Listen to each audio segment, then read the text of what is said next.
All right, folks, welcome to the Fox 10 News Now stream, part of fox10phoenix.com. SWAT standoff closes I-45 in Navarro County.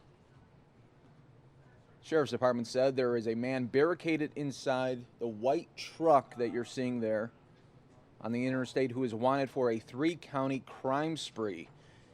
He allegedly fired shots at deputies in Limestone County, robbed a gas station in Freestone County, and then started firing at officers again on the interstate in Navarro County.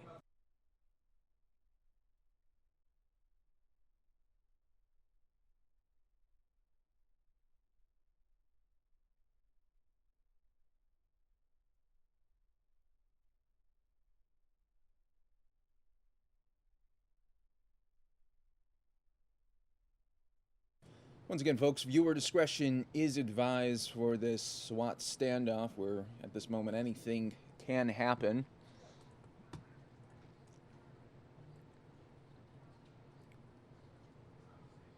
There is a backup stretching for miles because of this closure on the I-45 in Navarro County, Texas.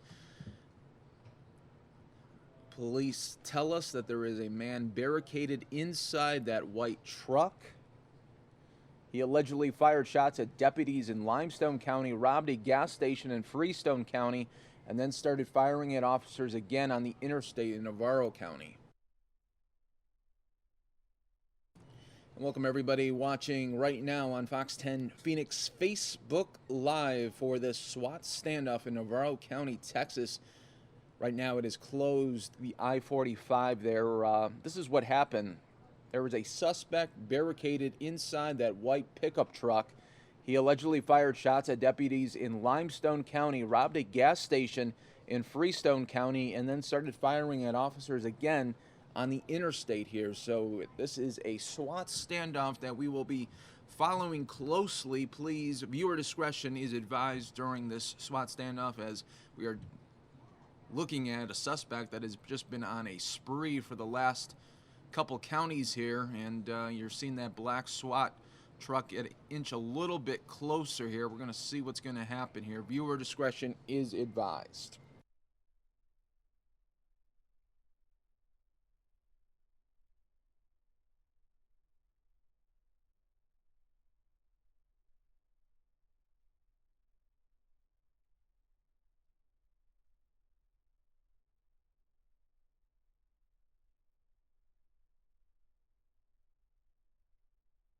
Again, this is near Dallas, Texas. You're seeing that black SWAT truck inch a little bit closer to the white pickup truck. That's where a suspect has barricaded himself.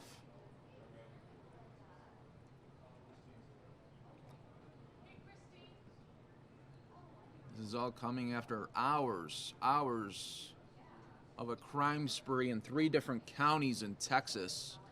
We're watching this closely. You can see debris all over the roadway. You can see another truck pull to the side trying to get another vantage point, but you're obviously seeing the suspect completely surrounded. You just don't know what the suspect's going to do. He's such a wild card at this point when you're dealing with somebody that has really no regard for justice or life. He allegedly fired shots at deputies in Limestone County, robbed a gas station in Freestone County, and then started firing at officers again on the interstate here. So anything is possible here. We strongly advise viewer discretion is advised. That's why you're seeing the chopper camera not get too close of a shot here. We are seeing now SWAT members get off in the back of the black truck here.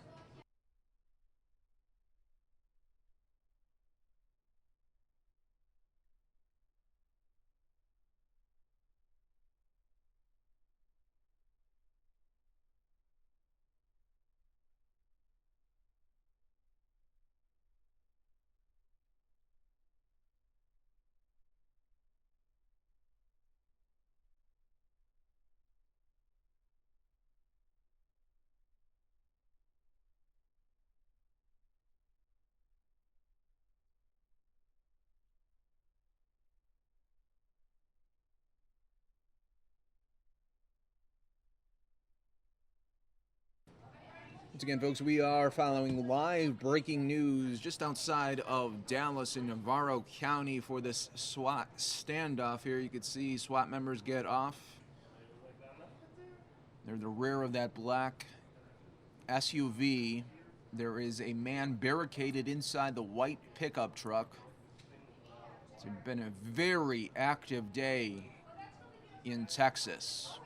There's also a police-involved shooting in Houston that we're monitoring as well.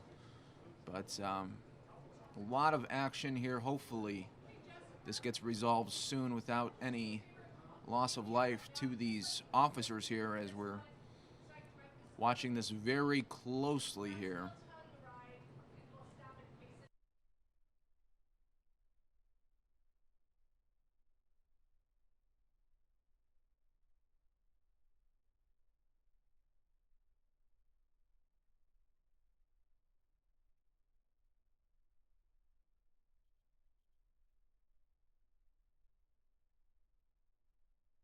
Once again, viewer discretion is advised. There's a reason why this camera is not getting as tight as it could right now. We just don't know what's going to happen.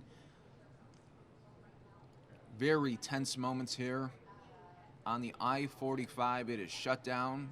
A backup is for miles right now. You can see all officers have their guns drawn at pretty much every angle that they can here. Let's see if SWAT's going to make a move right here. Looks like we're getting ready for a takedown. And we have a takedown. Clean move by SWAT members there just to tackle the guy down, get him down. You just didn't know what was going to happen there, since that suspect allegedly fired shots at deputies in Limestone County, robbed a gas station in Freestone County, and then started firing officers again on this interstate. Looks like a great job by all personnel there. Took a lot to get that suspect down. Just don't know what was going to happen, though. Great job by, once again, our officers protecting and serving here for this SWAT standoff there. Shut down the I-45 in Navarro County, Texas.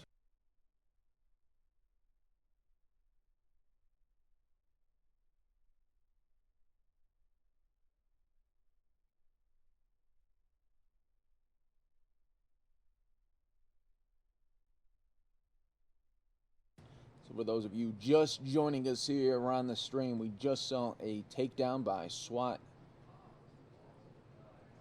members for a suspect that was really on the run in multiple counties there in Texas, robbing a gas station, shooting at deputies. It's been a roller coaster already this morning in Texas here.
For those of you just joining us here on the Fox 10 News Now stream, part of fox10phoenix.com, we just saw a SWAT standoff wrap up there in Navarro County, Texas. It shut down parts of that I-45 after a suspect was really on the loose in multiple counties. He fired shots at deputies in Limestone County, robbed a gas station in Freestone County, and then continued to fire at officers and SWAT team members in Navarro County here. But great job by these first responders getting to the action and getting that suspect down.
Once again, folks, welcome to the Fox 10 and News Now stream, part of fox10phoenix.com. Seeing that takedown just moments ago, SWAT team members taking the suspect down who was allegedly involved in a big crime spree in about 3 different counties in Texas, robbing a gas station, shooting at deputies in multiple counties. So they were able to take down the suspect without incident. And hopefully they'll be able to get this interstate back up, because we're being told that it's huge backup, miles long. Let's see if we could get a shot maybe of the backup here. Let's see. Yeah, you could already see with that huge backup there.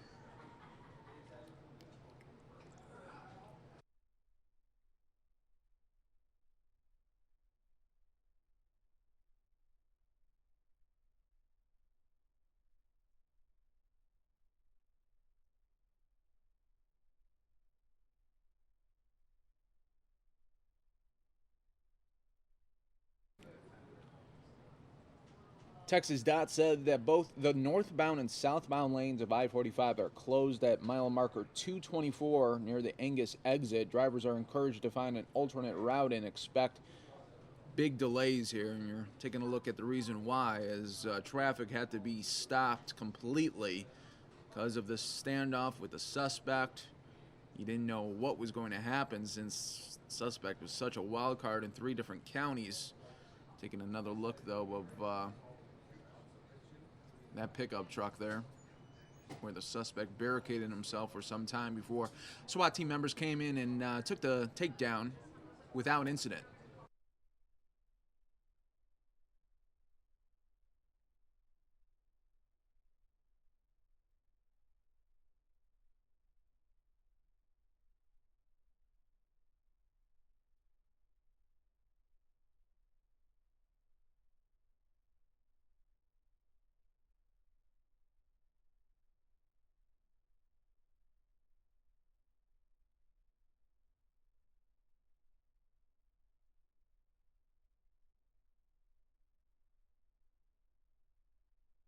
again, another vantage point there now that the chopper is able to zoom in a little bit more.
You're taking a look at that huge backup now that is being stretched out for miles here.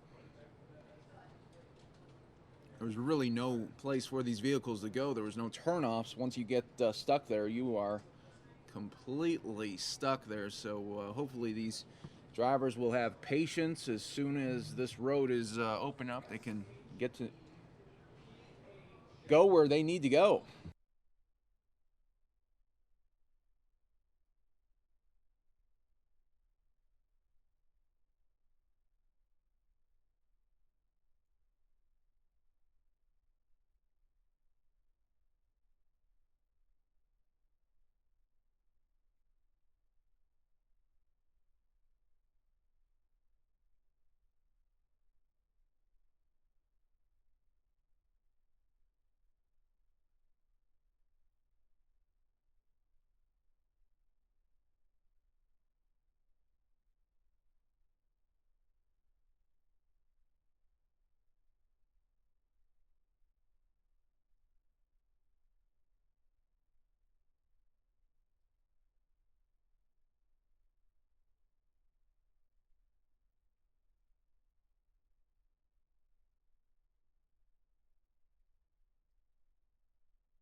Once again, folks, welcome to the Fox 10 News Now stream, part of Fox10Phoenix.com. The SWAT standoff wrapping up here. Takedown of suspect without incident.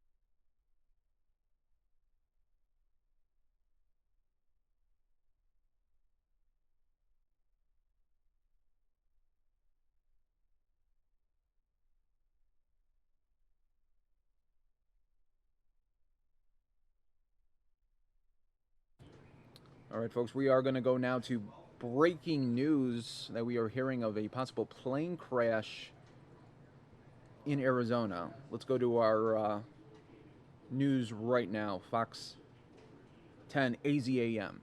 Ron Hoon talking to officials.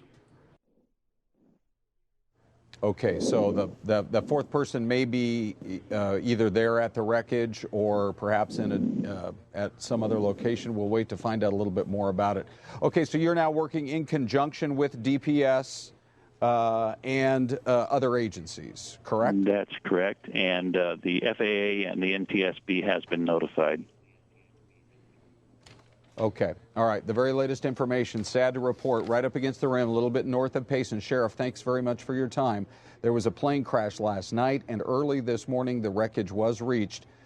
At least 3 of the 4 on board killed on this flight from the valley up toward Colorado, guys. Yeah, right at the edge of the holidays here, and obviously you got one and maybe more families that are going to be affected by this for a long time. So sad. Again, we have Skyfox en route up there, and hopefully we can see a little bit more about exactly what happened. We don't know if the plane, actually hit into the rim itself, which in some areas is a large cliff. Right. That's really what it is. Yeah, the Mogollon up there. Right. It's a lot of cliffs. All right, so we'll stay on top of that for you. But right now we're going to switch to something much happier, and that is the television series Bones, which All right, folks, so we will be monitoring that story there with a plane crash in Arizona. Now we are showing you live images right now of Trump Tower. We're also going to be monitoring a Department of Defense press conference. It's supposed to be happening at any moment right now.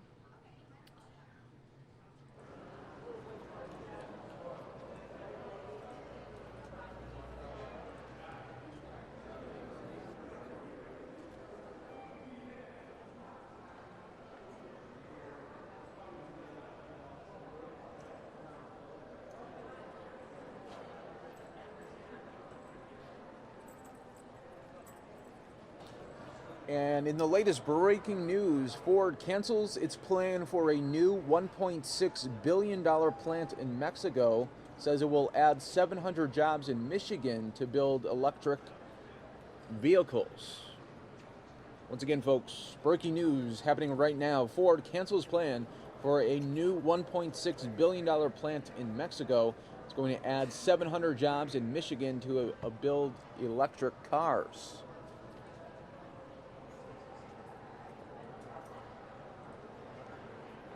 Vice President-elect Mike Pence has a message for Capitol Hill.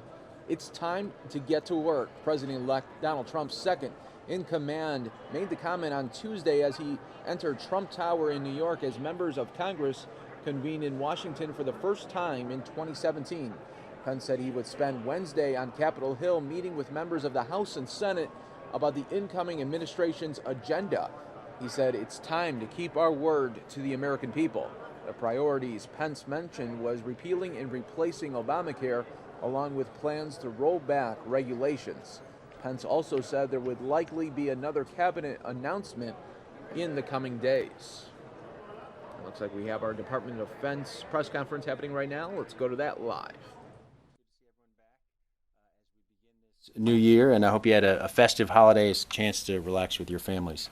I will be prepared to answer your questions on a range of topics in just a moment, but I want to begin first of all with an important update on the situation regarding the California National Guard bonus issue. As you recall, Secretary Carter directed back in October to suspend all efforts to recoup money from members of the California National Guard based on eligibility issues to receive bonus payments for their service several years ago. He also asked the department to come up with a streamlined, centralized process to ensure the fair and equitable treatment of our service members and the rapid resolution of cases by January 1st. That task fell to Peter Levine, who is performing the duties of acting Undersecretary for Personnel and Readiness, and his team, and they have met, in fact, the Secretary's deadline and have developed a process to move forward, and I've asked Peter to come here to spell it out for everyone. And again, he will walk through it, be able to take your questions on that topic, and then I'll step back in and take your questions on other topics. So without any further ado, Peter Levine, welcome. Thank you.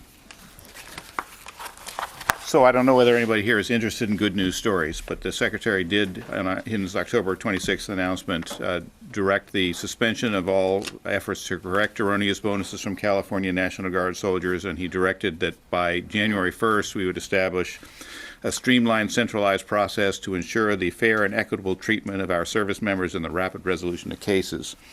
It being now after January 1st, Peter thought it would be good to provide you with an update, and the basic bottom line of the update is that we are on track to meet all these objectives. The process is in place. We believe that we can complete all these cases well before the July 1st deadline established by the Secretary. The bottom line is that we have about 17,500 California National Guard soldiers who are facing potential recoupment. We expect to initiate a detailed review by the Army Board for the Correction of Military Records for only for several hundred cases, probably less than 1,000 cases. The vast majority of those 17,000 cases, we will be able to screen out and forgive debts or forgo debt collection without the need for more detailed review by the BCMR. So, in the course of the next month, we'll be notifying people on a rolling basis, but we will begin notifying soldiers over the next month that their cases have been dismissed, that there will not be any recoupment in their cases. I'd like to just frame the issue briefly because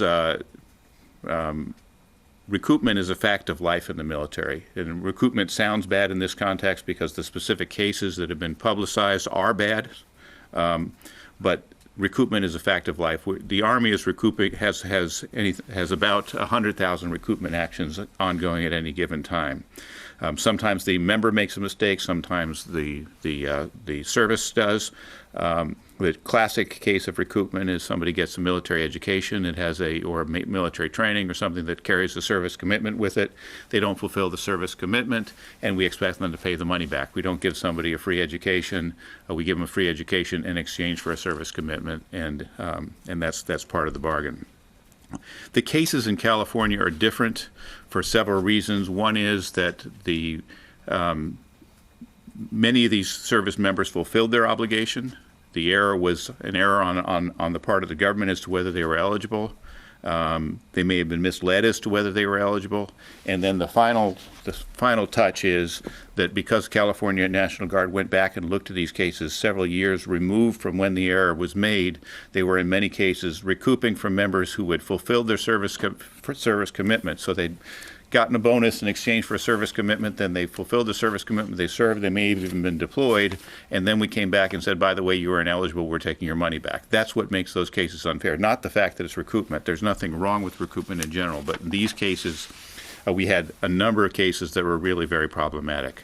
But all recoupment cases are not alike, and that's why we felt we had the obligation to go through and look at these cases individually so we could determine whether recoupment was in fact justified.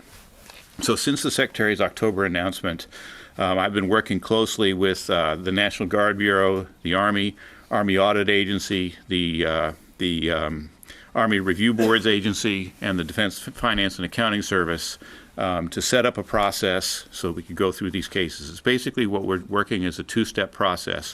One where we screen the cases to determine whether we can essentially say we don't need further information. We don't need to seek a debt. We don't need to collect a debt in this case. And then the hard cases, which will then be put before the Army Board for Correction of Military Records for individualized review, where the individuals will have an opportunity to make their case. We began with, as I said, about 17,500 cases. We put those cases into two categories. There are about 1,400 where the California National Guard already established a debt and referred them to DFAST for recoupment. The remaining 16,000, the California National Guard flagged for review and notified soldiers in many cases of the potential that they would be facing a debt collection, but didn't take further action. So those 16,000, essentially the sword of Damocles is hanging over the soldiers, but debt collection hadn't been started. We have different legal processes we have to follow if debt collection has actually been started, if the debt has been established. So we review the 1,400 a little bit differently from the 16,000. The 1,400, the Army Audit Agency and the Army Review Board's agency have already gone through and reviewed those cases, and I would say we all owe them a thanks, because while we were all home over the holidays enjoying ourselves, they were here reviewing California National Guard cases. They've worked extremely hard on this. Out of the 1,400, the basic criteria we've been applying in looking at those is, if the service member fulfilled their service commitment and there's no obvious reason to believe that they knew or should have known that there was an erroneous payment, then we don't need further review. We'll get rid of that case. We think we can get rid of about half of the cases on that basis. So half of the 1,400, we would expect to be notifying the soldiers that they're being relieved of any debt, and if they've already paid back, then they've already been subject to recoupment, that we'll reimburse their funds. The 16,000 cases, because debt hasn't been established, we have broader discretion. And so we're looking at a broader category of factors. So older debts, smaller debts, cases with people who are junior in rank who wouldn't necessarily be expected to know of eligibility, things like that. We're not pursuing those cases at all. So of the 16,000, we're going through a screening process that will eliminate about 15,000 of the cases off the top. We'll then put the remaining 1,000 or so cases, 1,500, 1,000 cases, through the same kind of screening process that we put the cases in which a debt has been established, and to determine so that only those cases in which the soldier didn't fulfill their commitment, or there's reason to believe that there was fraud or knowledge on the part of the soldier, will go before a BCMR. So we expect to get rid of at least 15,000 of those 16,000 cases, probably more than that, and to be notifying soldiers, again, beginning in the next month, that they will not be subject to any debt collection. The bottom line is, as I said, we expect a few hundred cases, several hundred cases, but in all likelihood fewer than 1,000 to go before the boards for correction of military records. And in each of those cases, then, the soldier will have an opportunity to present their case and argue that even though there's enough to put it before a BCMR, there isn't enough to justify debt collection, and the debt should be forgiven. So we're well along in that process. We've established the process as the Secretary directed. We think that we have the BCMR staffed up. They're prepared to hear the cases. They have sufficient staffing to hear all the cases that we'll be presenting to them, and to do that by the July deadline established by the Secretary. We think that the number of cases in which we'll be recouping will be a few hundred, as opposed to the many thousands of cases that are under the sword of Damocles, as I said, right now, and that most of the cases in which we'll be recouping will actually be cases in which the soldiers did not fulfill their commitment. There'll be some cases in which we have fraud or evidence of fraud or knowledge or should have known, but most of the cases in which we'll be recouping, we will be recouping because the soldier didn't fulfill their commitment. There's been some interest in other states and whether other states are in the same position as California. We've reviewed audits that were done contemporaneously. We've reviewed there was a review conducted by the National Guard Bureau back in 2011. We've looked at all those. We've looked at the follow-up from those, and we've determined that there was no other state in which there was the kind of massive problem that there was in California. Where there are, as I said, 17,500 cases that were identified by the California National Guard for potential debt collection. We don't see more than a few dozen cases in any other state where we've had recoupment from this kind of thing. We believe that the National Guard Bureau and the Army have corrected the lack of internal controls that led to this problem in the first place, and we are very hopeful that we will not have any kind of similar problem going forward. So the bottom line is we think we've met the Secretary's goal of rapid, equitable treatment for our soldiers, and that we have in place a process that will protect the taxpayers, but will also be fair to our soldiers in terms of collecting debts. So with that, if there are any questions. Go to Bob Byrne. Did I understand you correctly that the number of cases that then will be heard by the Board for Correction of Military Records total would be? Several hundred. Several hundred, and they would be finished by July, is that the plan? That's the plan, yes. We have the BCMR staff so that they can finish those several hundred cases by July. Other questions for Peter? Tony? I haven't followed this issue at all, but you made the point here that the lack of internal controls in California led to all of this. What was, and you have a background in management. What was some of the major issues with the internal controls? There was a lack of internal controls in the bonus system nationwide. There was an ability for a single person to sign off on the bonus and be the approval authority and the review authority. And there were not automated checks built into the system. So we've since automated it. We've required a separate review cycle so that you don't have a one-person sign-off, but you have a separate review. So we think we've addressed the obvious internal control problems that led to this. Those internal control problems weren't unique to California. What was unique to California was that we had somebody who was convicted of fraud, and we had. There are two things that internal control leads to a vulnerability. Then the question is, did somebody exploit the vulnerability? What we had in California was the vulnerability was systematically exploited. That's why we had the problem there that we didn't have elsewhere. By corrupt individuals. Well, we had individuals who've been convicted of fraud and have been disciplined. Yes. The definition of corrupt individuals. Okay. Okay, any other questions? Yes, Louis? Sir, how do the NDAA language, I think, contains language that I think given across the board for giving. The NDAA language required us to conduct a case-by-case review of all these cases. So we are already conducting that review. We believe that our review is consistent with the requirements of that language, but it does not say it's across the board forgiveness. It requires us to look at individual cases. It does establish a standard which is very favorable to the soldiers, but we were planning to lean in favor of soldiers when in doubt in any case. I think the NDAA also had language that for fixing the credit reports of individuals who. Yeah. So when we forgive a debt, one of the things that we do, DFAS is our central debt collection agency, and when they forgive a debt, they would notify the credit agencies automatically. That's part of their process. So that is something that the bill requires us to do, that we will do. I believe the bill also asks us to take steps, if we can, to adjust secondary effects. Somebody who lost their mortgage or something, there may be little that we can do in those cases, but we'll look at those and see if there's something. If somebody comes to us and says that there was some secondary effect that to their detriment, we'll look at it and see if there's something we could do. And do you have an initial estimate on the cost of the reimbursements right now? The cost to the taxpayer is going to be minimal. It'll be, I think the total amount of recoupment in these cases was a few $1 million. I think on the maybe as much as $10 million, but very little of that had been collected. So the exposure to the taxpayer is pretty minimal out of a military personnel budget of tens of billions of dollars. All right, thank you very much. Have a great day. Peter, thank you. Appreciate it.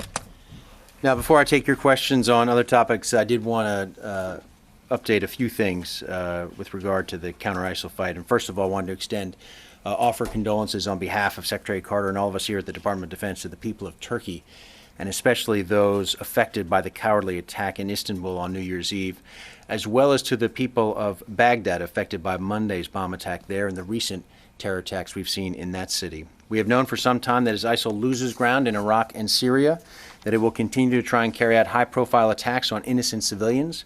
Those attacks will not deflect us from our efforts, and those efforts continue to bear fruit. Iraqi officials report that 2/3 of East Mosul is now in government hands, and the resumption of offensive operations since December 29th has resulted in steady progress against ISIL in Mosul. The various axes of advance into the city have begun to link their fronts, which improves the ability of Iraqi forces to support one another and reduces ISIL's ability to cope with continuous pressure. The coalition continues to provide critical support to the efforts, especially from the air. Meanwhile, in Syria, the Syrian Democratic Forces are also seeing significant results against ISIL in the drive towards Raqqa. Key ISIL-held terrain near Tabqa is now under increasing pressure. In all, they have captured more than 2,000 square kilometers of territory since their isolation operations began. And that pressure will continue to build as we accelerate efforts on all these fronts, preventing ISIL from terrorizing those suffering under its so-called caliphate in Iraq and Syria and reducing its ability to spread terror outside of its so-called borders. And with that, happy to take your questions. Back to Bob. Peter, Kim Jong-un says that they're getting close to having a ballistic missile of intercontinental range. And my question is, what is the Defense Department's policy at the moment if North Korea were to test launch a missile of intercontinental range? Would the Defense Department attempt to shoot it down? Well, first of all, Bob, as you know, multiple UN Security Council resolutions explicitly prohibit North Korea's launches using ballistic missile technology or further development of a ballistic missile program. And we call on all states to use every available channel, means of influence to make clear to the North Korea and its enablers that launches using ballistic missile technology or efforts to advance North Korea's ballistic missile capabilities are unacceptable. We further call on all states to take steps to show that there are consequences to the DPRK's unlawful conduct. And we call on the DPRK to refrain from provocative actions and to make the strategic choice to fulfill its international obligations and commitments and return to serious talks. And we reaffirm our ironclad commitments to defend our allies utilizing the full spectrum of U.S. extended deterrence capabilities. Bob, these resolutions explicitly prohibit North Korea from engaging in ballistic missile tests and from developing this technology. And we would once again call on the North Koreans to refrain from provocative actions. And I'm not going to hypothesize on what could happen in the future, but we remain confident in our ballistic missile defense and in our defense of our allies and our defense of the homeland. So you're saying there is no stated explicit policy of contesting a test launch by shooting it down? We remain confident in our ability to protect the homeland, and I'm not going to get into hypotheticals. Just to follow up on what Bob was asking, have you seen any evidence that North Korea is preparing for an ICBM launch? I'm not going to get into intelligence matters at this point. Once again, there are ample reasons why North Korea should not carry out something of a provocative nature. We've said that explicitly before, and we'll say it again. There are UN resolutions. The international community has called on North Korea not to do these kinds of things, and I'm not going to get into intelligence matters, but obviously they've talked about developing this capability, and it's something we're watching very carefully. Has the U.S. delivered this message to North Korea in the last 24 hours? We have delivered that message consistently for weeks, months, and years, and I'm doing so again today. Idris. One of the sort of things the U.S. is doing is placing the THAAD missile system in South Korea. Does this latest announcement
All right, folks.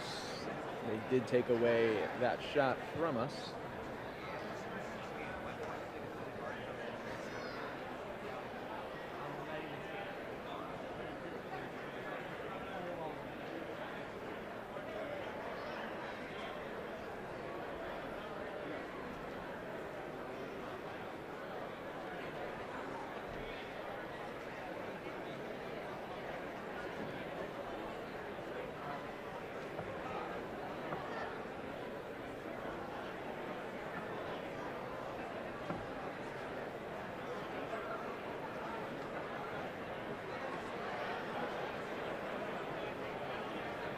All right, folks, we are getting ready.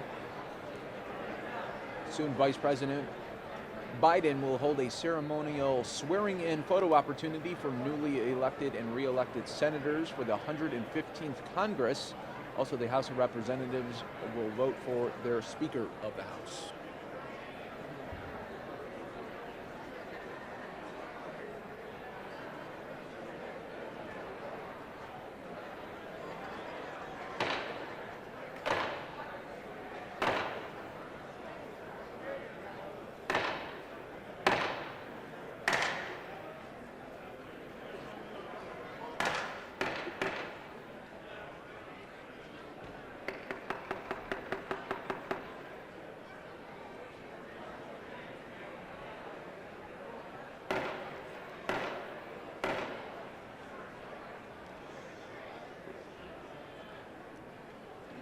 This being the day fixed by the 20th Amendment to the Constitution of the United States for the meeting of the 115th Congress of the United States, the House will come to order.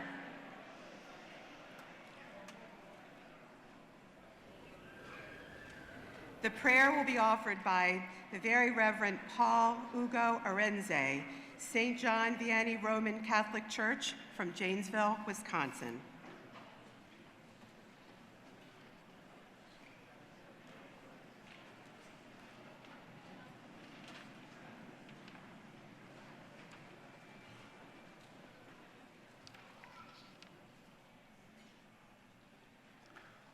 Almighty ever-living God, as this 115th Congress is gathered to begin their work for the people of this great nation, we ask you to send down your Spirit upon the men and women of this house. Give them wisdom so that they may lead the people of this country into peace and prosperity. Grant them an open spirit to listen to each other and to work with each other. Endow them with courage that is born out of loyalty to all that is noble and worthy, loyalty to their families, loyalty to their constituents, loyalty to the Constitution, loyalty to our country, loyalty that scorns to compromise with vice and injustice, and knows no fear when truths and rights are in jeopardy. Grant them, Lord, new forms of friendship and new opportunities for service. May they always show forth in their lives and works the ideals of our country, one nation under God, indivisible, with liberty and justice for all. Amen.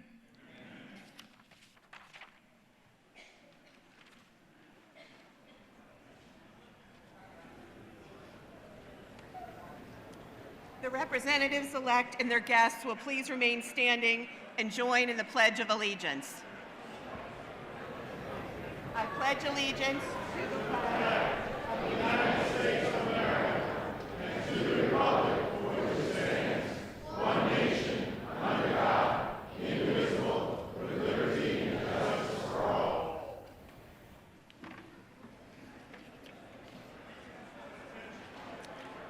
As directed by law, the Clerk of the House has prepared the official roll of the representatives-elect. Certificates of election covering 435 seats in the 115th Congress have been received by the Clerk of the House, and the names of those persons whose credentials show that they were regularly elected as representatives in accord with the laws of their respective states or of the United States will be called. The representatives-elect will record their presence by electronic device, and their names will be reported in alphabetical order by state, beginning with the state of Alabama, to determine whether a quorum is present. Representatives-elect will have a minimum of 15 minutes to record their presence by electronic device. Representatives-elect who have not obtained their voting ID cards may do so now in the Speaker's lobby.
Congratulations.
The clerk will call the names of the next group.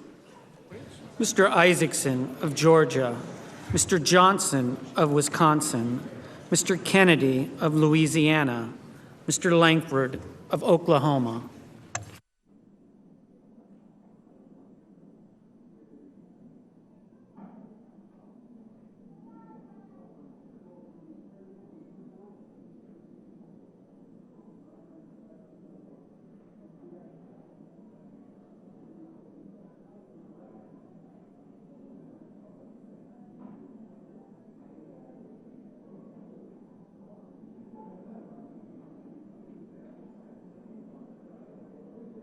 And do you solemnly swear that you will support and defend the Constitution of the United States against all enemies, foreign and domestic, that you will bear true faith and allegiance to the same, that you take this obligation freely without any mental reservation or purpose of evasion, and that you will well and faithfully discharge the duties of the office on which you're about to enter, so help you God?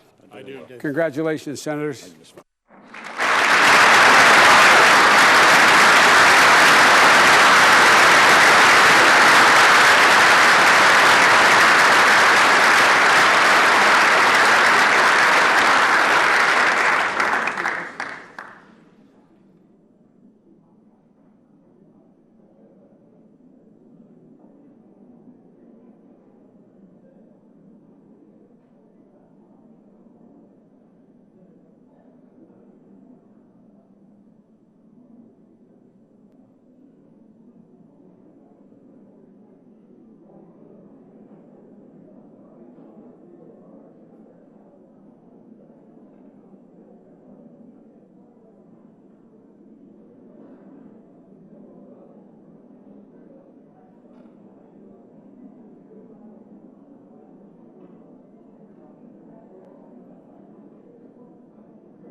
The clerk will call the names of the next group. Mr. Leahy of Vermont, Mr. Lee of Utah, Mr. McCain of Arizona, Mr. Moran of Kansas.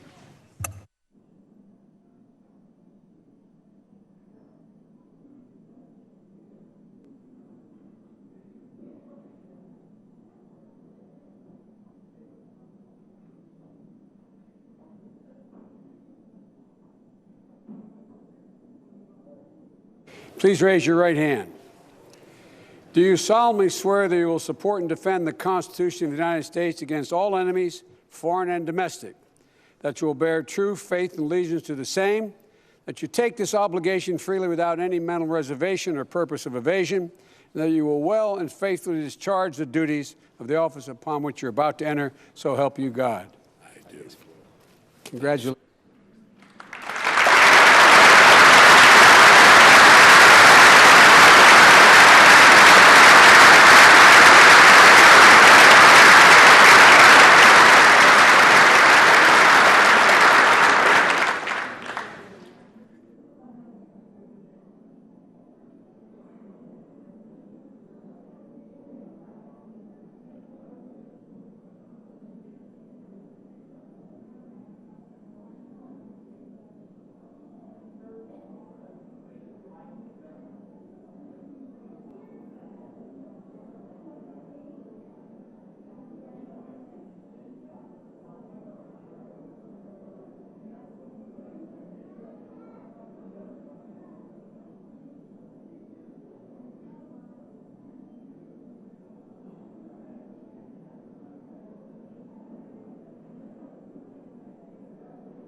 The clerk will call the names of the next group.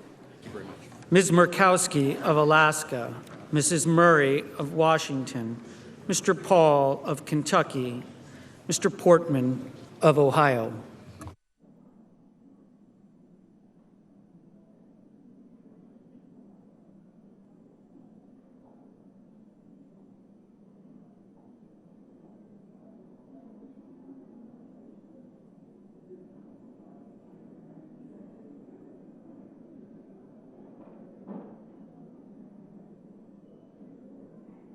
Please raise your right hand.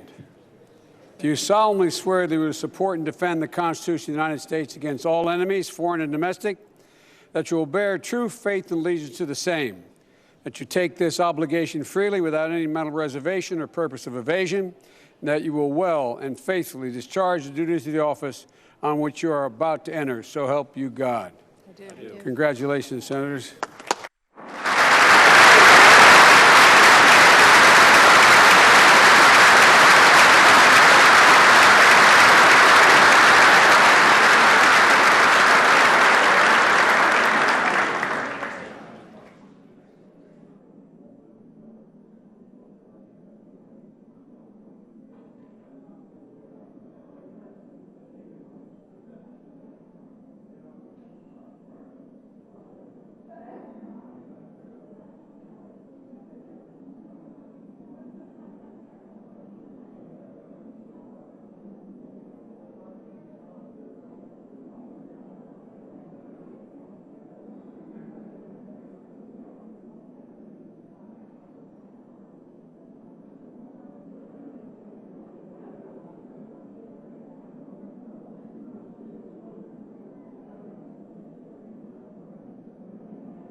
The clerk will call the names of the next group. Mr. Rubio of Florida, Mr. Schatz of Hawaii, Mr. Schumer of New York, Mr. Scott of South Carolina.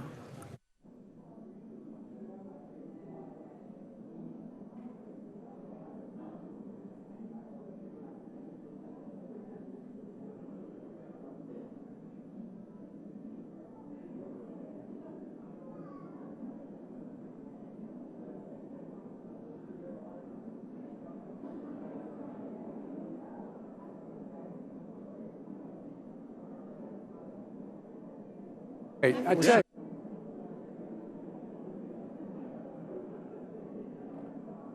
Here we go. You please raise your right hand. Do you solemnly swear that you will support and defend the Constitution of the United States against all enemies, foreign and domestic, that you will bear true faith and allegiance to the same, that you take this obligation freely without any mental reservation or purpose of evasion, and that you will well and faithfully discharge the duties of the office on which you're about to enter, so help you God? Congratulations, Senators. Appreciate it.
The clerk will call the names of the next group. Mr. Shelby of Alabama, Mr. Thune of South Dakota, Mr. Toomey of Pennsylvania, Mr. Van Hollen of Maryland.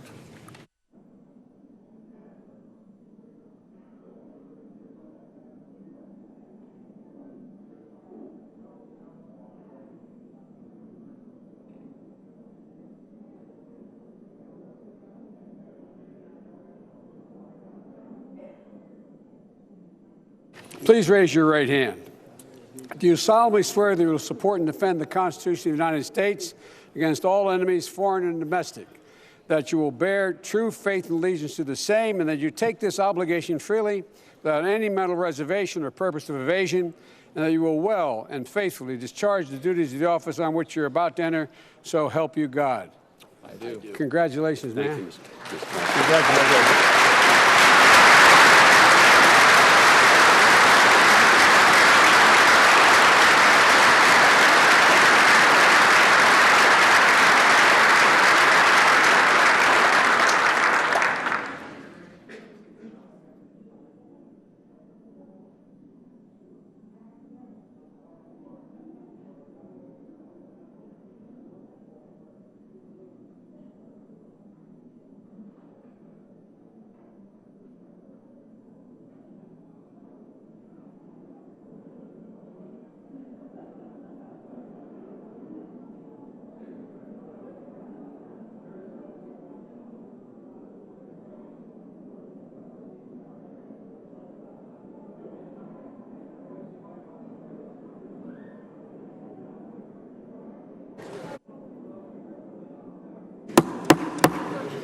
The clerk will call the names of the next group.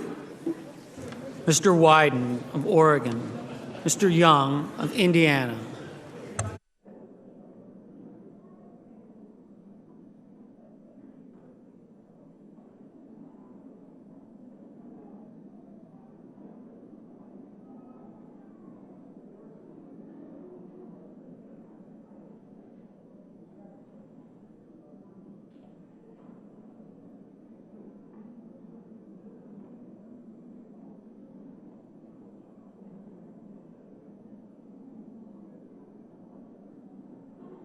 Congratulations. Please raise your right hand. Do you solemnly swear that you will support and defend the Constitution of the United States against all enemies, foreign and domestic, that you will bear true faith and allegiance to the same, that you take this obligation freely without any mental reservation or purpose of evasion, that you will well and faithfully discharge the duties of the office on which you're about to enter, so help you God? I do. Congratulations, Ron. Thank you.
President. Majority Leader.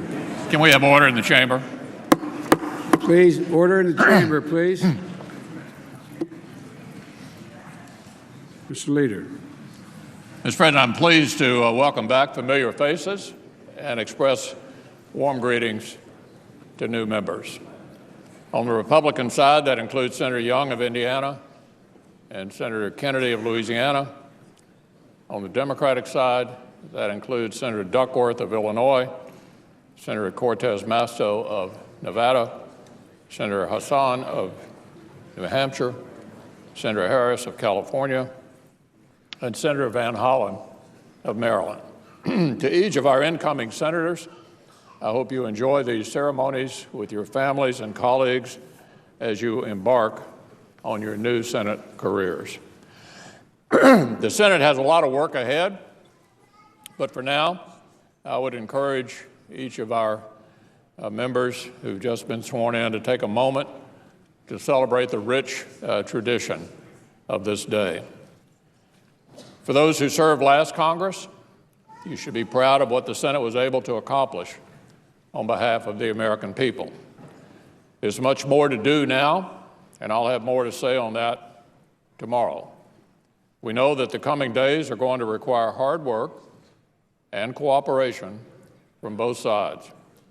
But if we work together, we'll be able to continue a record of achievement for our constituents, for our states, and for our country. Mr. President, I suggest the absence of a quorum. Clerk will call the roll. Mr. Alexander. Ms. Baldwin. Mr. Barrasso. Mr. Bennett. Mr. Blumenthal. Mr. Blunt. Mr. Booker. Mr. Bozeman. Mr. Brown. Mr. Burr. Ms. Cantwell. Mrs. Capito. Mr. Cardin. Mr. Carper.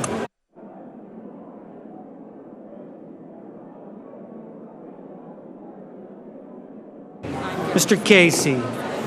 Mr. Cassidy. Mr. Cochran. Ms. Collins. Mr. Coons. Mr. Corker. Mr. Cornyn.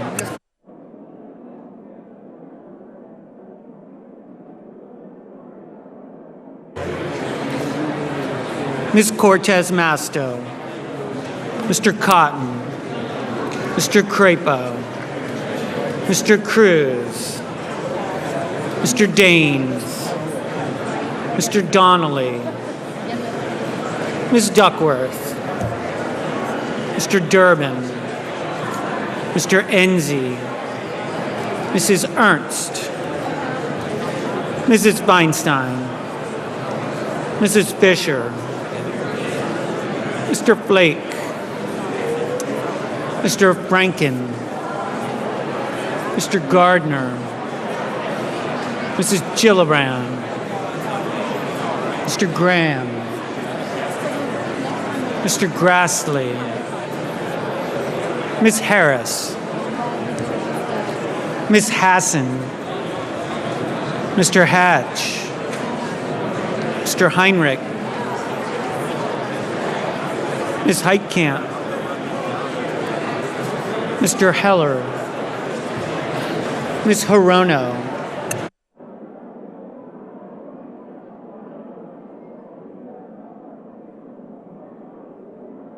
Mr. Hoven.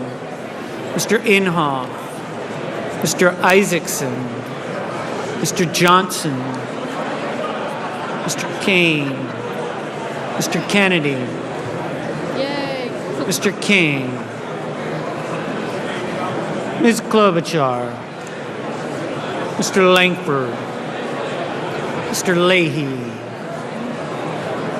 Mr. Lee. Mr. Manchin. Mr. Markey. Mr. McCain. Mrs. McCaskill. Mr. McConnell. Mr. Menendez. Mr. Merkley. Mr. Moran. Ms. Murkowski. Mr. Murphy.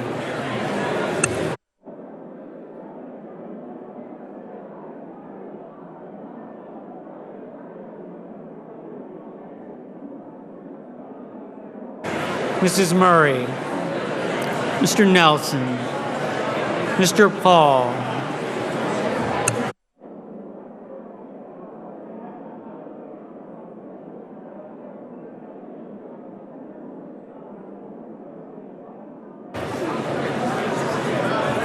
Mr. Paul.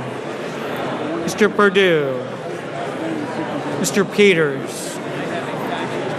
Mr. Portman, Mr. Reed, Oh, look at that. You got special. Mr. Risch, Mr. Roberts, Mr. Rounds, Mr. Rubio, Mr. Sanders, Mr. Sass, Mr. Schatz, Mr. Schumer, Mr. Scott, Mr. Sessions, Mrs. Shaheen, Mr. Shelby, Ms. Stabenow, Mr. Sullivan, Mr. Tester, Mr. Thune, Mr. Tillis, Mr. Toomey, Mr. Udall, Mr. Van Hollen, Mr. Warner, Ms. Warren, Mr. Whitehouse, Mr. Wicker, Mr. Wyden,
is present.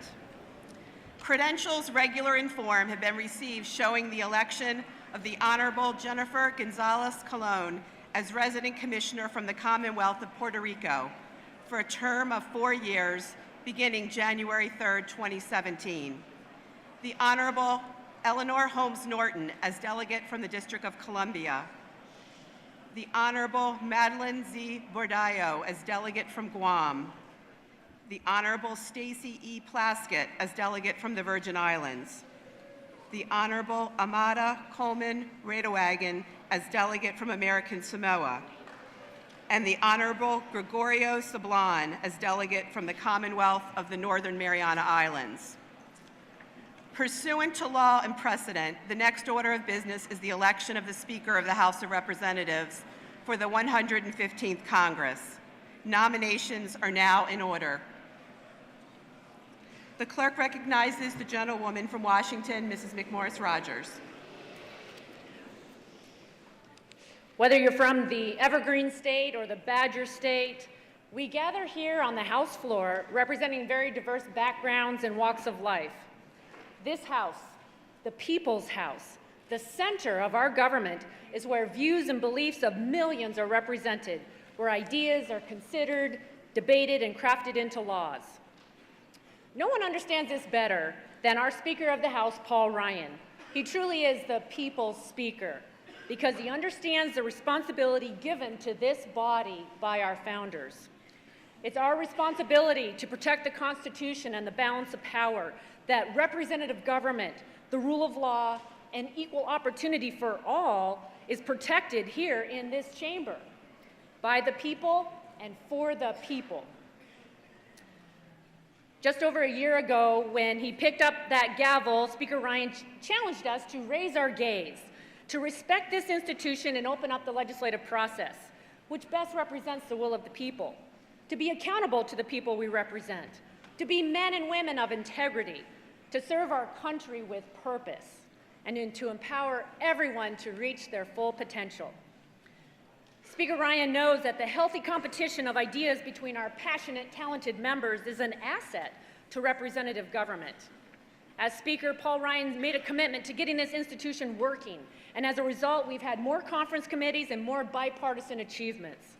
He put this majority to work on bold policy solutions that have united us. Under his leadership, this think tank of ideas was able to find common ground without compromising conservative principles. Together, after crisscrossing our districts and listening to Americans of all walks of life, we developed a better way, our vision for a confident America. Policies that solve the biggest challenges of our time. Policies that trust people, not the government, to make their own decisions and pursue their own dreams. As Speaker Ryan said the day he was called upon for this role, nothing could be more inspiring than a job well done. Nothing could stir the heart more than real concrete results. In this critical moment in our nation's history, as our unified Republican government begins to take its place, we have an opportunity to think big, to reimagine this government from the top to the bottom, and to put people back at the center of it. It's a time to act with a sense of purpose, to rebuild the American idea and reclaim the people's voice. There's no one better to lead the people's house in that calling than Paul D. Ryan. Through all of it, the man from Janesville never forgets where he came from and who he works for. He insists on calling his constituents his employers. He insists on all of us calling him Paul. But make no mistake, today and every day, we are honored to call him Mr. Speaker. As chair of the Republican Conference, I'm directed by the vote of that conference to present for election to the office of Speaker of the House of Representatives for the 115th Congress the name of the Honorable Paul D. Ryan, a representative-elect from the state of Wisconsin.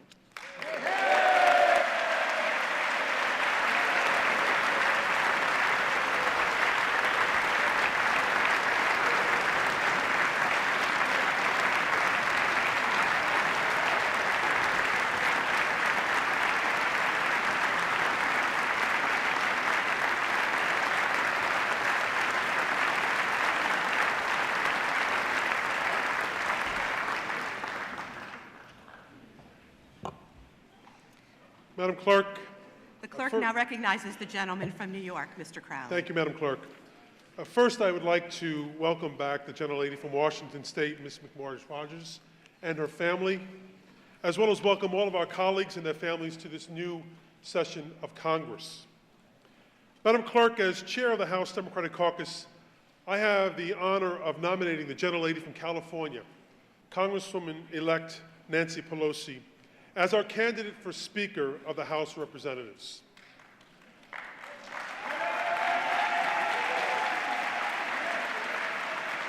Madam Clerk, it is well known on both sides of the aisle and in both chambers that Nancy Pelosi will never be outworked, outmaneuvered, or outsmarted. Under her leadership, America has made tremendous advancements. During her tenure as Speaker of the House, she successfully oversaw the rescue of the auto industry, saving over 1 million good-paying American manufacturing jobs.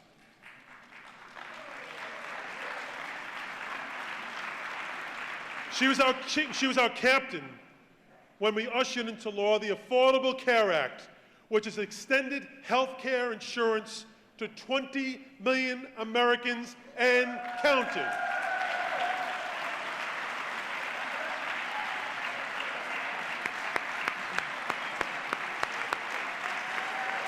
And Madam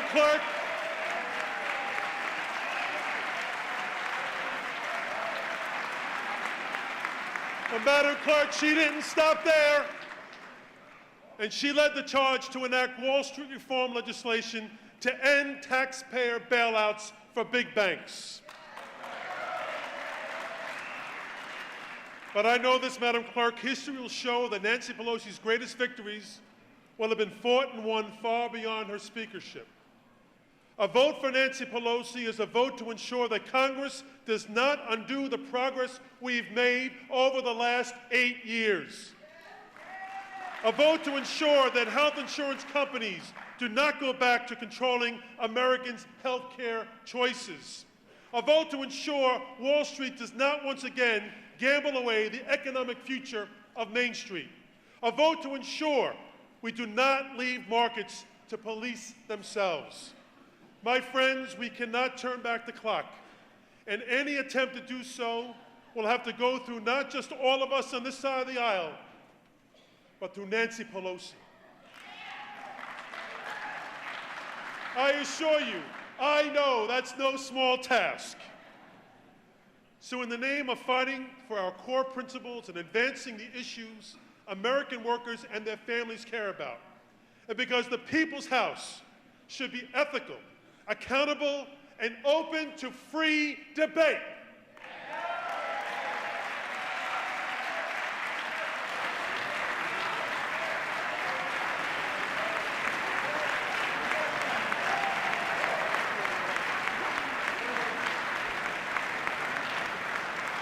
Madam Clerk, I am pleased to put forth the name of the representative-elect from California, Nancy Pelosi, for Speaker of the House of Representatives for the 115th Congress.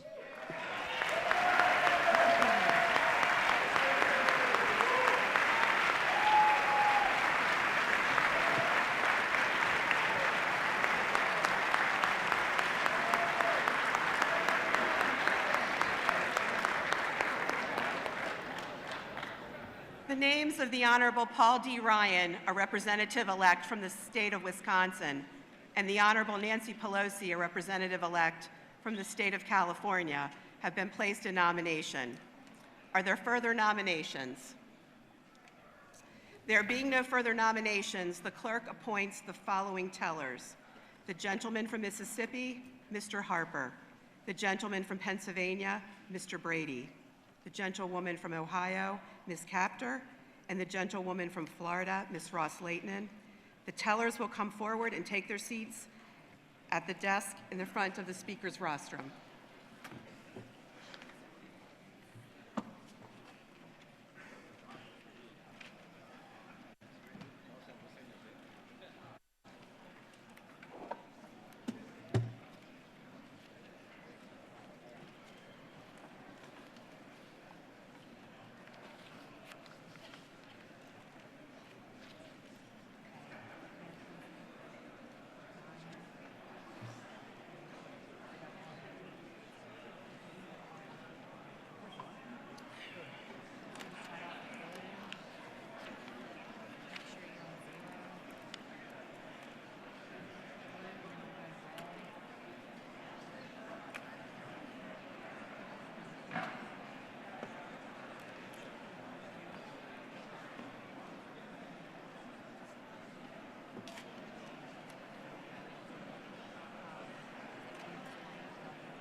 Ready to go? The names of the Honorable Paul D. Ryan, a representative-elect from the state of Wisconsin, the Honorable Nancy Pelosi, a representative-elect from the state of California, have been placed in nomination. The roll now will be called, and those responding to their names will indicate by surname the nominee of their choosing. The reading clerk will now call the roll.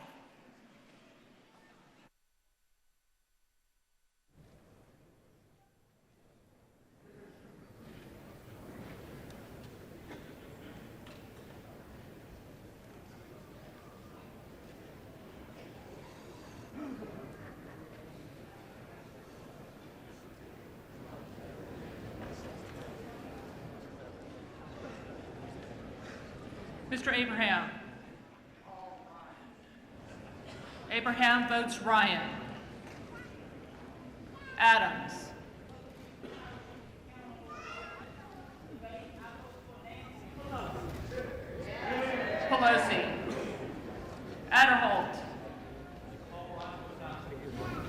Ryan. Aguilar.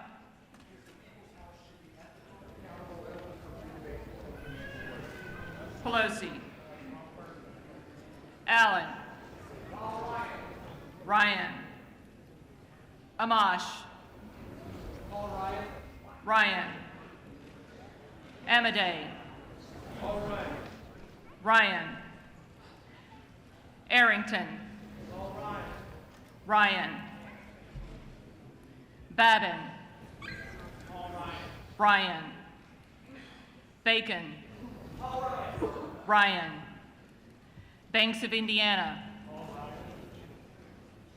Ryan. Barletta. Ryan. Barr. Ryan. Barragan.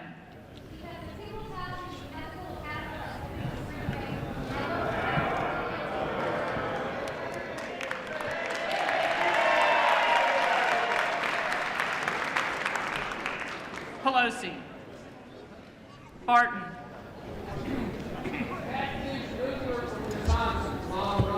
Ryan. Bass. Because the People's House should be ethical, accountable, and open. Pelosi. Beatty. Because the People's House should be ethical, accountable, and open to free debate, it is with great pride that I vote for the first female to ever serve as Speaker of the House, Nancy Pelosi. Pelosi. Becerra. Pelosi. Barra.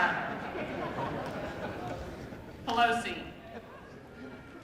Bergman. All right. Ryan. Butler. All right. Ryan. Beyer.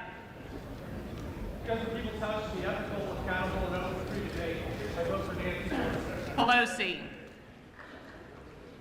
Biggs. All right.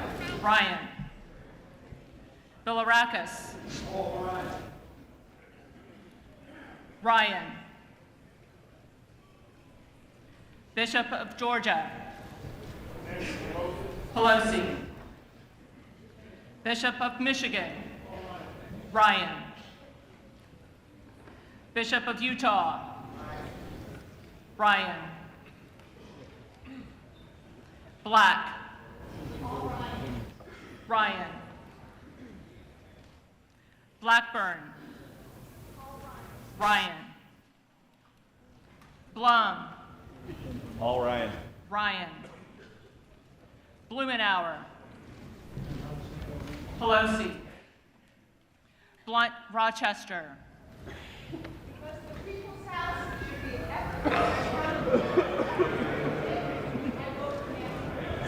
Pelosi. Bonamici.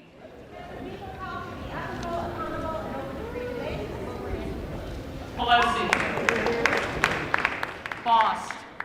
The People's House should be order. All right.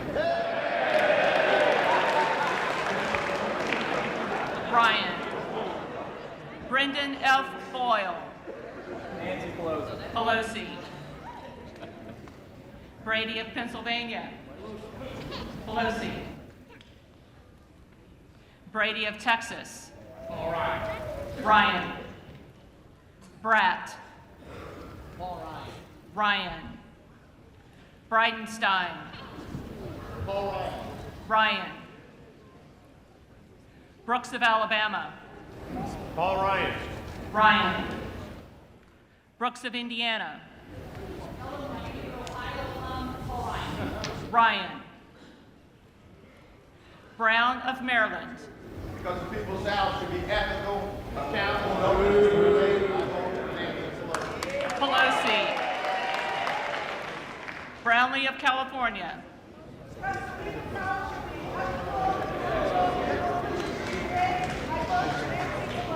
Pelosi.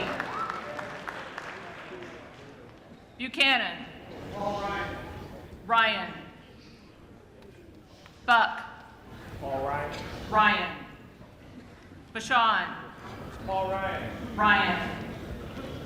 Bud. Paul Ryan. Ryan.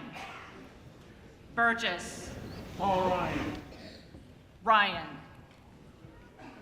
Bustos. Pelosi. Butterfield. This House should be bipartisan and ethical. I vote for Nancy Pelosi. Pelosi. Byrne. Paul Ryan. Ryan. Calvert. Paul Ryan. Ryan. Capuano. Because I believe in the Constitution and the freedom of speech, I proudly vote for Nancy D'Alessandro Pelosi. Pelosi. Carbajal. Pelosi. Cardenas. Pelosi. Carson of Indiana. Nancy Pelosi. Pelosi. Carter of Georgia. Paul Ryan. Ryan. Carter of Texas. Paul Ryan. Ryan. Cartwright. Nancy Pelosi. Pelosi. Castor of Florida. Because the People's House should be an ethical, accountable, and open to free debate, I vote for Nancy Pelosi. Pelosi. Castro of Texas. Pelosi. Shabbat. Ryan. Chaffetz. Mr. Ryan. Ryan. Cheney. Ryan. Judy Chu.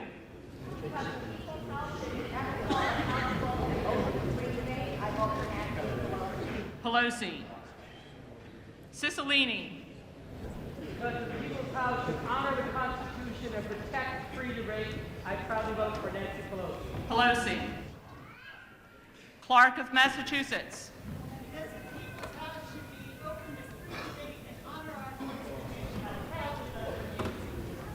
Pelosi. Clark of New York. Because the People's House should be an ethical, accountable, and open to free debate, I vote for Nancy Pelosi. Pelosi. Clay. Pelosi. Cleaver. Pelosi. Clyburn.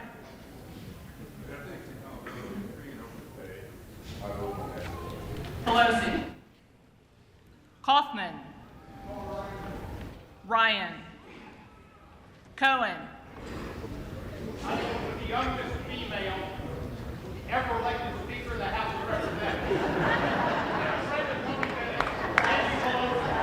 Pelosi. Cole. Ryan. Collins of Georgia. Because we're ready to offer a better way for American people to make America great again. Ryan. Collins of New York. All right. Ryan. Comer. All right. Ryan. Comstock. Ryan. Conaway. All right. Ryan. Connolly. Keep America great, I vote for Nancy Pelosi. Pelosi. Conyers.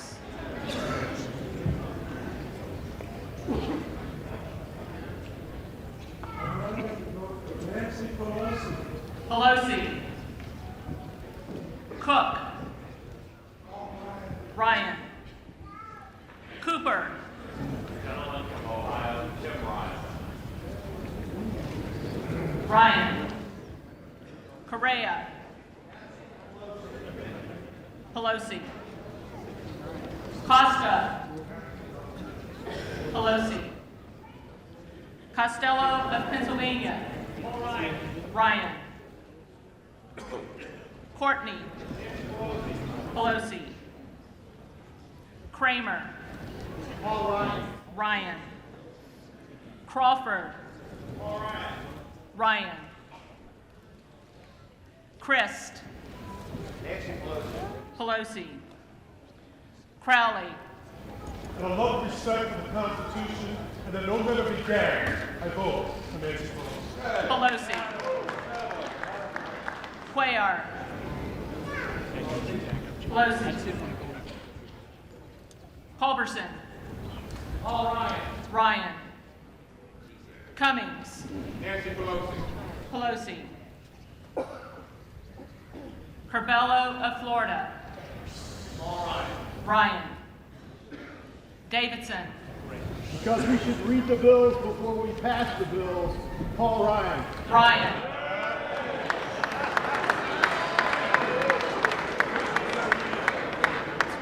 Davis of California.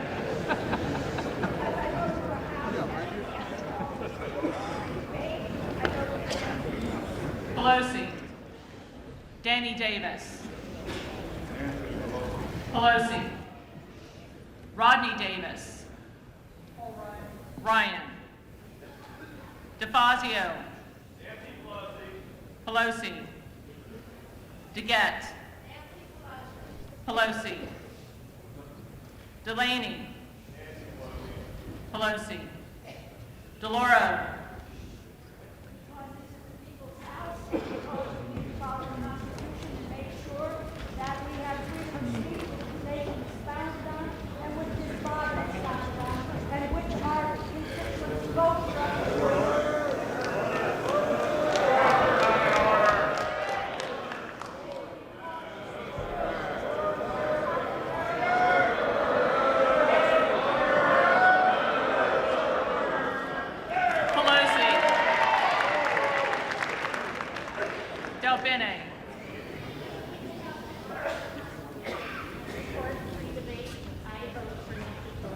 Pelosi. Demings. Pelosi. Denham. Ryan. Ryan. Dent. Ryan. DeSantis. Ryan. Dusanier. Pelosi. Desjardins.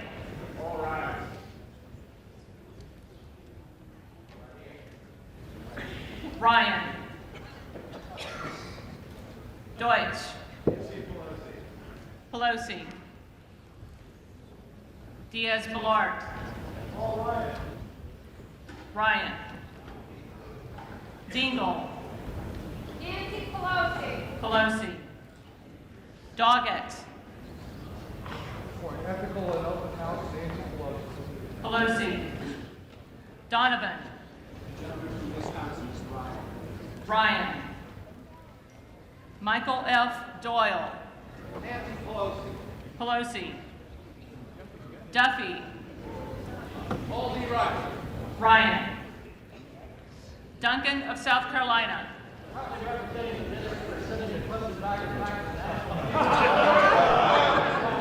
Ryan. Duncan of Tennessee. Ryan. Dunn. Paul Ryan. Ryan. Ellison. Pelosi. Emmer. Ryan. Engel. When she was speaking, she was great back then, and she'll do it again. It's my honor to vote for Nancy Pelosi. Pelosi. Eshoo. For an ethical house, an open house, a house that's open to debate, I vote for Nancy Pelosi. Pelosi. SPII. This house should be ethical, accountable, and open to debate. Go vote for Nancy Pelosi. Pelosi. Esty. For the Constitution and open and free debate in this house, I vote for Nancy Pelosi. Pelosi. Evans. Pelosi. Farenthold. Paul Ryan. Ryan. Faso. Ryan. Ferguson. Ryan. Fitzpatrick. Ryan. Fleischman. Ryan. Flores. Ryan. Fortenberry. Ryan. Foster. Pelosi. Fox. Ryan. Frankel of Florida.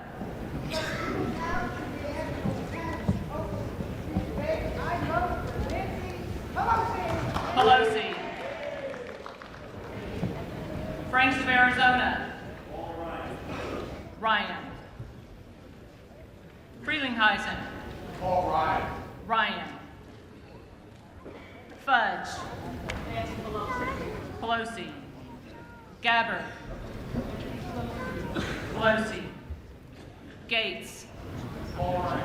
Ryan. Gallagher. Ryan. Gallego. Pelosi. Garamendi. Must be ethical, accountable, and open debate. I vote for Nancy Pelosi. Pelosi. Garrett. Ryan. Gibbs. Ryan. Gomert. Having been told Republican input was not needed or wanted in Obamacare, I vote for Paul Ryan. Ryan.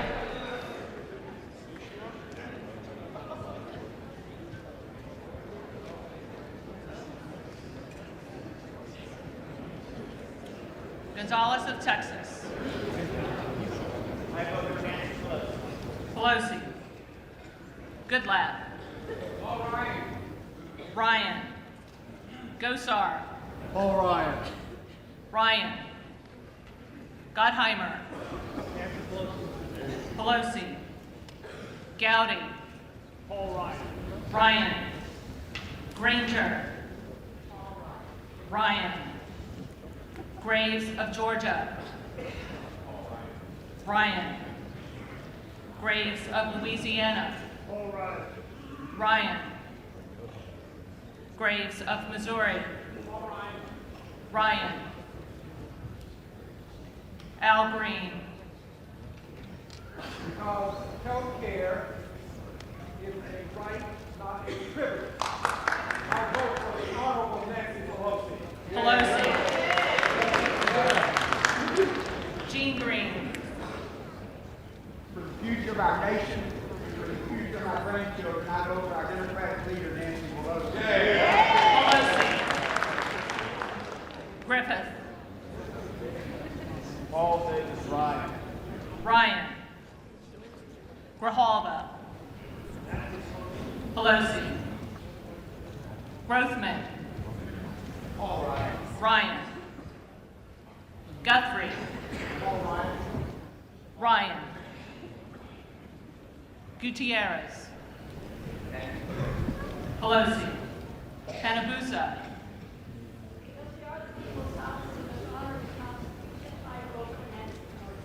Pelosi. Harper.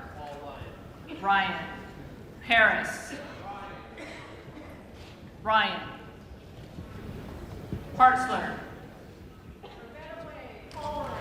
Ryan. Hastings. Pelosi. Heck. Nancy Pelosi. Pelosi. Hinserling. Paul Ryan. Ryan. Jody B. Heiss. Paul Ryan. Ryan. Higgins of Louisiana. Paul Ryan. Ryan. Higgins of New York.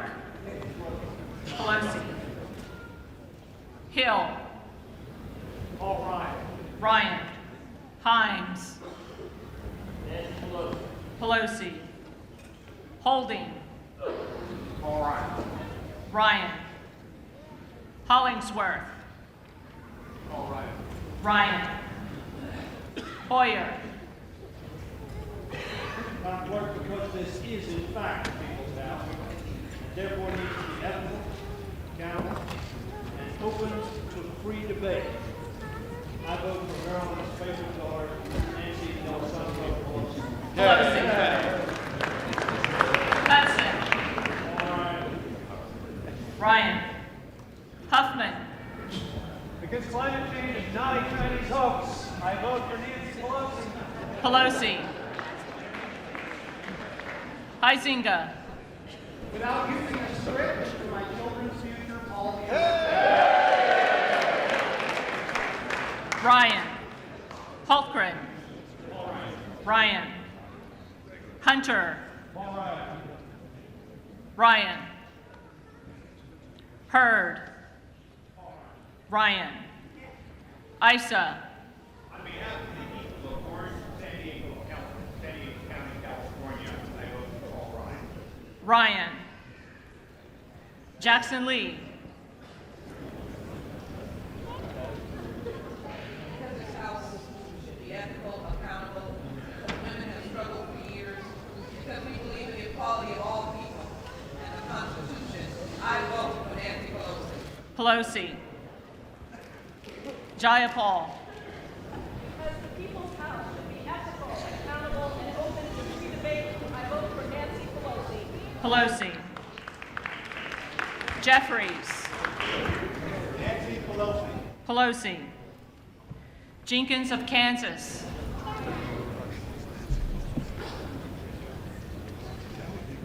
Jenkins of Kansas. Ryan. Jenkins of West Virginia. Paul Ryan. Ryan. Johnson of Georgia. Because I support Medicare, Medicaid, Social Security, and the Affordable Care Act, I cast my vote for Nancy Pelosi. Pelosi. Johnson of Louisiana. Paul Ryan. Ryan. Johnson of Ohio. Paul Ryan. Ryan. Eddie Bernice Johnson. Pelosi. Sam Johnson. Paul Ryan. Ryan. Jones. With the hopes of bringing our troops home from Afghanistan, I vote for Paul Ryan. Ryan. Jordan. Ryan. Joyce of Ohio. Paul Ryan. Ryan. Captor.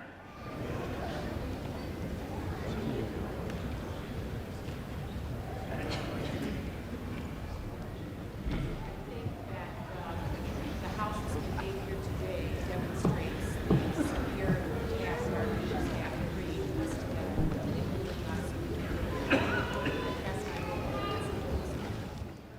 Pelosi. Katko. Ryan. Keating. Pelosi. Kelly of Illinois. Because I want to serve in an ethical and accountable House, in a House that will call bipartisan bills to the floor with many sponsors, such as background checks, I vote for Nancy Pelosi. Pelosi. Kelly of Mississippi. Paul Ryan. Ryan. Kelly of Pennsylvania. Paul Ryan. Ryan. Kennedy. Nancy Pelosi. Pelosi. Kana. Nancy Pelosi. Pelosi. Keywen. Nancy Pelosi. Pelosi. Kildee. Nancy Pelosi. Pelosi. Kilmer. Pelosi. Kind. Tennessee. Jim Cooper.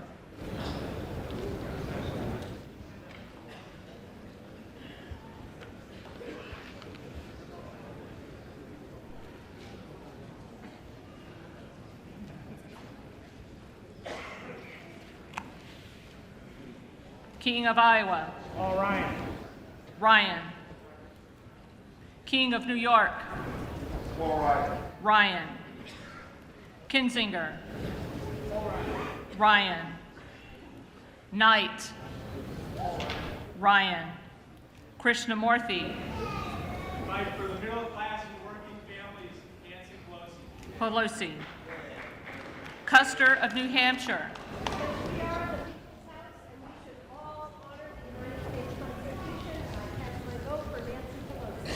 Pelosi. Kustoff of Tennessee. Paul White. Ryan. Labrador. Paul Ryan. Ryan.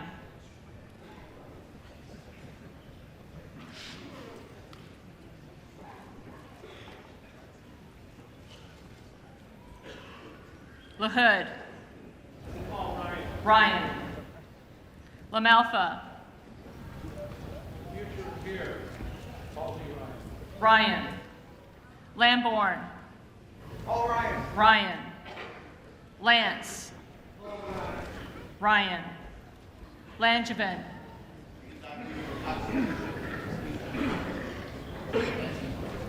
Pelosi. Larson of Washington. Pelosi. Larson of Connecticut. Because of her strong adherence to Article 1, Section 6 of the Constitution, the debate and speech clause, I strongly cast my vote for Nancy Pelosi, who will uphold the ethics of this House. Pelosi. Latta. Ryan. Ryan. Lawrence. Because I still believe that this is a people's house. It gives me freedom of speech and that we should be ethical. Because of people sitting here, I cast my vote for Nancy Pelosi. Pelosi. Lawson of Florida. I'm here from Florida to bring about change, nonpartisan house. That's what we're here to do. Across Democrats and Republicans, I cast my vote for Nancy Pelosi. Pelosi. Lee. Because the people's house should be ethical, accountable, open to free debate, and honor our Constitution, I vote for the Speaker who made sure that 20 million people have health care coverage. I vote for Nancy Pelosi. Pelosi. Levin. Pelosi. Lewis of Georgia.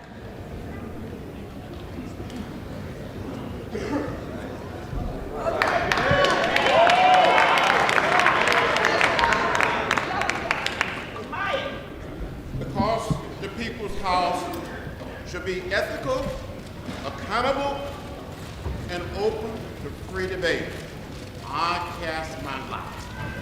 I cast my vote for Nancy Pelosi.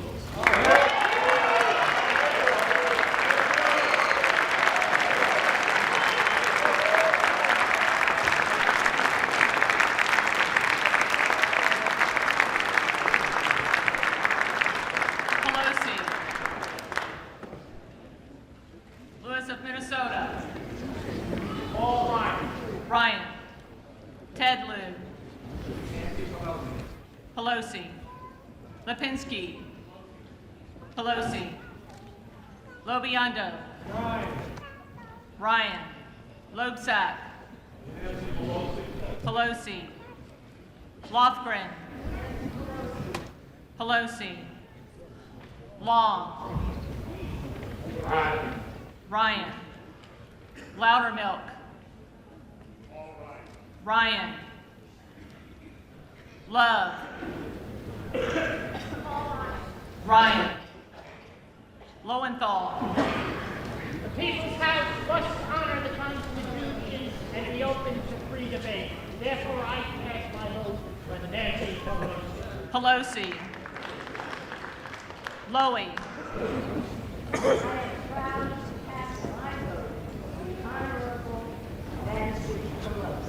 Pelosi. Lucas. Paul Ryan. Ryan. Lutkemeyer. Ryan. Ben Ray Lujan.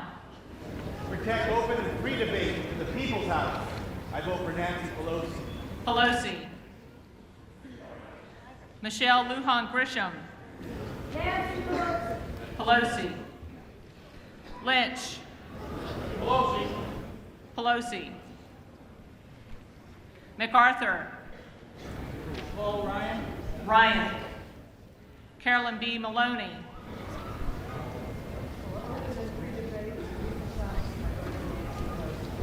Pelosi. Sean Maloney. Pelosi. Marchant. Ryan. Marino. Ryan. Marshall. Ryan. Massey. To help us drain the swamp, Daniel Webster. Daniel Webster.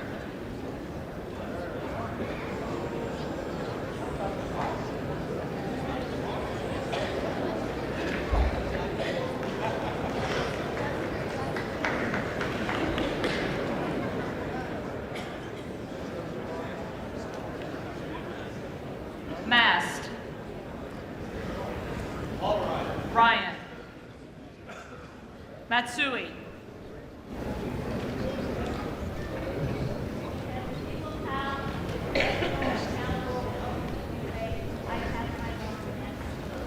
Pelosi. McCarthy. Ryan. McCall. Ryan. McClintock. Ryan. McCollum. For People's House, where we truly respect one another's election certificates, free and open debate, I cast my vote for Pelosi. Pelosi. McEachin. On behalf of the good people of the 4th Congressional District of Virginia, I vote for Nancy Pelosi. Pelosi. McGovern. I believe in the Constitution and debate in an ethical house, and I believe that everybody in this country ought to have the right to health care. I proudly cast my vote for Nancy Pelosi. Pelosi. McHenry. Paul Ryan. Ryan. McKinley. Paul Ryan. Ryan. McMorris Rogers. Ryan. McNerney. Nancy Pelosi. Pelosi. McSally. Ryan.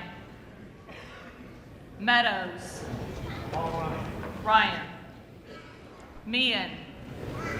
Paul Ryan. Ryan. Meeks. Nancy Pelosi. Pelosi. Ming. Because the People's House would work on behalf of all Americans, I vote for Nancy Pelosi. Pelosi. Messer.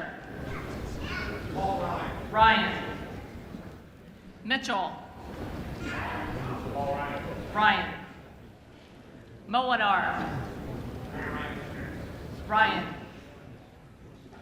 Mooney of West Virginia. Paul E. Ryan. Ryan. Moore. As representative of the people of the 4th Congressional District of Wisconsin, who are relying and are desperate for Medicare, Medicaid, and health care, I cast my vote for the Honorable Nancy D'Alessandro Pelosi. Pelosi. Moulton. Nancy Pelosi. Pelosi. Mullen. Paul Ryan. Ryan. Mulvaney. Paul Ryan. Ryan. Murphy of Florida. Pelosi. Murphy of Pennsylvania. Paul Davis Ryan. Ryan. Nadler.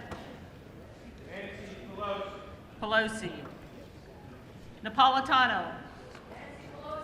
Pelosi. Neal. Nancy Pelosi. Pelosi. Newhouse. Ryan of Wisconsin. Ryan. Noam. Paul Ryan. Ryan. Noland. Nancy Pelosi. Pelosi. Norcross. Pelosi. Nunez.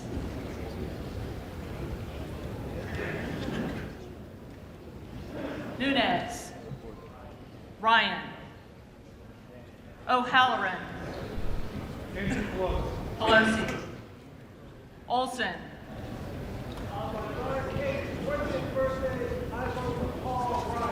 Ryan. O'Rourke. Pelosi.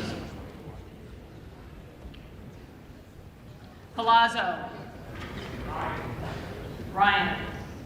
Pallone. Because I believe in this great Constitution and free speech and debate, I vote for Nancy Pelosi. Pelosi. Palmer. Ryan. Panetta. Nancy Pelosi. Pelosi. Pasquarell. All believe in this Constitution, but I believe Nancy Pelosi believes in every word. I cast my vote for Nancy Pelosi. Paulson. Ryan. Payne. Pelosi. Pierce. Ryan.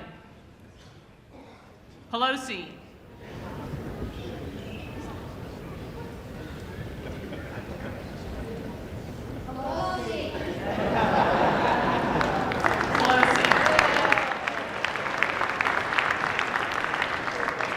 Perlmutter. Pelosi. Perry. Ryan. Peters. Pelosi. Peterson. Pelosi. Pingree. Because this is a people's house, we should be open and accountable and have no rules to stifle the process of Pelosi. Pittenger.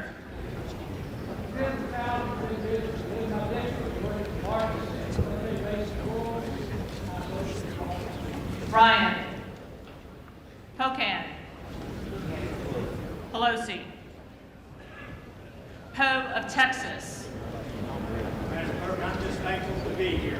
All right. Ryan.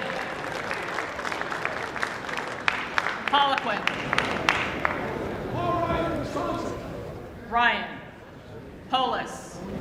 Because the People's House should be ethical, accountable, and open for debate, I proudly cast my vote for Nancy Pelosi. Pelosi.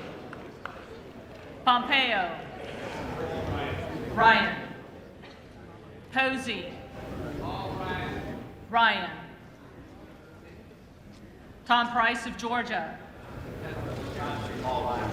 Ryan. Price of North Carolina. Nancy Pelosi. Pelosi. Quigley. Pelosi. Raskin. Because the People's House and the Constitution governs here, Nancy Pelosi. Pelosi. Ratcliffe. All right. Ryan. Reed. All right. Ryan.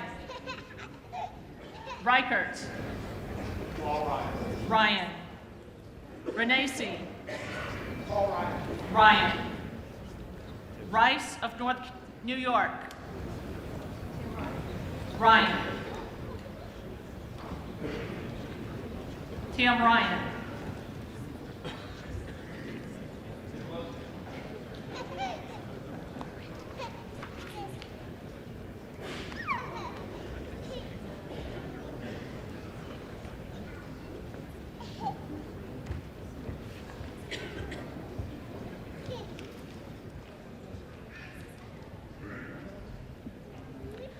Rice of South Carolina. Ryan. Richmond. Because the People's House should be open, accountable, with morals and ethics. I vote for Nancy Pelosi. Pelosi. Roby. Ryan. Rowe of Tennessee. Ryan. Rogers of Alabama. Ryan. Rogers of Kentucky. Ryan. Roy Bacher. Ryan. Rokita. Ryan. Francis Rooney. Ryan. Thomas J. Rooney. Ryan. Rosen. Pelosi. Roscoe. Ryan. Ross Leitonen. Ryan. Ross. Ryan. Rothfuss. Ryan. Rouser. Ryan. Roybal Eller.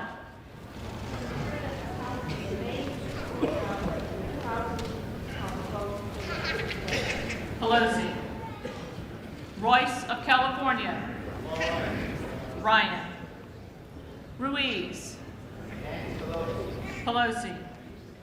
Ruppersberger. Born and raised in Baltimore, Maryland, Nancy Pelosi. Pelosi. Rush. Because climate change is not a hoax, but a great harm to our planet's future, I proudly vote for Nancy Pelosi. Russell. Ryan. Rutherford. Ryan. Ryan of Ohio. Pelosi. Ryan of Wisconsin. Ryan of Wisconsin. Sanchez.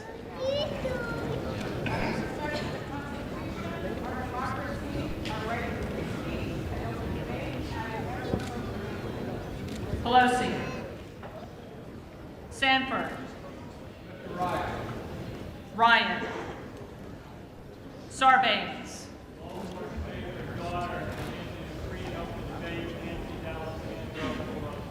Pelosi. Scalise. Ryan. Schakowsky. Because the people's house should honor the right of all women to make their own decisions and the dignity of all people. I vote for Nancy Pelosi. Pelosi. Schiff. Protect the progress of the last 8 years. I proudly vote for Nancy Pelosi. Pelosi. Schneider. Pelosi. Schrader. Schrader. Schweikert. For her future, Paul Ryan. Ryan. Austin Scott. Ryan. David Scott. Nancy Pelosi. Pelosi. Scott of Virginia. Pelosi. Sensenbrenner. Ryan. Serrano. Pelosi. Sessions. Ryan. Sewell of Alabama. Pelosi. Shea Porter.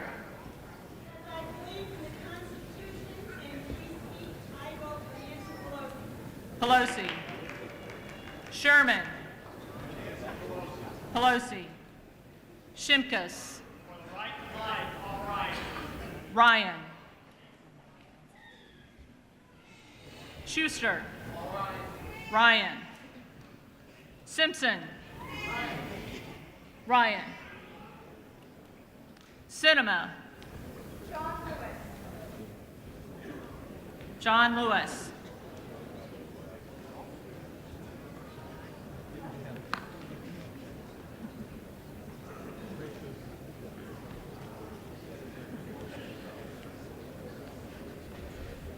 Series. Pelosi. Pelosi. Slaughter.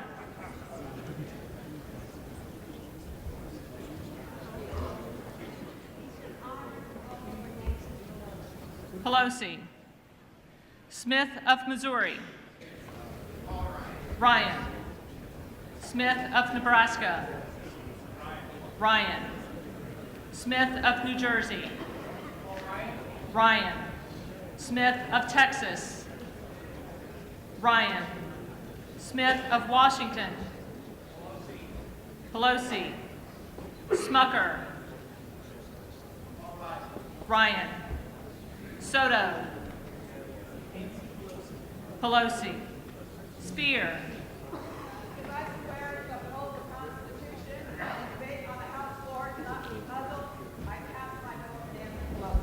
Pelosi. Stefanik. Ryan. Stewart. Ryan. Stivers. Ryan. Swazi. Pelosi. Swalwell of California.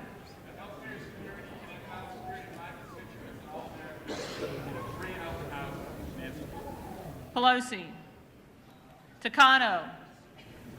I swear to uphold the Constitution and protect free speech and debate on this floor.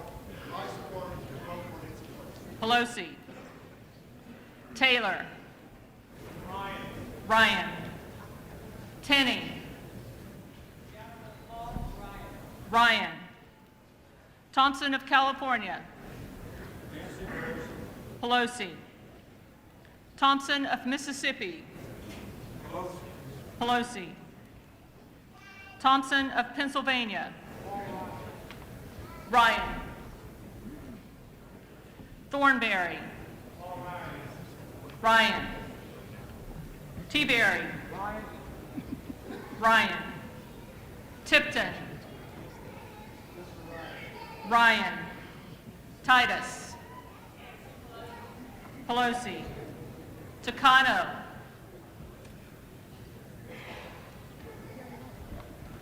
Takano.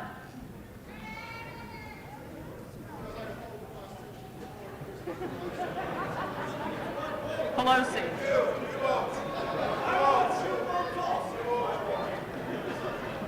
Tonko. Tonko votes Pelosi. Torres.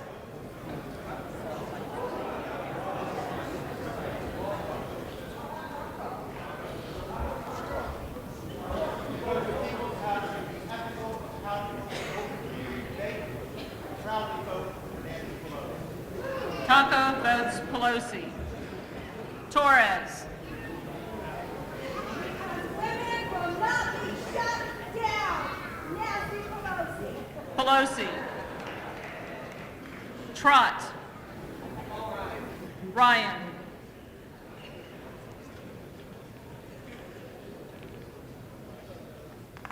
Songas.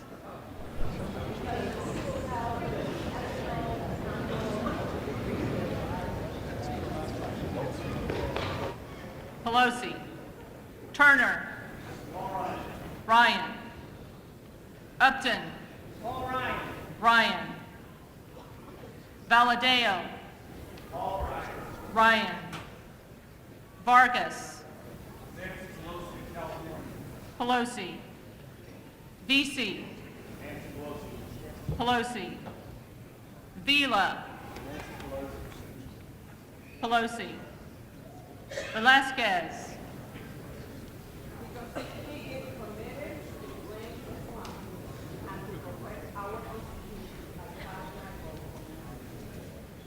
Pelosi. Visklosky. Pelosi. Wagner. Ryan. Wahlberg. Ryan. Walden. Ryan. Walker. Ryan. Walorski. Ryan. Mimi Walters. Ryan. Walls. Nancy Pelosi. Pelosi. Wasserman Schultz.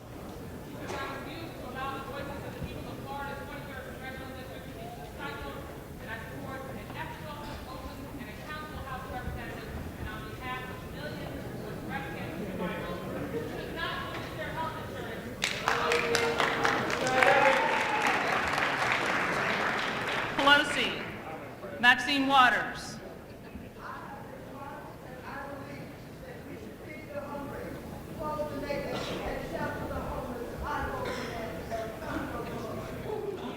Pelosi. Watson Coleman. Because I have taken an oath to support the Constitution that cares about the needy, the elderly, the sick, it cares about the poor, the minority, and the rights of women and all people. I support power and equality. Pelosi. Weber of Texas. Ryan. Webster of Florida. Ryan. Welch.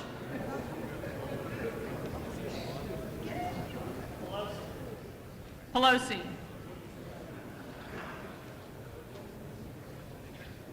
Winstrup. Ryan. Westerman. Ryan. Williams. Ryan. Wilson of Florida.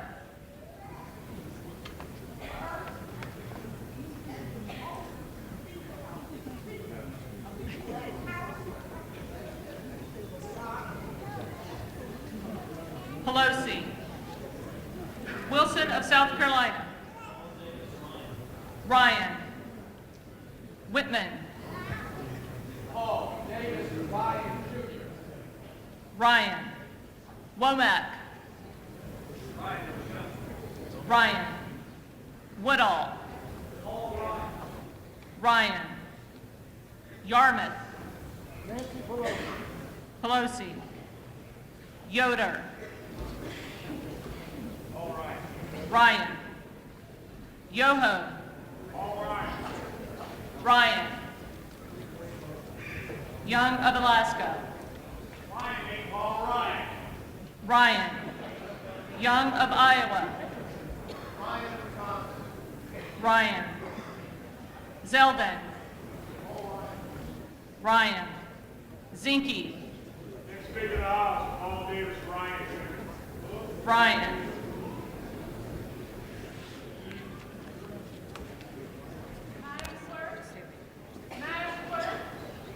For what purpose does the gentlelady rise? I rise because neither my name nor the names of the 5 representatives of the territories duly elected by collectively 4 million Americans, our names were not called. And I ask the parliamentary inquiry as to why not, at this time, at this juncture in the United States, that the territories do not have voice on this. As the clerk advised on January 6, 1999, representatives-elect are the only individuals qualified to vote in the election of the Speaker. At this time, the reading clerk will now call the names of the representatives-elect who did not answer the first call of the roll.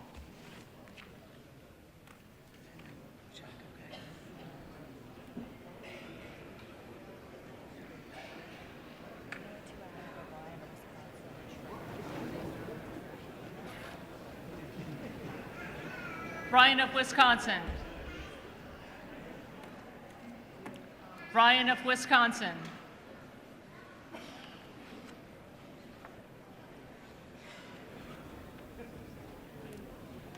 Schrader. Schrader.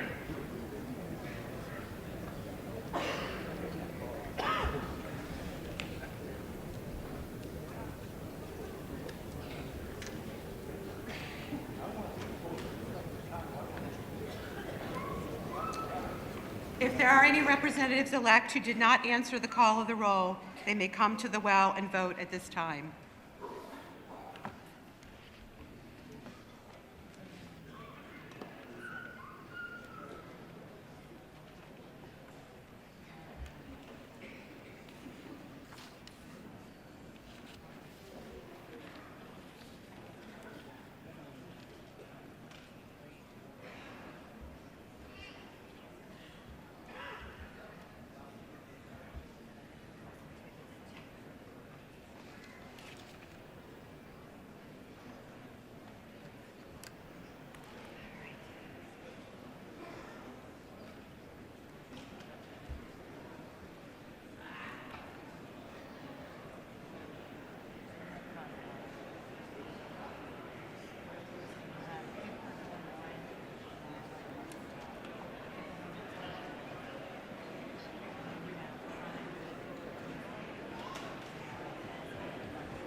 The tellers agree in their tallies that the total number of votes cast is 433, of which the Honorable Paul D. Ryan of the state of Wisconsin has received 239.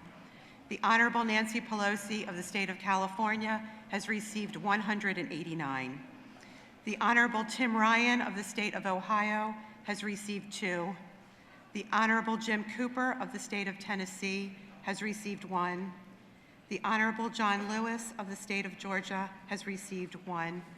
The Honorable Daniel Webster of the state of Florida has received 1.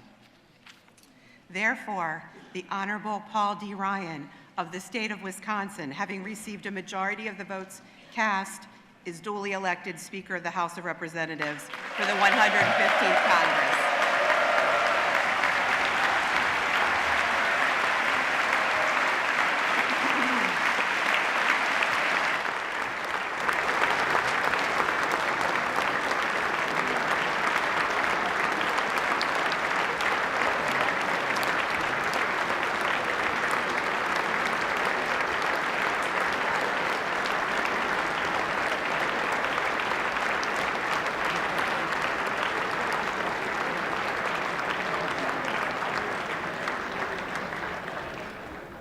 Appoints the following committee to escort the Speaker-elect to the chair.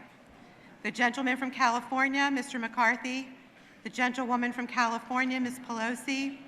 The gentleman from Louisiana, Mr. Scalise. The gentleman from Maryland, Mr. Hoyer. The gentlewoman from Washington, Mrs. McMorris-Rogers. The gentleman from South Carolina, Mr. Clyburn. The gentleman from Ohio, Mr. Stivers. The gentleman from New York, Mr. Crowley. The gentleman from Indiana, Mr. Messer. The gentlewoman from California, Ms. Sanchez. The gentleman from Georgia, Mr. Collins. The gentleman from New Mexico, Mr. Ben Ray Lujan.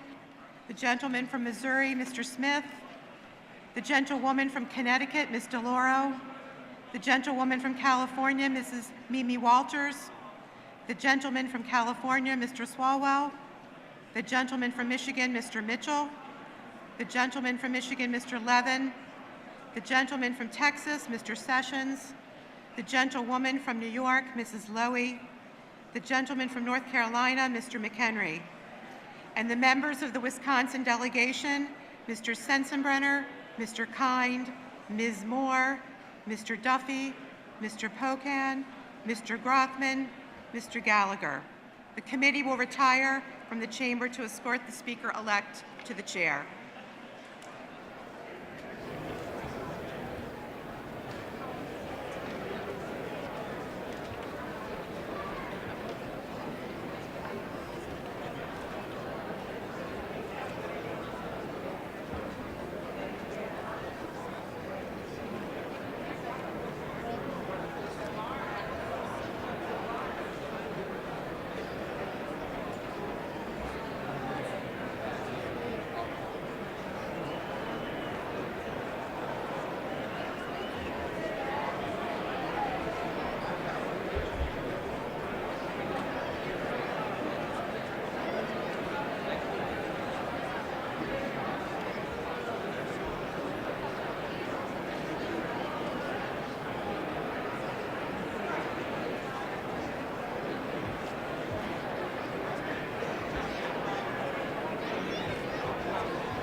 All right, folks, now we are going to check in with the Senate swearing in as Vice President Joe Biden is meeting with the senators right now.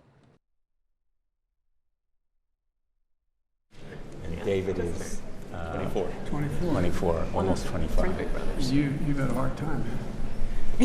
Living with me? He had one easy year. Like you, I have a much better looking sister than I am. My dad just said one job, keep the guys away from your sister. Have you been doing a good job? Probably not. Okay. It's great to see you. You too. God love you. Good to see you guys. Thank you for Keep your faith, Richard, and thanks for being so good to my boat. I'll always remember that. And your service has been really Well, thank great, you. Mom. Thank you. Thank you, sir. Take care. Why don't we get all this together? Back sweet. Oh, no. Oh, we're doing. Oh, we didn't get that pic. Oh, We didn't do that I forgot the selfie part. Thank you. Thank you very much. Okay. Keep the faith, guys.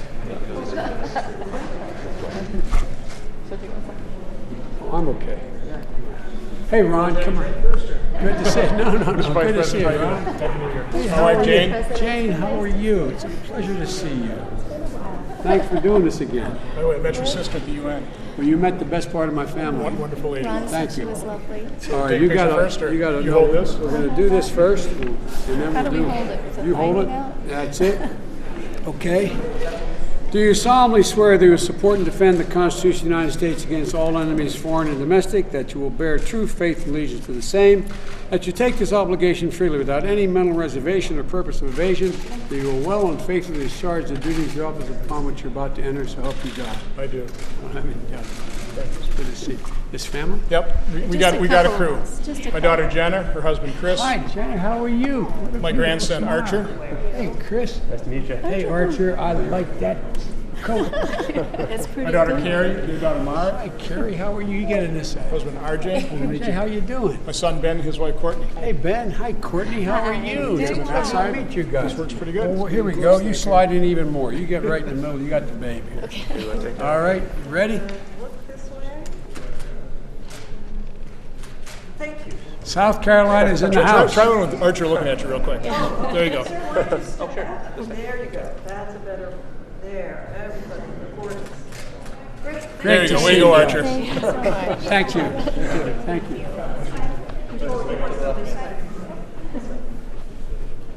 See you.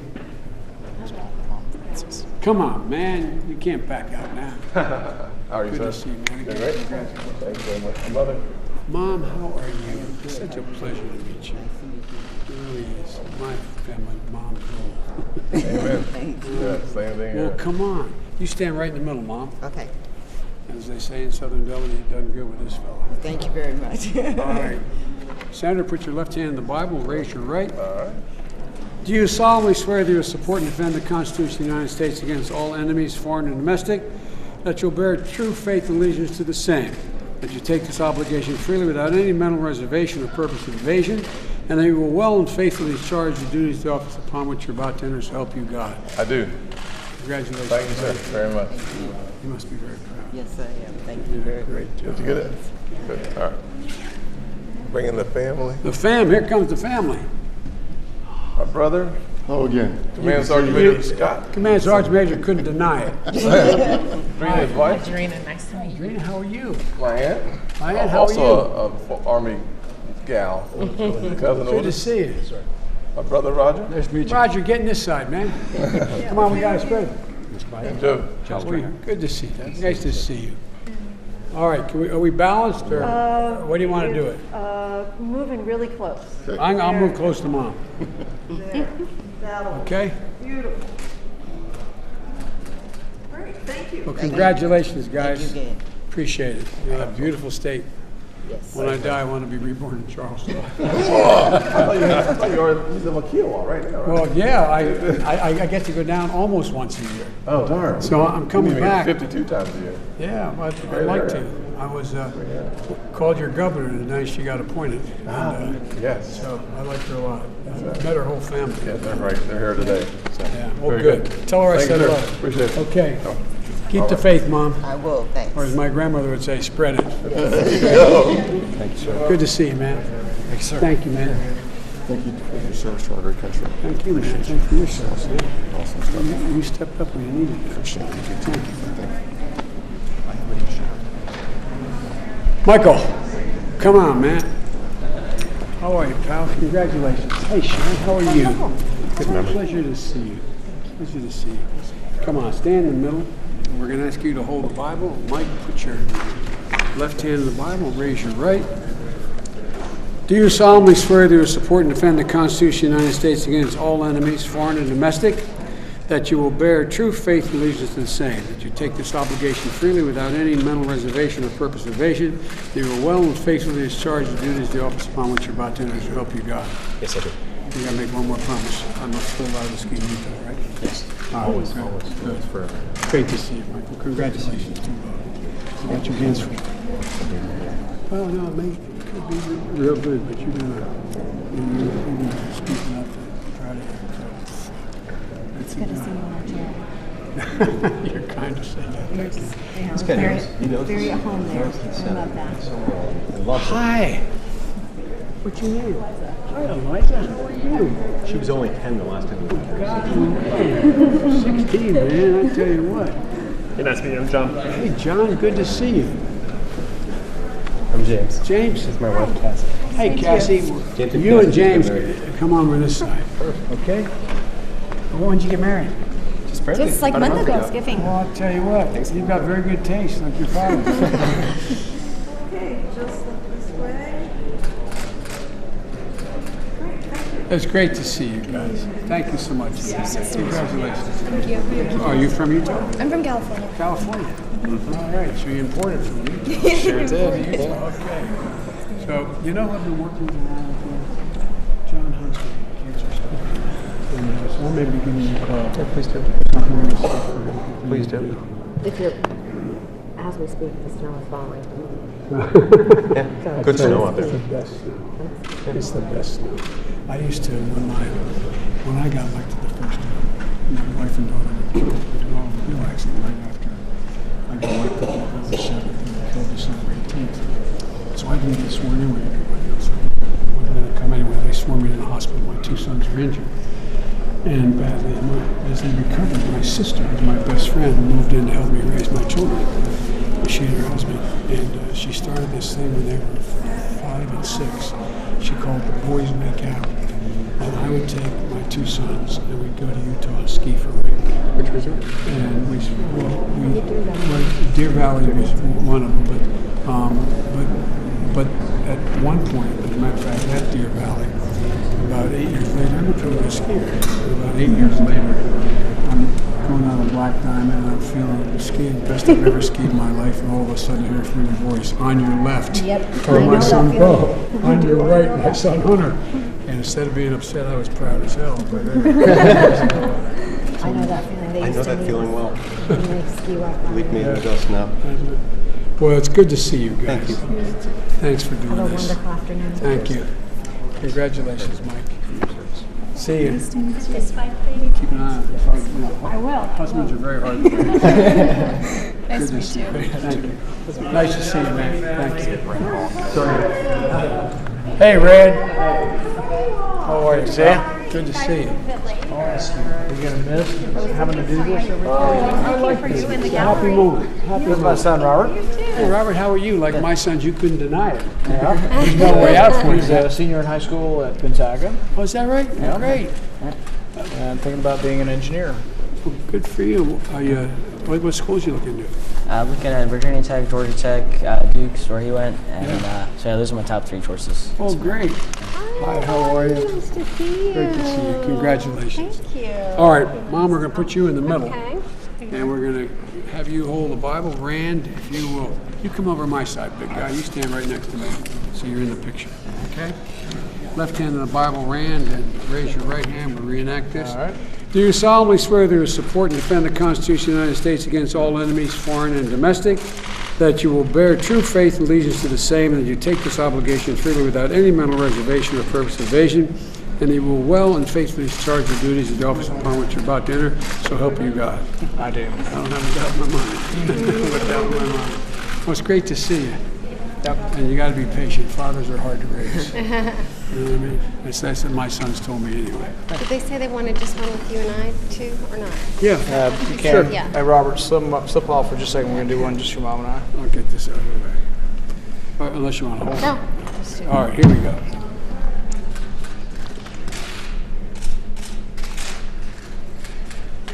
You're going to have your hands full. Thank you. Absolutely. I'm counting on you. Tell Jill I said hello. I We're will. going to miss her. I She will. always hosts us at Yeah, such nice she things. enjoyed it. Thank you. The Vice President's residence. We Thank really you. enjoyed it. All right. Amy. Tammy, who's that beautiful child? Daughter, Mr. Vice President. Who is This that beautiful child? Abigail. This is Abigail. How you doing? Abigail says, when's this over, Mom? This is Grandma, my mom. Hey, Mom, how are you? Congratulations. My husband Brian. Hey, Brian, how are you? Let me see.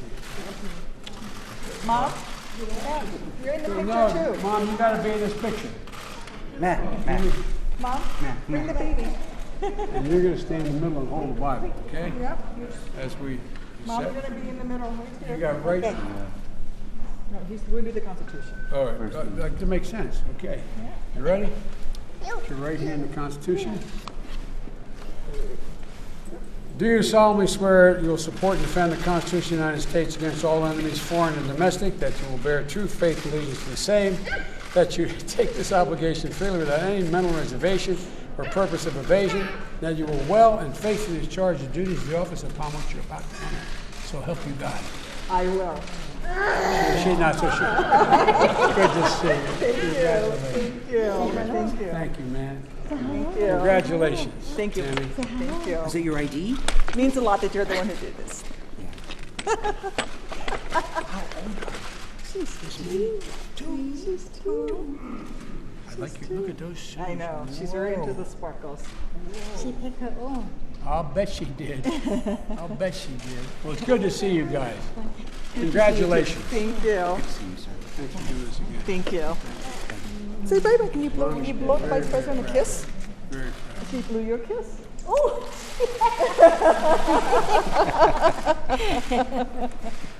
See you, Tammy. Thank you.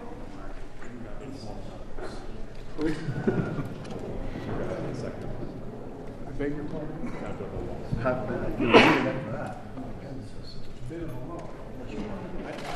I said a bit of a low. I said, we don't have anybody named Low. How you guys doing? I tell you what, at least I get to talk. You guys, stand here, you must be getting tired holding that camera. So. Cramp it up. How many more we have?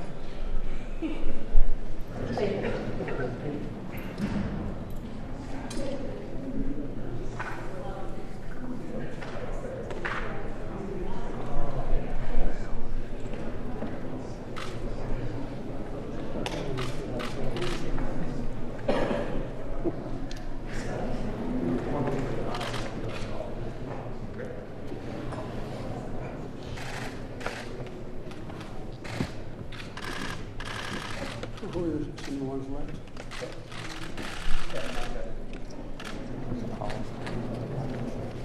And Holland, who else?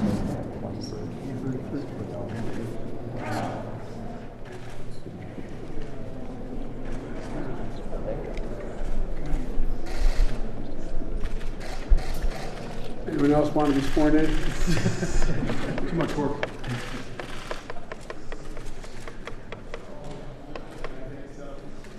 Sure it can.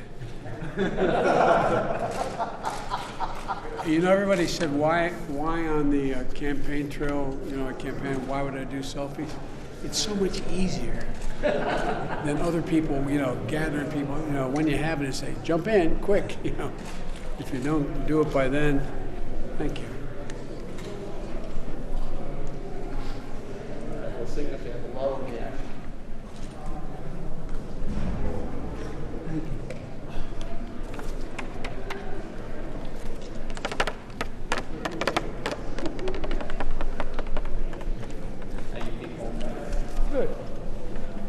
After our Christmas parties, we had over 5,500 people come through in the line and have a picture taken. Oh my God. How long did that take? At least I wasn't in high heels. This time. This time. Those things are changing, man.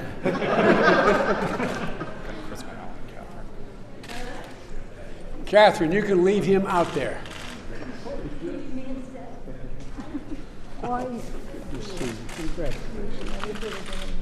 Congratulations.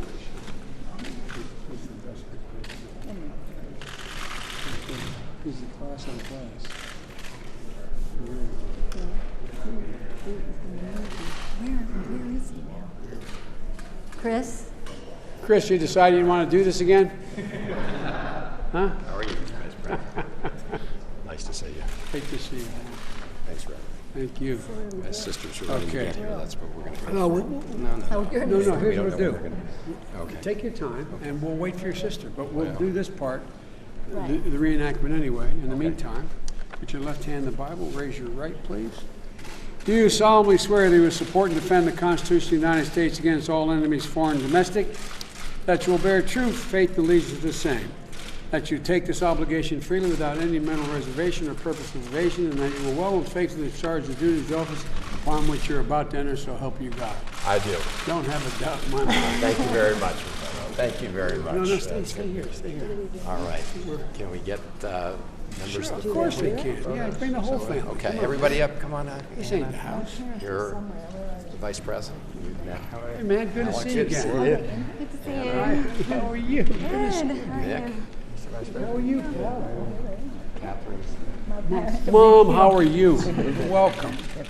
Hey, Dad, how are you? Good. How are you? Great to see you, man. Great to see you. Thanks for wearing that. I really mean it. All right. By the way, Are they just here? Are they here? no, we have time. We have time to wait. Is everybody on deck? We have time. That's all right. We'll wait. That's not a problem, man. Okay. They said you were going fast. No. Ahead of time. Well, no one ever believes I can go faster than anything. Well, did you see that article in the paper, in the POW, where they found evidence that Nixon actually just interfered with the peace process so that Johnson would not be able to deliver going into the election? Something he had tried to hide his entire career. It finally came out. Yeah.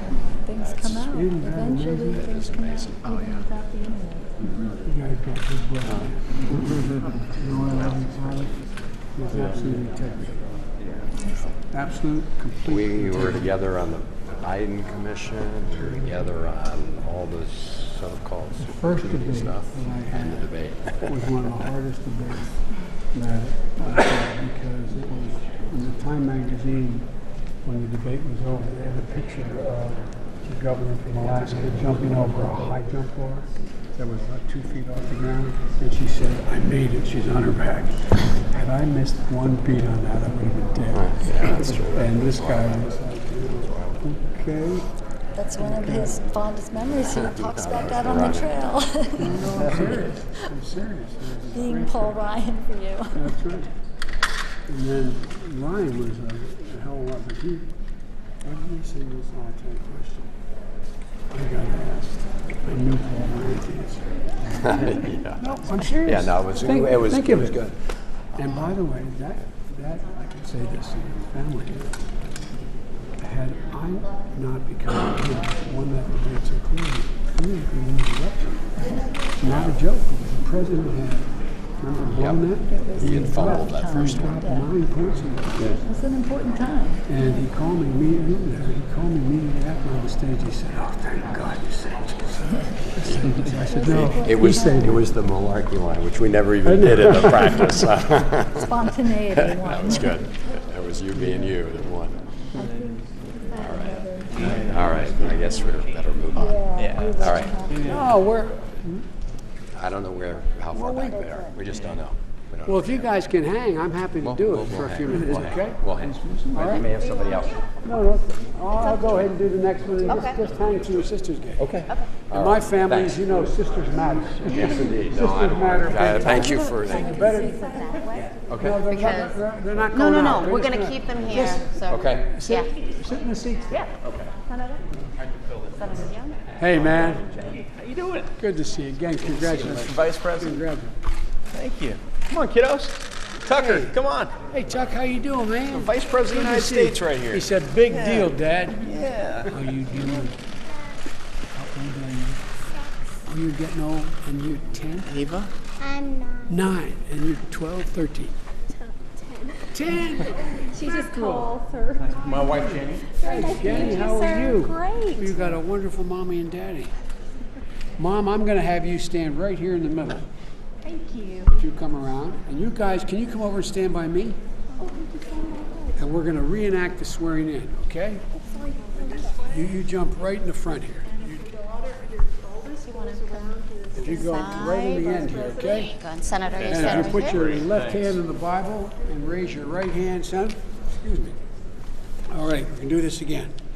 Do you solemnly swear that you will support and defend the Constitution of the United States against all enemies, foreign and domestic, that you will bear true faith and allegiance to the same, that you take this obligation freely without any mental reservation or purpose of evasion, and that you will well and faithfully discharge the duties of the office upon which you're about to enter, so help me God? I do.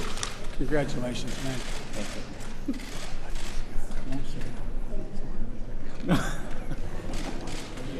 I wish you. it It's was mutual, and the sentiment's mutual as well. No, but I really mean it. I hope you enjoy it as much as I did. Thank you. I enjoyed being here more than anything I've done in my life. So, and hey, Make the man. most of it. Hey, bro, how you Scott. doing, man? Yeah. Scott, you jump behind the kids. Come on. Anybody else in the family here? I told Scott to stay out of the pictures. Hey, man, there's an argument. I'll tell you in a minute. Okay, here we go. Look at the camera.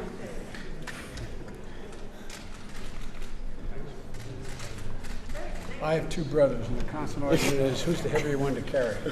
And they all vote, I'm the biggest burden. I'm the biggest burden.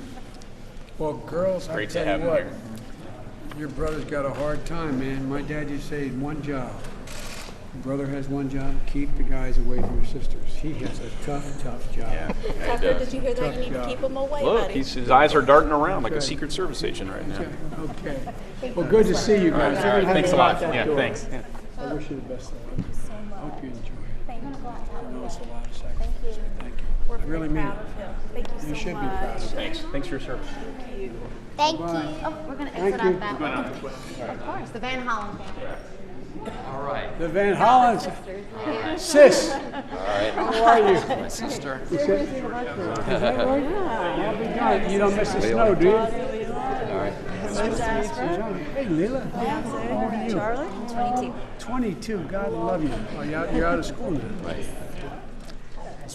How are you, man? My sister Caroline. Hey, sis. All right. They said, we're going to go. I said, no. In my family, sisters rule.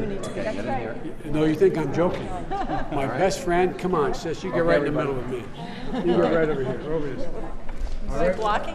Oh, We're all coming in to do one thing. okay, yes. Come on in, Mom. You get right in the middle. Come on, Dad. Remember, your mom. Okay, here you go. You ready? Can you see us all? Sir, why don't you go to the end, in the back there? I can't see. There you go. And if you two move over so I can see the senator. And take a step forward. Okay, here we go.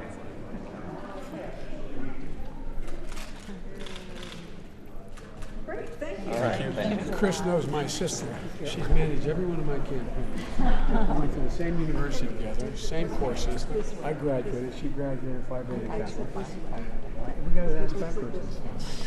She should be the senator. That's what Not me. Of course, we're going to exit out that way. Good to see you guys. Thanks a lot. Thank you. Jimmy, good to see you, man. Congratulations again. Very much. My wife, Cindy. Hi, Cindy. How are you? A friend of mine would say to me, God bless you, dear. You have my sympathies. Mm-hmm. You know, it's hard stuff. It's a lot of travel. You know it well. I didn't have as far as you go as you do. Are you ready? Ready. Raise your right hand, please. Do you solemnly swear to support and defend the Constitution of the United States against all enemies, foreign and domestic, that you will bear true faith and allegiance to the same, and you take this obligation freely, without any mental reservation or purpose of evasion, that you will well and faithfully discharge the duties of the office upon which you are about to enter, so help you God? I will. Congratulations.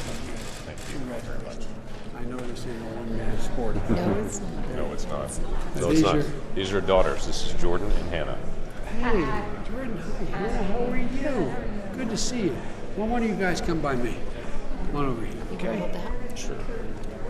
Okay, here we go.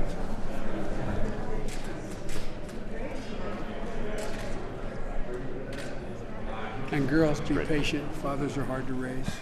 They are. Just be patient. That's my daughter told me. So, great to see you guys. Thank you. As well. Good to see you. Enjoy the work. Congratulations.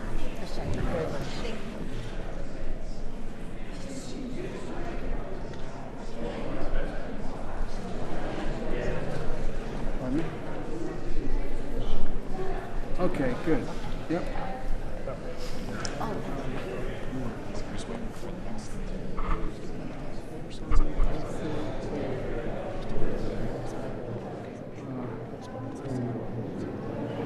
Just what Dr. B is saying. I believe Maggie has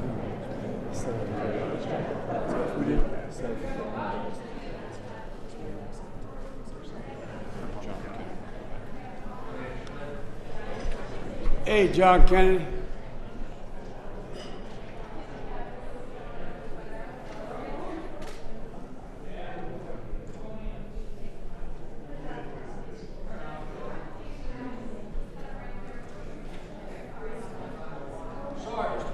Take your time. Hey, man. Mine keeps losing me. You know what I mean? Deliberately. Here she is. Come on. You met the vice president? No, I haven't. My Nice wife, to Becky. meet you. Becky, you haven't missed a thing, too. You haven't missed a thing. Congratulations. I'm going to stand you right in the middle here. And we're going to reenact the swearing in. I'm going to give you the Bible. And we're just going to, you put your left hand in the Bible, raise your right, and we'll do this again, okay? Ready? I'm ready. Okay. Do you solemnly swear that you will support and defend the Constitution of the United States against all enemies, foreign and domestic, that you will bear true faith and allegiance to the same, and you take this obligation freely without any mental reservation or purpose of evasion, and that you will well and faithfully discharge the duties of the office upon which you are about to enter, so help you God? I do and I will. I'm confident. Thank you, Mr. Vice Thank President. you. It's an Thank honor. you. I know this is not a one-man sport. Congratulations. Appreciate it. Hey, man. Hey, it's my son, Richard. Well, come on. I mean, Preston. Preston. Hey, man. My brother, Richard, is back here somewhere. Well, you stand next to me, big guy. All right. Okay. Who else you got? We got to. Mom, you stand right in the middle. We've got. Yeah, bring them all in. Bring them all in. Bring the herd in. Nice to meet you, Mr. Come Vice on President. in, guys. Gina Kurzak. Hey, man. Good to see you. Hi, how are you? Good to see you, man. You got to get in that side. We got to balance this out. How are you? Welcome. Hey, man. Good to see you. Okay, who are the brothers? This is one. Sorry. Richard's not here. He's got sick. And this is my son. All right. Okay. How do you want us, Mr. Vice President? Any way you want. Any man. way you want, sir. It is your party. Okay.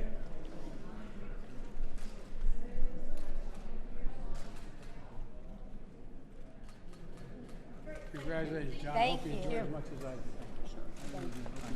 Come back and see. Thank you. I will. It's very nice to meet you, Mr. Vice President. Okay. Well, you're kind to say that. Yes, ma'am. Take care of me, guys. Nice to meet you. Farmers are hard to raise. That's your color. Good to see you. Maggie. Good to see you, kid. Hey, Ben. Yeah, Ben's hanging Good to see you. Well, first we're going to have you stand right in the middle. Your No. spouse, I'm Right here. here. See, it says right there, Okay. it's all. Left hand on the Bible gov. Raise your right hand. Ready? Do you solemnly swear to support and defend the Constitution of the United States against all enemies, foreign and domestic, that you will bear true faith and allegiance to the same, that you take this obligation freely without any mental reservation or purpose of evasion, and that you will well and faithfully discharge the duties of the office upon which you're about to enter, so help you God? I do. I don't have any doubt.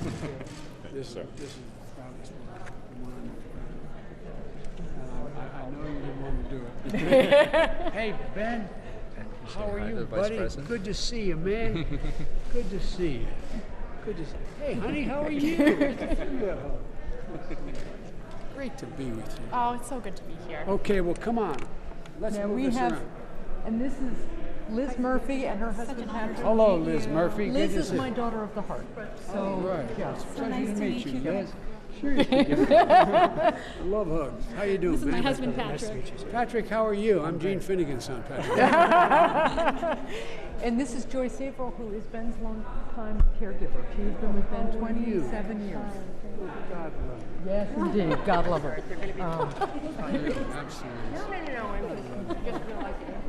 And my sister Franny. Hey, Franny, how are you? sir? Good to see you. Thank you. And my mom. Mom, how are you? As they say in Southern Delaware, you done good with that girl. Thank you. I worked hard on it. This is my sister-in-law and my brother Frank. Hey, Frank, how are you, man? Great to see you. It's an honor to see you All right, guys. so let's see. All right, let's slide in. Shall we do this? Come on, guys, slide over here. Come on, close. All right, act like we like each other, like we're a family. Actually, get down. That's great. Yeah. Actually, Okay with you, Ben? All right. Just a little bit to allow your coach right behind you. Yeah, okay, Franny. Franny needs to be Yeah. behind. You're right? Okay. There you go. Okay. If you don't want to be in it, Right, it's good. It's all right, Ben. There are going to be some flashes, There's okay? going to be some flashes. That will at least give me a good way of looking natural. thank you. Thank you. Thank you. Thanks. Thank you. All right, hold on. You're all set? Okay. Thank you. Yeah. No, I just realized that later. We'll say there's medication and you just stand by ways. Okay. This way, I fix it out. Thank you. Great, thank you so much for your help. Thank you, take care. You told me. You made a commitment. And I was told you got, I mean, they told me to be okay. All right, good. Hey, by the way, get to know Catherine. She's really a good friend. Catherine, they let Paul in the building? Paul, how are you, man? Great to see you, brother. It is quite a day. I'm so proud of you. All right, you stand in the middle, Paul. Okay. Catherine, left hand in the Bible, raise your right. We'll reenact this, okay? Okay. Tired yet? All right. Do you solemnly swear that you will support and defend the Constitution of the United States against all enemies, foreign and domestic, that you will bear true faith and allegiance to the same, that you take this obligation freely without any mental reservation or purpose of evasion, and you will well and faithfully discharge the duties of the office upon which you're about to enter, so help you God? I will. Who's this guy? So I want to introduce you to my mother and my sister and my niece and nephew. This is my mother, Joanna. Mom, I want to know what you're drinking. God, look, you look like your sister. Jesus, God. I'm serious. God, what's your first name? Joanna. Hi, Joanna. This is my sister, Cynthia. Couldn't deny it, Cynthia. My niece, Christina. Hi, Hi, Christina. How are nice you? to meet you. Mr. Vice President. Hey, Dad, how are you? Original Paul Mason. Well, I tell you what, that's what my father would say. He'd say, I'm the real Joe Biden. Good to This see is my you. nephew, Andrew. Hey, Andrew, It's an how honor, are you, sir. man? Thank you. It's an Nice honor. to say that. Well, come on, let's all slide in. meet you, so we're all excited about that. Delighted to meet you. That's all? That'd be great. All right, here we go. Move just a little bit out so we can. Thank have you. the That's fine. spouse. They're always trying to block Paul out. Yeah, indeed. Right there?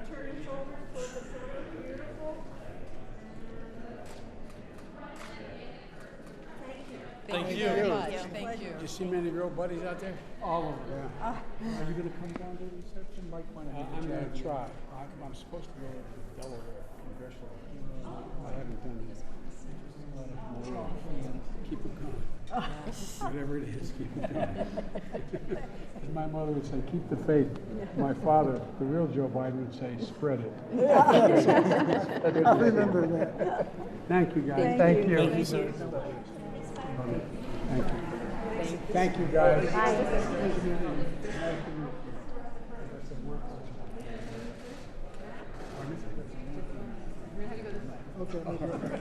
Forget Ray.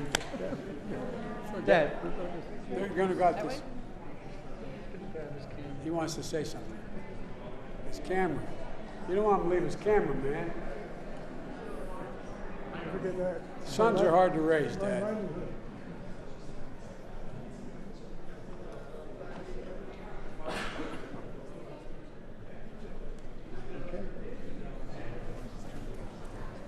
What time?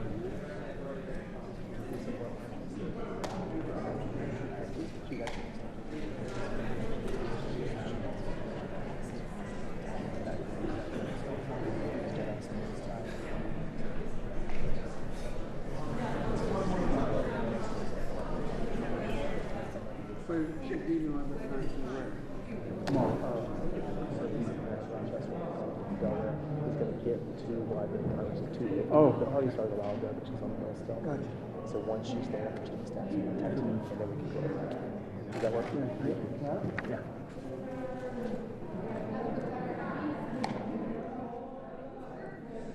Aren't you glad there's not 435 senators?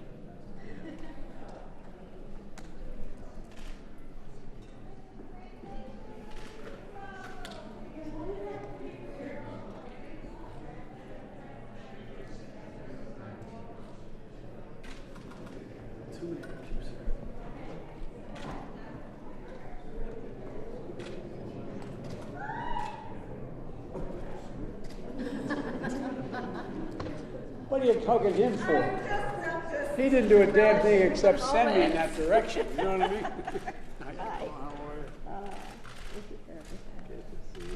Good to see you, man. How are you? You know you've been married way up. You know that, right? All right. We're going to have you stand in the middle. Okay. And Kamala, you stand out there. We're going to reenact the ceremony, and then we're going to bring in your folks, okay? Well, you ready? All right. That's a good way to do it. All right? Yes.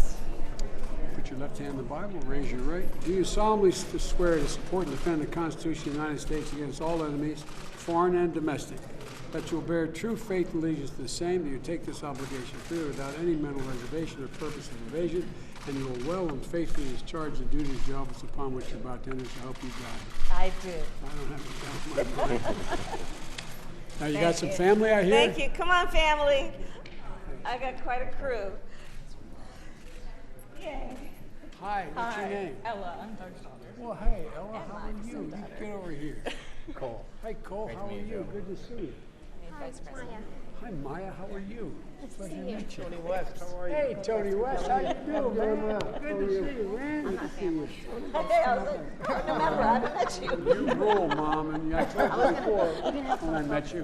Moms rule in my house. Hi. Good to see you. How are you? Thank you so much. Hey, man. Sir, how you doing? Haven't seen you. You came and did a presentation at my Oscar show last year. That's right. That's right. Thank you for coming. There's not many guys who can say my Oscar show. How you doing, sir? Good to see you, man. Johnson. Good to see you, pal. Cousin. Hello. It's nice to meet you. Cousin? Professor at University of Maryland. I Oh, is am that indeed. right? What do you teach? A DC resident, What do you teach? literature. Oh, right. That's my wife. This is my mother's sister, my aunt. Well, how are you? It's a pleasure to meet you. Well, thank you so much. Thank you. Her husband, my How are aunt. you? Well, thank you. Thank you, Kabash. Nice to see you. My aunt who travels from India. Well, welcome. A renowned doctor. Well, Just for her. well, I tell you what, a renowned doctor for a renowned public official. I tell you what, she's the best. She is the very best. I'm our uncle. Well, hello, Uncle. How are you? I'm quite fine. Who is You a are. It's great to journalist see you. and a mathematician. Well, I'll tell you what. And an all-around all these troublemaker. guys are journalists, but I don't think they can add and subtract. I don't know. That's good for them. I'm teasing. Good to see you. All right. Okay, now, we'll do it this. Okay, we got it? Can you see everybody? You can't see the big guy. I'm not doing it. Oh, look. All right. Up top.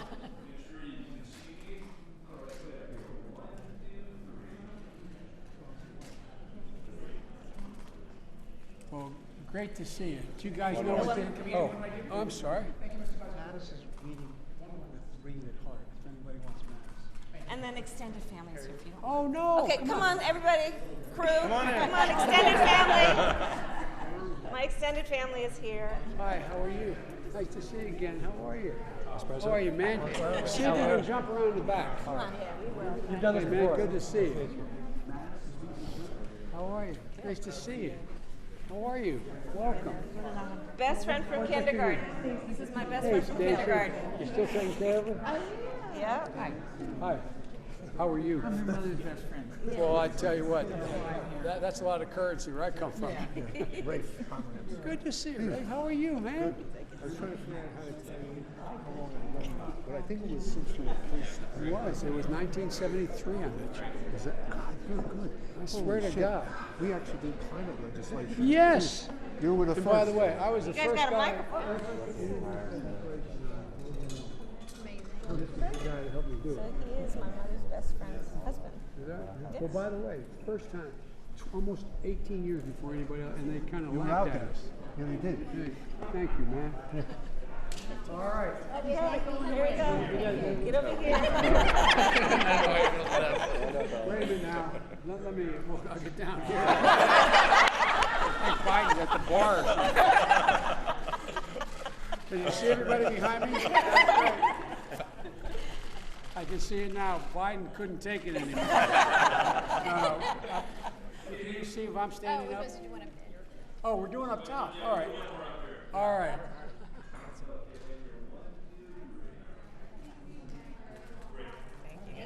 Now look, I want to demand one thing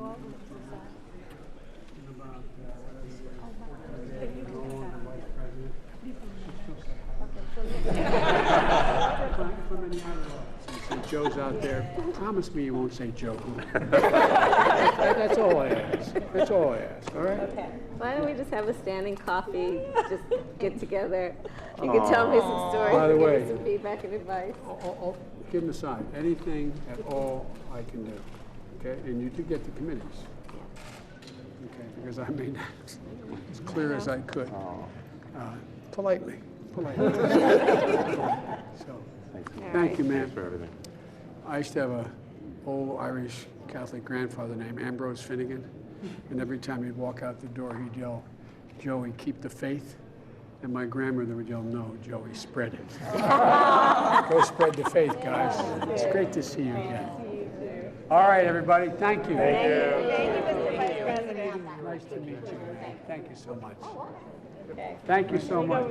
My mother would say, the left hand closest to the heart. Good to see you. Nice to see you.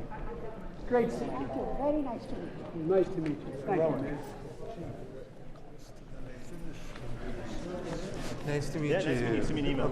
Yeah. Great to see you. Yeah, nice seeing you I don't know again. what else to do, I'll see you man. in Well, that's not bad. That's That's right. not bad. Okay. Good to see you. How are you doing? I'm good. For real? Yeah. Your son doing well? Thank you. Yes, we were just together until last night. Well, we're gonna, I am setting up this called the Biden Trust to continue the cancer project. And it's not so much about raising money and philanthropy than something. It's more about keeping these guys cooperating, changing the culture. As you figured out by now, Now, are you going to be based in Penn? no, I'm deliberately not. I'm going to be based out of Penn for foreign policy. But I'm deliberately not associating with one medical student. So who's going to It's great to see you. Great to see you. Lovely lady. Thank you. And best to see you. We're huge fans. And may I have a picture with my daughter? I would love a picture of you. Oh, wow. Come on. Thank you, sir. Come on.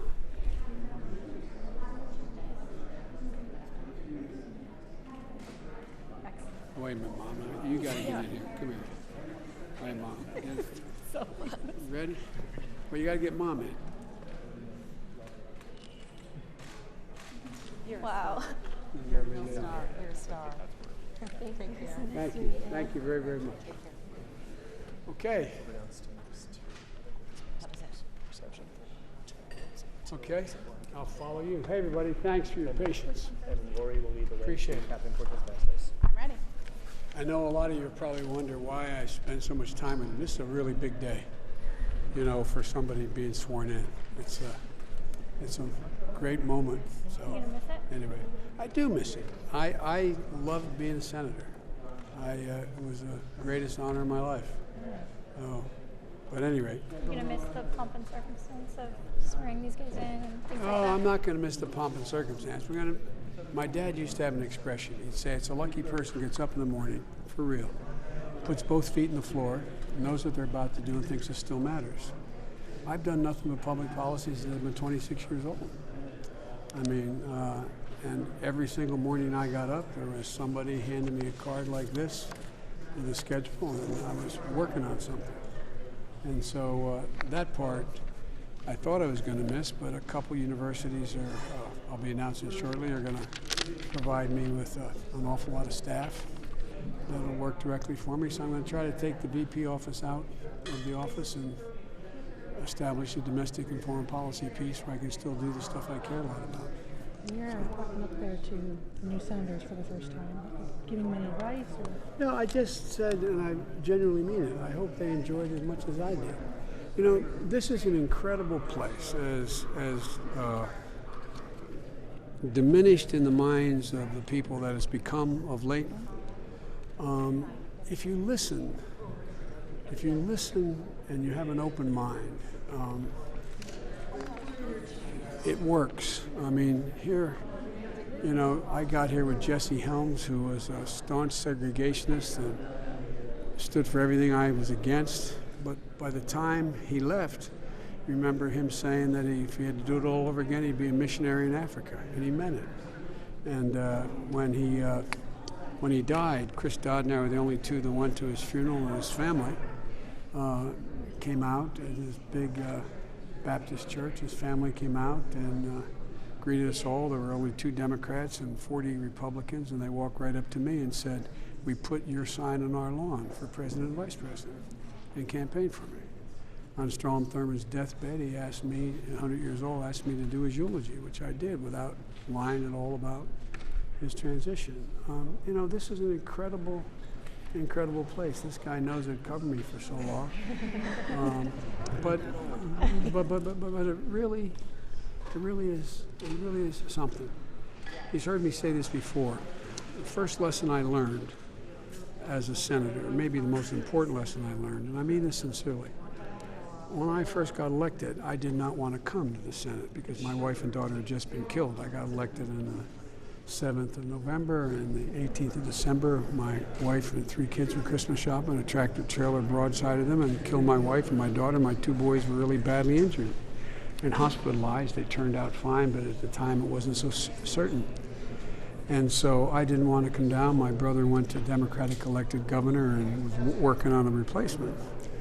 And Mike Mansfield and Ted Kennedy and Fritz Hollings and a Republican named Saxby from Ohio and a few others came to me and said, "Look, you ought to come." And they convinced me that, you know, your wife and family worked so hard. Only 1,702 people up to that point had ever been elected senator. You have an obligation. Come and just stay 6 months. And we need you to get to organize. Well, hell, we had 58 Democratic senators. They didn't need me, but I didn't know any. I'm the first senator I ever knew. I didn't know any better. And so I would go every Tuesday and sometimes Wednesday at 3 o'clock to Mike Mansfield's office, the majority leader. And he'd give me an assignment. And I thought all new freshmen got assignments for real. And it wasn't until about 3 months in I realized no other senator got assignments. He was just taking my pulse, you know, seeing how I was doing. And one day I walked on the floor of the Senate, and Jesse Helms was excoriating a guy I'm about to call, setting up a call, Bob Dole, who's a friend, and Ted Kennedy for introducing what was the precursor to the Americans with Disabilities Act. And Jesse Helms was ripping them to shreds about it's not the government's obligation to care for, and went on and on and on, burden on business, etc. And because, thank God, I had a meeting and I didn't stop on the floor to talk, because I probably would have said something impolitic. Not that I'd ever do that. And I went in and I sat down in front of Mansfield for my weekly meeting, and he could tell I was upset about something. He said, "What's the matter?" He spoke in clipped tones. He said, "What's the matter, Joe?" And I went on for about 3 minutes about how Jesse Helms had no social redeeming value. I couldn't understand how he could be so heartless and not care and so on. And he said something to me that really stuck with me my whole career, and I never once violated it. He said, "Joe, what would you say if I told you," this was 1973, May of 73, "what would you say if I told you that in 1970, Jesse and Dot Helms, I think it was 70, could have been 69, were sitting in their living room in Raleigh, reading the Raleigh Observer, and there was an advertisement for an orphanage. And a young man who was 12 years old in steel braces up to his hips on both legs and steel crutches was pictured saying, all I want for Christmas is someone to love me and take me home. He said, what would you say if I told you Jesse Helms adopted that young man? I'd say I'd feel like a jerk. He said, well, they did, Joe. And then here's his lesson. He said, Joe, it's always appropriate to question another man or woman's judgment. It's never appropriate to question their motive, because you don't know their motive. You don't know. And the first guy to walk out of that sacristy in that big Baptist church was then a 54-year-old, 6'1" tall man in braces, walking up to me and putting his arms around me and saying, my father ended up loving you. So, you know, it's a place that reflects, you know, we're a big country, and you got to listen to the other person's perspective. And there's never a time to brook prejudice or meanness, but there are different points of view culturally based on where you live. And that's what the Senate did. It tends to homogenize that in time and bring it together. So that's why I thought the place was so incredible. I really did. I mean, I could give you 100 examples of things that happened that, you know, you would have never, no one would ever thought it. I think we need to get going to the receptions. I think we need to. Voted last night to gut the Office of Congressional Ethics and then decided against doing that this morning. Wise judgment, voting against doing that. It would be a very, very, very bad thing to do. A very bad thing to do. The one thing people want from all of this, I'm not sure I've met the standard, but I've tried, is transparency. This guy, he's not so crazy about me, but he knows I've been transparent. There's never been a time I've not told you what I thought and left open what I do. And I think this thing that people most want is the knowledge that their elected officials are being transparent. Here, you know, this is who I am. It's and people, you know, people reward, at least in my state, people reward that if in fact it's not so to the mainstream that you know, you've just offended everybody. I mean, for example, when I ran the second time in actually that's not true, the third time in 1984, and I had missed 18% of the votes, but I didn't miss a single vote. We used to vote 600 times a year in those days. I didn't miss a single vote that affected the outcome. But my opponent, who's a good friend of mine now, John Burris, Republican leader of the state Senate, the State House, ran ads which were very effective. Would you hire someone who didn't show up 18% of the time? And so it was having some impact. So I asked, and remember Bob Schrum at the time, who used to do all the commercials. He was big back in the mid 80s, and I said, just do a head-on shot for me. Here's the commercial I want to do. They said, and I said, just tape me for 30 seconds. And I said, it's true I've missed 18% of the votes, and if you elect me again, I will miss that many votes again probably, because although I didn't miss a single vote that was anything other than a procedural vote of no consequence. If the choice is between a meaningless vote and going to my kid's soccer game, or to their homeroom, or to showing up at a Father's Day event, I'm going to do that. And I should level with you right now, that's what I'm going to do. I won by a large, large margin because I was straight, just absolutely straight with people. And even to this day, if you look at the national polls, they'll say, well, I don't agree much with the boy, but he tells me where he stands. It matters. People want to know, not that I'm the example of it, but people want to know, you know, are you authentic? Is this what you really mean? And so that's why I think that there's so much more room to, I mean, think how horrible it would be to have a job where you got up every morning and you knew in order to keep it, you had to vote a way you didn't believe. That's a job not worth having, man. Anyway, you guys are good to stand there all this time. Thank you. This is Mayor Reed from Atlanta. Hey, Mr. Mayor, how you doing, buddy? Good to see you, man. Good seeing you. You doing okay? I'm doing okay. Let's walk down to the reception since you're about to leave. How are you? I'm great. How are you? Good. My mother would say left hand closest to the heart. How are you? Lori will lead the way. Yeah. There can walk with you if you want. Good to see you. Yeah, man.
All right, everybody. Well, we are live here on the Fox News Now stream, part of fox10phoenix.com, and we are streaming live for you guys the Senate swearing in. As you've seen Joe Biden walking around and talking to everybody, taking pictures. It's quite a day here. Senate swearing in for the 115th Congress. We're live here on the Fox News Now stream. Some breaking news for you guys. We are now learning that Bill and Hillary Clinton announced they will be attending Donald Trump's inauguration. The Bushes will also be attending as well. More on that later throughout the show. Thanks for joining us. Still live here. Looks like we did lose that feed momentarily. Let's take you to a different shot here in the White House. See what we got.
right, everybody, looks like we did momentarily lose that feed. We'll take you back as soon as we get it, but here's a live shot of the White House right now.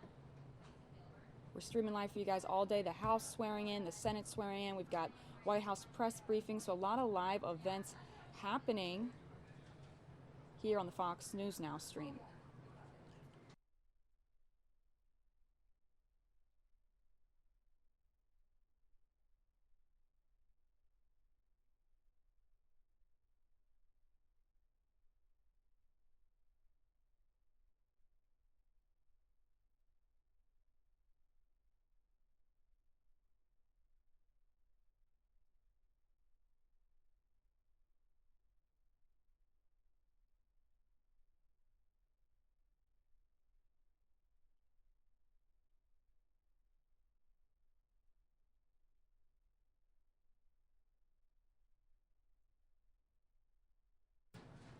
Coming up, if we do get that feedback, it's going to be Speaker Paul Ryan having his ceremony for the swearing in and a photo opportunity with members of the 115th Congress and their families. That's what we were just showing you a few seconds ago before we lost that feed. But hopefully we'll get it back here in just a few seconds and we'll take that live for you guys. Right now, this is a live look of the White House. Looks like it's pretty cold there today. A lot of live events happening here on the Fox News Now stream.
I'll always remember that.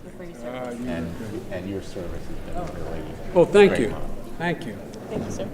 Take care of Why don't we get all this together? Thanks for you. Oh, no. Oh, we're doing. Oh, we didn't get that picture. Oh, We didn't do that I forgot the selfie part. There Thank go. you. Thank you. Thank you very much. Okay. Keep the faith, guys.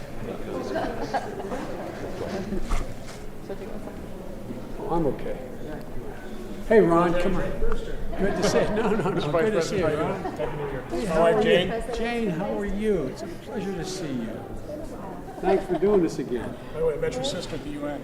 Well, you met the best part of my family. Wonderful lady. Thank you. was lovely. All right, Take you a got picture first, or to. you hold this? We're going to do this first, and then How we'll do we hold it? Is it You hold it. hanging out? That's it. Okay. Do you solemnly swear that you will support and defend the Constitution of the United States against all enemies, foreign and domestic, that you will bear true faith and allegiance to the same, that you take this obligation freely without any mental reservation or purpose of evasion, that you will well and faithfully discharge the duties of the office upon which you're about to enter, so help you God? I do. I don't have any doubt about it. It's good to see. This family? Yep, we Just got a couple. crew. Just a My couple. daughter Jenna, her husband Chris, Hi, Jenna. How are you?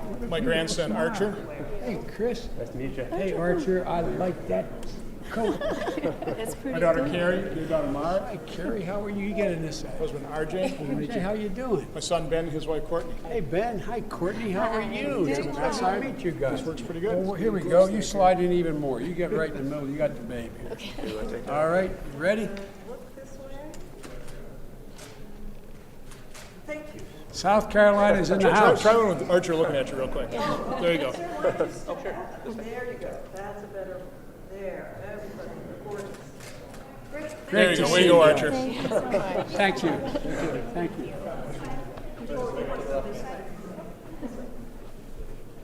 See you. Come on, man. You can't back out now. How are you, Good sir? to see you, man. Doing great. Congratulations. Thank you very much. My mother. Mom, how are you? It's such a pleasure to meet you. It really is. My family, mom's role. Amen. Yeah, same thing Well, here. come on. You stand right in the middle, Mom. Okay. As they say in Southern Delaware, you've done good with this fellow. Thank you very much. All right. Senator, put your left hand in the Bible, raise your right. All right. Do you solemnly swear that you will support and defend the Constitution of the United States against all enemies, foreign and domestic, that you'll bear true faith and allegiance to the same, that you take this obligation freely without any mental reservation or purpose of evasion, and that you will well and faithfully discharge the duties of the office upon which you're about to enter, so help you God? I do. Congratulations. Thank you, sir, very much. You must be very proud. Yes, I am. Thank you very much. Great job. Did you get it? Good. All right. All right, everybody, here is the ceremonial swearing in of Paul Ryan, happening live right now. Here, come on in. Can you get in here?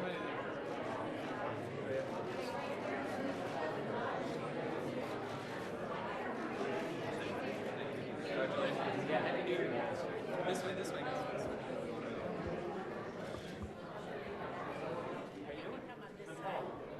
You might want to go on that side.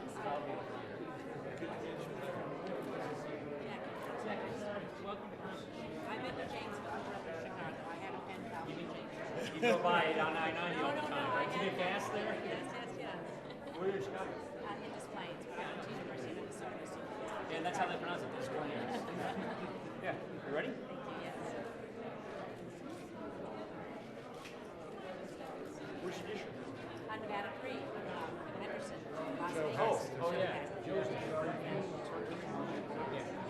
Yeah, no, I've been there many times. Nice to meet you. Yeah, welcome. Good. Nice to meet you. Good to meet you. Take care. You got it. Speaker, congratulations. Appreciate you doing everything. Don't forget my ass heel. Don't worry.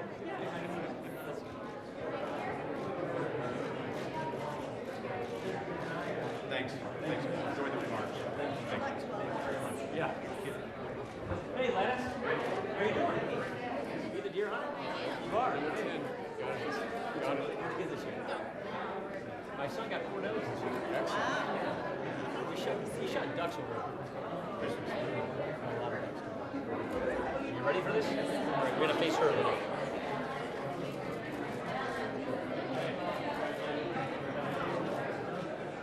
Cool. All right. Yeah, thank you. Thank you. Appreciate it. Way to shoot. Hey.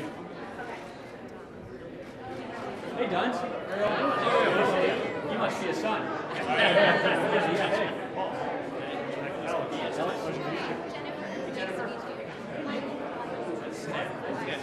Oh, I like this.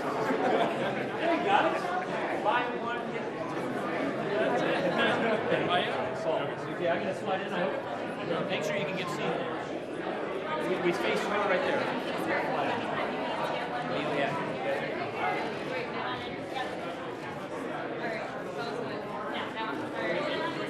Oh, this is so silly. No, you got to be a Don too, man. Look alike. Yeah. What do you realize? Just pile around. It's the flash in the middle.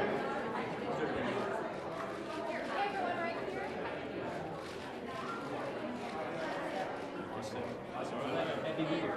Enjoy it. Got a lot to do. I'm Paul. Nice to meet you. Just us. This is the 25th time the show has been sweeping. My grandmother's, I do the whole one, just 2 of us. You just look at her right there. My brother's over here, 25, we're right in there every time he goes. Really? That's pretty cool. Thanks. Everybody, see you. All right, thank you. All right. You hold them. You hold them. You hold them. You hold them. Switch. Yeah, and we go like this. Left hand. Left hand Bible. You turn. Right hand up.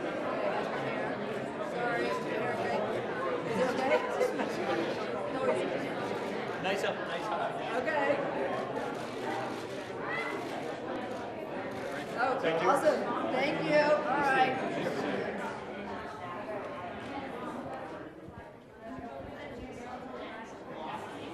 Hey guys. How you doing?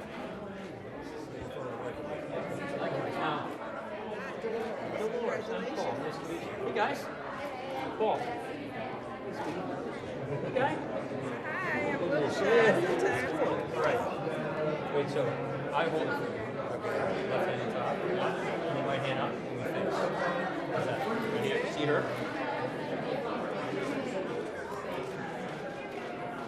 Did you want to hold the Bible as well, or in the middle? Is that good? Typically, you come around in the middle. So watch out. And you hold your hand.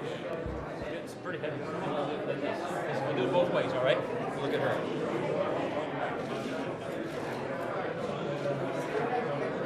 Congratulations. Yeah, likewise. Nice to see you guys. Happy New Year. All right, everybody, we're going to hop out of this to take you to some other breaking news right now. This is a video from that plane crash that happened earlier today. Working to get you guys some more information, but this is live from the chopper here on the Fox News Now stream.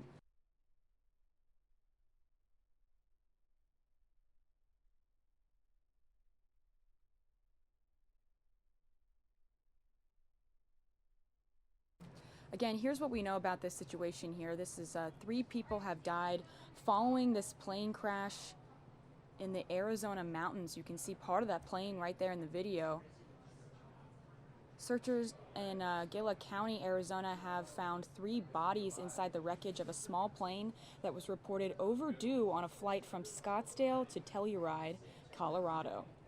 Now, County Sheriff Adam Shepard said it was spotted crashed north of Payson on the rugged Mogollon Rim early Tuesday morning. The sheriff's office was advised of the missing plane just before 10 p.m. Monday. The plane reportedly carried 2 adults and 2 children, but the county sheriff said only 3 bodies have been found so far. The sheriff said there's no sign anyone walked away from the crash, and a 4th body might be in the wreckage. The county sheriff also said that rescuers had to hike nearly an hour to the site after the wreckage was spotted from the air. No identities have been released at this time. Again, this is live from the news chopper where a plane crashed. 3 people have died. This is in the Arizona mountains. Looks like we temporarily lost that feed. Let me work on it for just a few seconds here.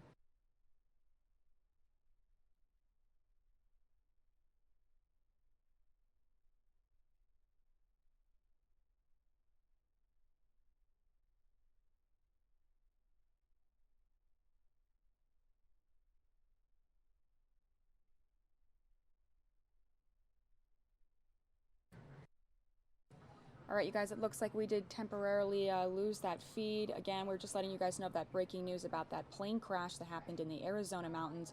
3 people have died. They're still searching the area. Let's take you back now to House Speaker Paul Ryan.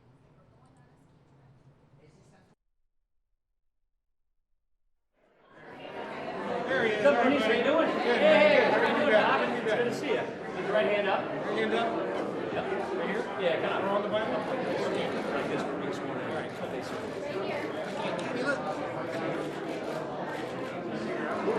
All right. Yeah, no, it's great. It's great. Good job. Speaker? Sean, how are you doing? I'm well. My wife, Catherine. Nice to see you. Hey, guys. How you all doing? All right. Right hand up. Kind of face her.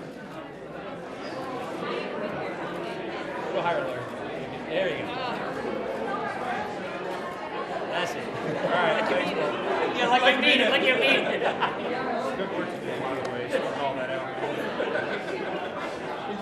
Yes. Nice to see you.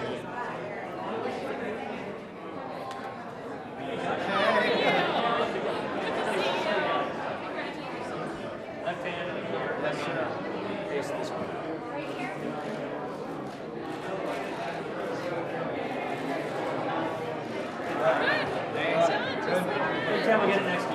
They did great. It was great, yeah.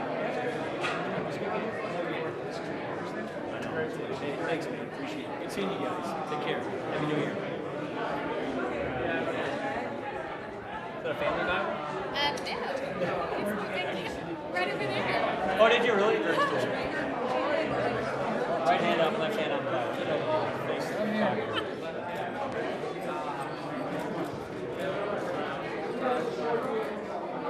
Thank you. All right. Congratulations. Oh, and I remember who my parents are Yeah, it was a smart Irish I went home and asked. yeah, of course. That's the prayer I do. Well, how you doing?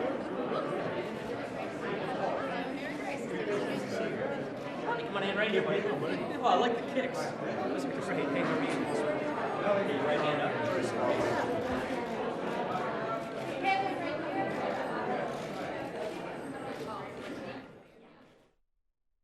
All right, everybody, looks like we did get that feedback of the plane crash. We're going to take you back to the site here, where earlier this morning they were showing us video of the wreckage from this plane crash in the Arizona mountains.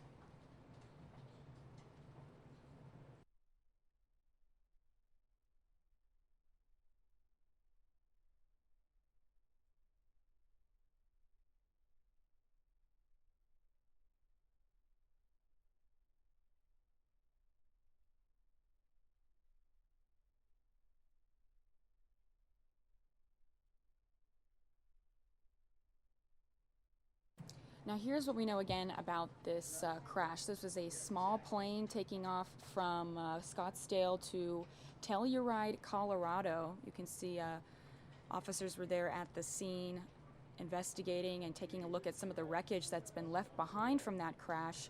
We do know 3 people have died.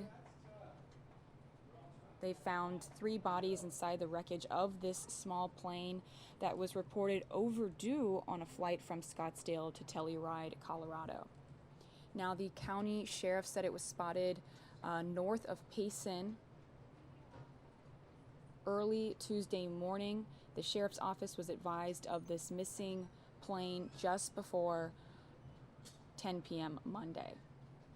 So they were told about this missing plane just before 10 o'clock last night, and it was spotted this morning just north of Payson. Now, the plane reportedly carried 2 adults and 2 children, but the county sheriff said only 3 bodies have been found so far.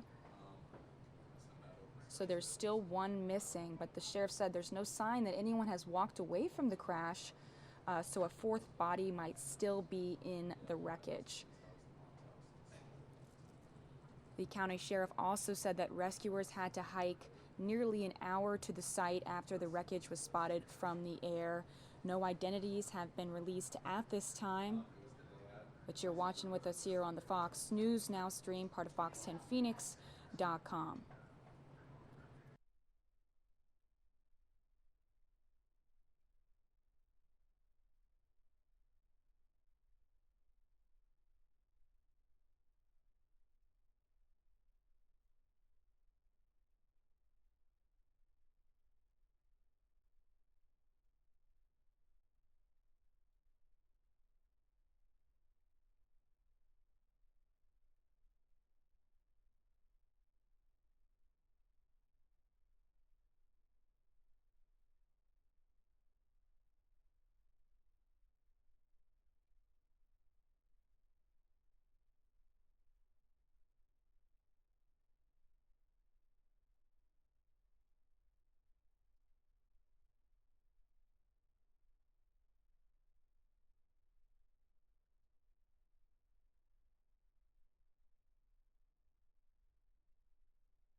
Also want to show you the county sheriff's office posted this long Facebook message in regards to that plane crash, explaining exactly what happened here. Let me show you the wreckage while I read you what they posted here on Facebook a few hours ago. It says, Sheriff Adam Shepard would like to release the following information on a plane crash located northwest of Washington Park, north of Payson, Arizona. It says on January 2nd, 2017 at 9:48 p.m., the sheriff's office received a call from Scottsdale Police Department regarding an overdue plane that had departed from Scottsdale traveling to Telluride, Colorado, and it had never made it. It was reported that 4 people were on board. A cell phone was pinged, and Sheriff's Office deputies working with the Arizona Department of Public Safety and the Air Force located the downed aircraft just northwest of Washington Park. Once the aircraft was located, 3 individuals were found dead. Deputies are still searching for a 4th person at this time. The identities of the individuals will be released once notifications have been made. This is an ongoing investigation, and more information may be released as it becomes available. Again, that was a Facebook post from the county sheriff's office in the area there where this small plane had crashed. Again, it was just taking off from Scottsdale heading to Telluride, Colorado. This was a small plane. We're told there were 4 people inside. We do know 3 people have been found dead. They're still looking for that 4th person. They said that they haven't been able to see any footprints or any sign that someone has walked away from the scene. So they are just looking possibly for the 4th body to be somewhere in that wreckage from this plane crash here. You're watching with us here on the Fox News Now stream, part of fox10phoenix.com. You can see this is up in the mountains there in Gila County. This is just northwest of Washington Park, north of Payson, Arizona.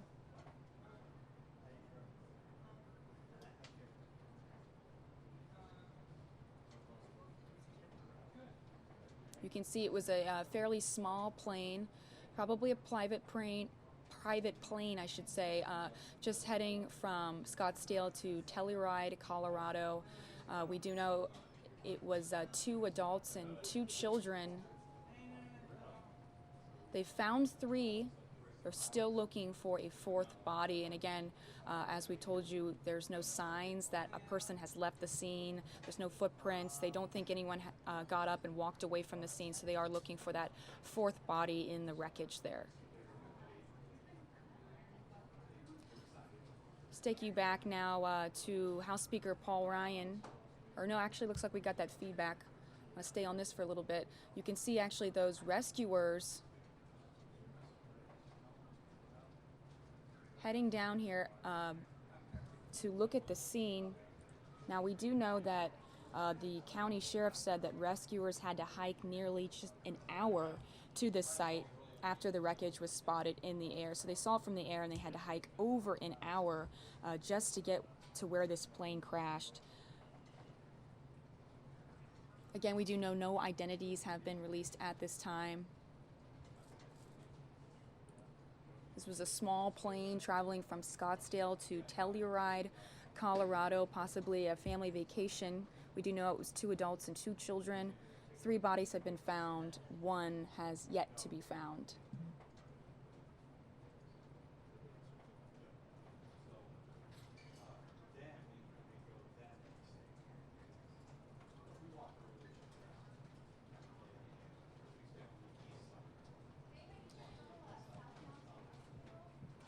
Now, the plane that was found, it was reported to be overdue. A cell phone was pinged, which led authorities to the site. So they were able to trace where this plane crashed through one of the cell phones that was there at the scene, and they pinged the location and were able to find where exactly this plane crashed. A spokesperson for the Federal Aviation Administration said the plane was a Cessna 210. Now, the cause of this crash is still under investigation, and the identities of these people have not been released at this time.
Just giving you guys a look of the mountains here where this plane crashed. 3 people have died, and they're still searching for that 4th person.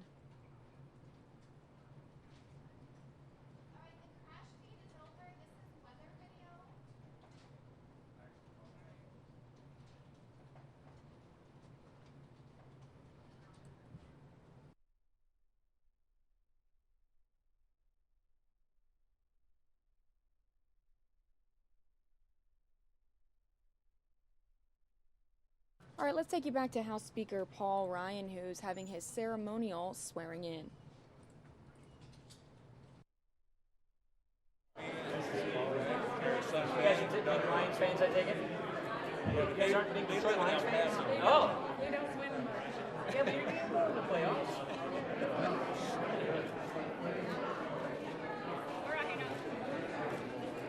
You got Seattle this weekend.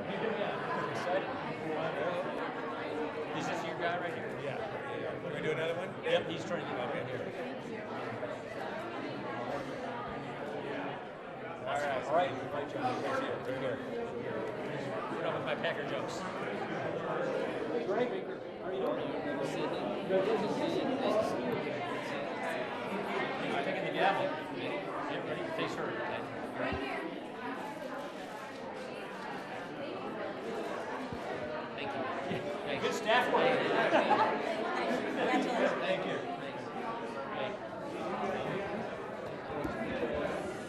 Kansas, Mr. Speaker, It's Lauren. It's Lauren who did it. Yes, it is. My grandmother's from Lauren. So do I hold my hand up like yeah, this? you look at her right there. Okay. All right? It's just two. Is my hand ready? Do you want to put your hand out? Okay. You're going to sneeze? Is that it? Yeah. All right. He's sneezing.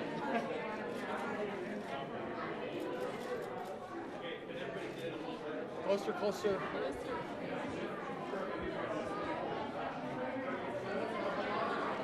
Okay, Paul, thank you. Awesome, Roger. Take care, Roger. Yes, sir. I'm Paul. Nice to see you. Yeah, don't worry about it. Nice to meet you too, man. Happy New Year, guys. Happy New Year. Take care. I'm going to have to use the finger to put the rings up. That's right. Don't forget that came from the Buffalo Gas. Abilene and Buffalo, 2 Buffalo Gas. Yeah, yes. Marini's, which is a restaurant. Yes. Beautiful. Very nice, very different. Cool. Don't shake my hand. Give your hand. Congratulations. Thank you. Left hand on here, right hand up, we face her. You guys come on in. Wait a little. So we face her. Okay. Yeah. We face. Got it? Yeah. Hey guys, how you doing? Can you see over me?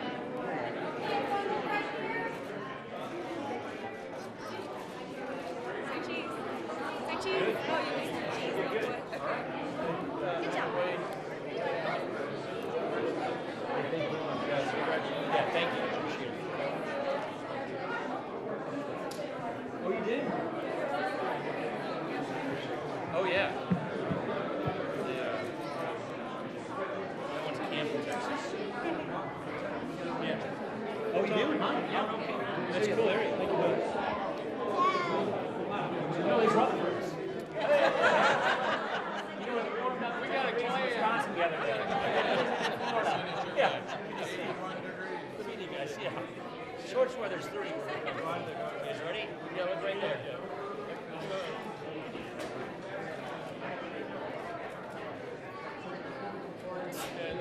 Bless you. Got it? Cool. Thank you. You guys got it? You bet, Sheriff. Nice to see you. Nice to see you guys.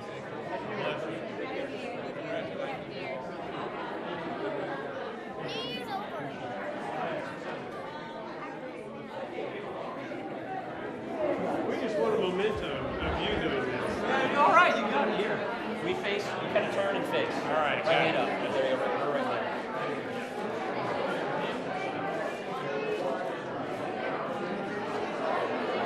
So you're also swearing in? I noticed you had your hand up swearing in. Yeah, I'm swearing you in. Oh, okay. Got it. Short and sweet.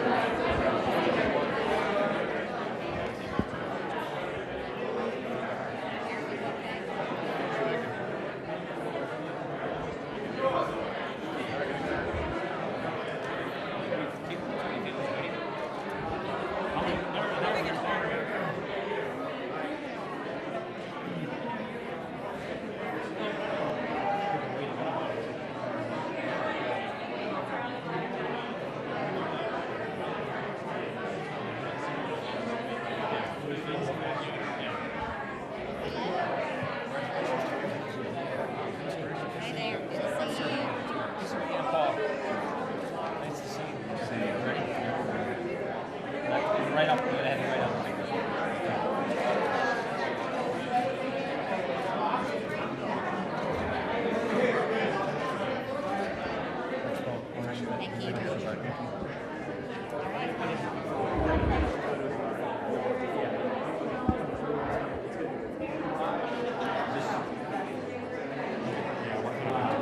Yeah, I can do it. I can do it. Your left hand down. Right. Can you do that? Can you see underneath? Does that work? Good. Yeah.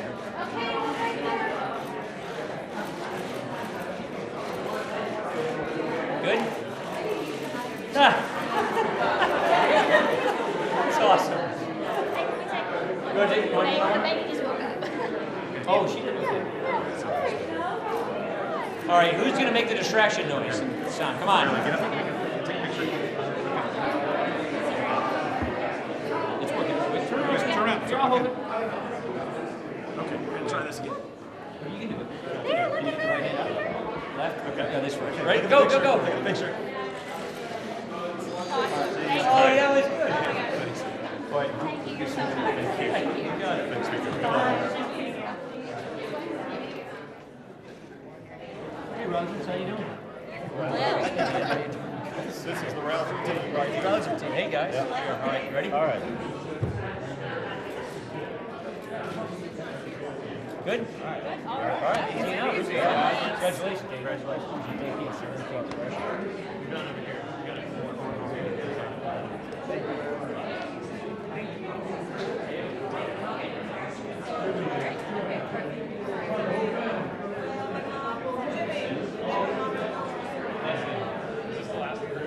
Is the old man here? Yeah, there he is. Yeah, there he is. Yeah. Come on, old man, let's get in here. Yeah, all right. He's going. Yeah, Paul. Oh, sure, I know. Yeah, I've been there a few times. Yeah, Leon. Nice to see you. Interesting times, huh? Yeah, I will. Hey, you're the one getting sworn in. Come on. Who's going to hold it? You're going to take a family picture, man. Yeah, Paul. It's nice to meet you, too. Nice to meet you. Here's the Bible holder. You hold and turn around. What's your name? Just here. I just met a whole bunch of you. Yeah. We're all part of the same family. You turn around. Okay. Face in the middle. Oh, okay. Come on over here, girls. Left hand to the bottom, right hand up, kind of face her. You guys turn around. Easier. Like this. There you go, see? You want to get the old man in here too? Yeah. Come on. We got a bunch of people. Oh, okay. That's all right. Yeah, come on, Leon. Yeah. Just bring everybody in. And then tear it. Everybody. Let's tear it. Come on, everybody. Let's go. Let's go. Come on in. Thank you. Thank you. The last time I had my hand on a Bible was a Senate here.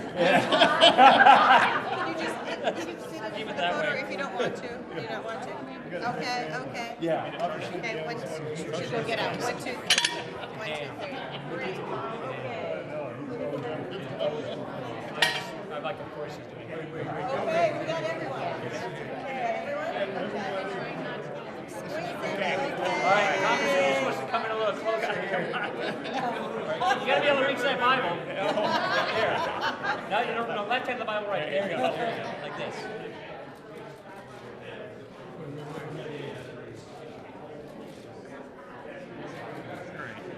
Thank you. My pleasure. My pleasure.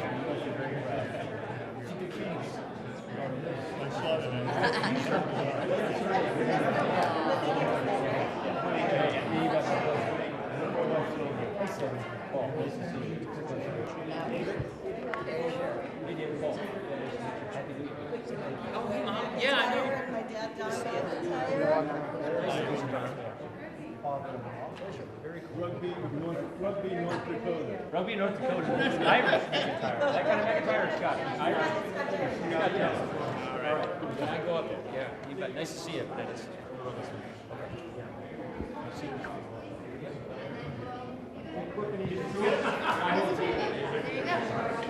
Left hand. Wait. Wait. Oh, yeah.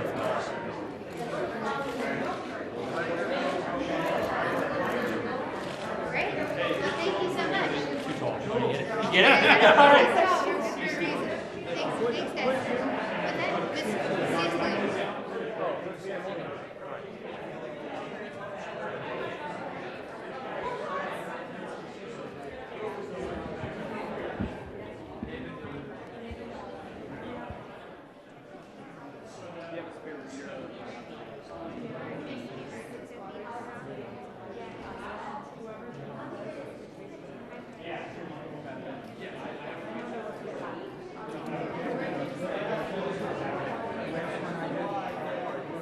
I'm sorry, I want them to go.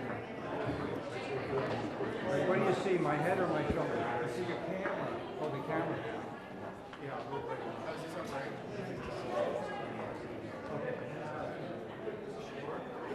No?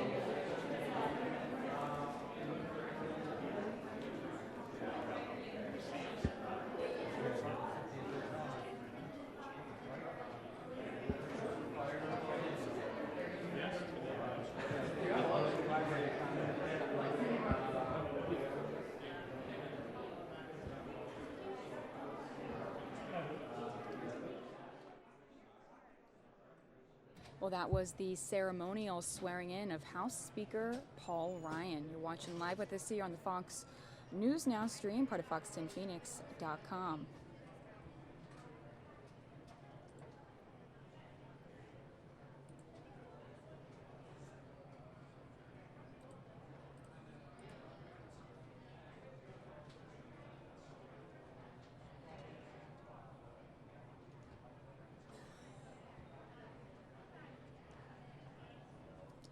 Congressional Republicans took their first step to repeal Obamacare today when the Senate unveiled a bare-bones budget targeting the health law. Floor votes are expected next week, GOP Senate aides tell us today. Now, they're trying to repeal the Obamacare.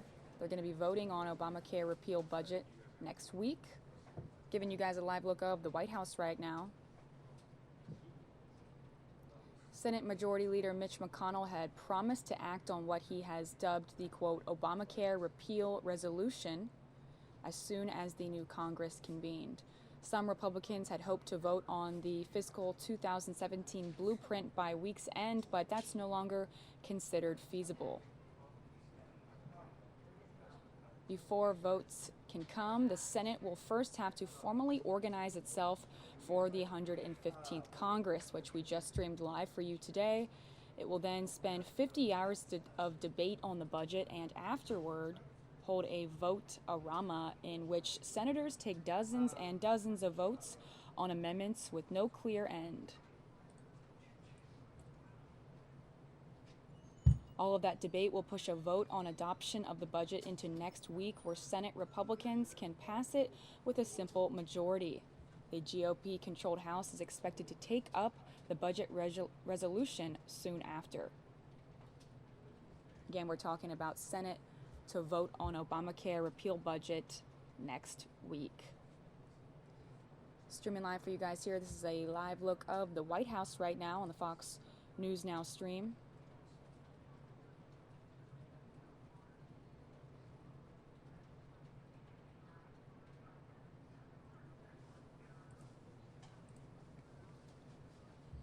Also want to let you guys know in on some new updates here.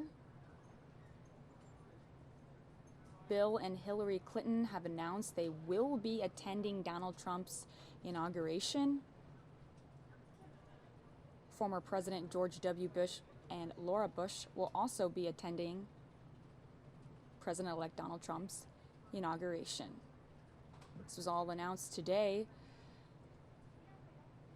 The Bush office released this statement saying they are pleased to be able to witness the peaceful transfer of power, a hallmark of American democracy, and swearing in of President Trump and Vice President Pence.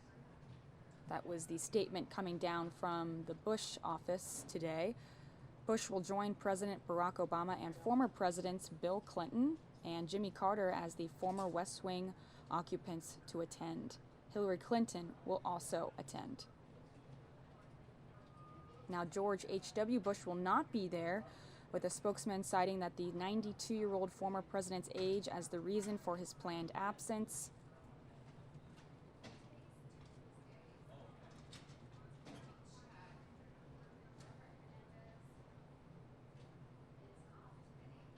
George W. Bush, whose younger brother Jeb came up short in his bid for the 2016 Republican nomination, did not vote for Trump in November. Bush and his wife voted for, quote, none of the above for president, a spokesman said, but voted for other down-ballot Republicans. Bush's Vice President Dick Cheney will also attend the inauguration. This is all news coming down today. We're streaming live here on the Fox News Now stream. This is a live look of the White House right now. So Hillary Clinton will be attending the inauguration. Hillary Clinton is going to be watching as Donald Trump is sworn in. Aides to the former Secretary of State and Democratic nominee and her husband, former President Bill Clinton, said they will be in Washington for Donald Trump's inauguration on January 20th. The aide said, quote, yes, they will be attending the inauguration. This news comes as former President George W. Bush and his wife Laura also announced today they will be attending. Both former presidents who offered tickets to all inaugurations had put off the decision about whether or not to attend until the new year. Neither of them, of course, supported Trump's election. Now, watching a rival sworn in from up and close has happened several times in the American politics, including when outgoing Vice Presidents Richard Nixon in 1961 and Al Gore in 2001 watched from the risers as the men who had beaten them for the presidency raised their hands for the oath of office.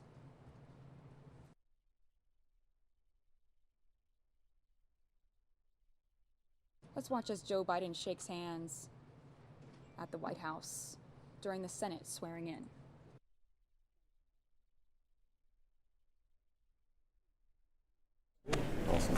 You stepped up when you needed it. Thank you.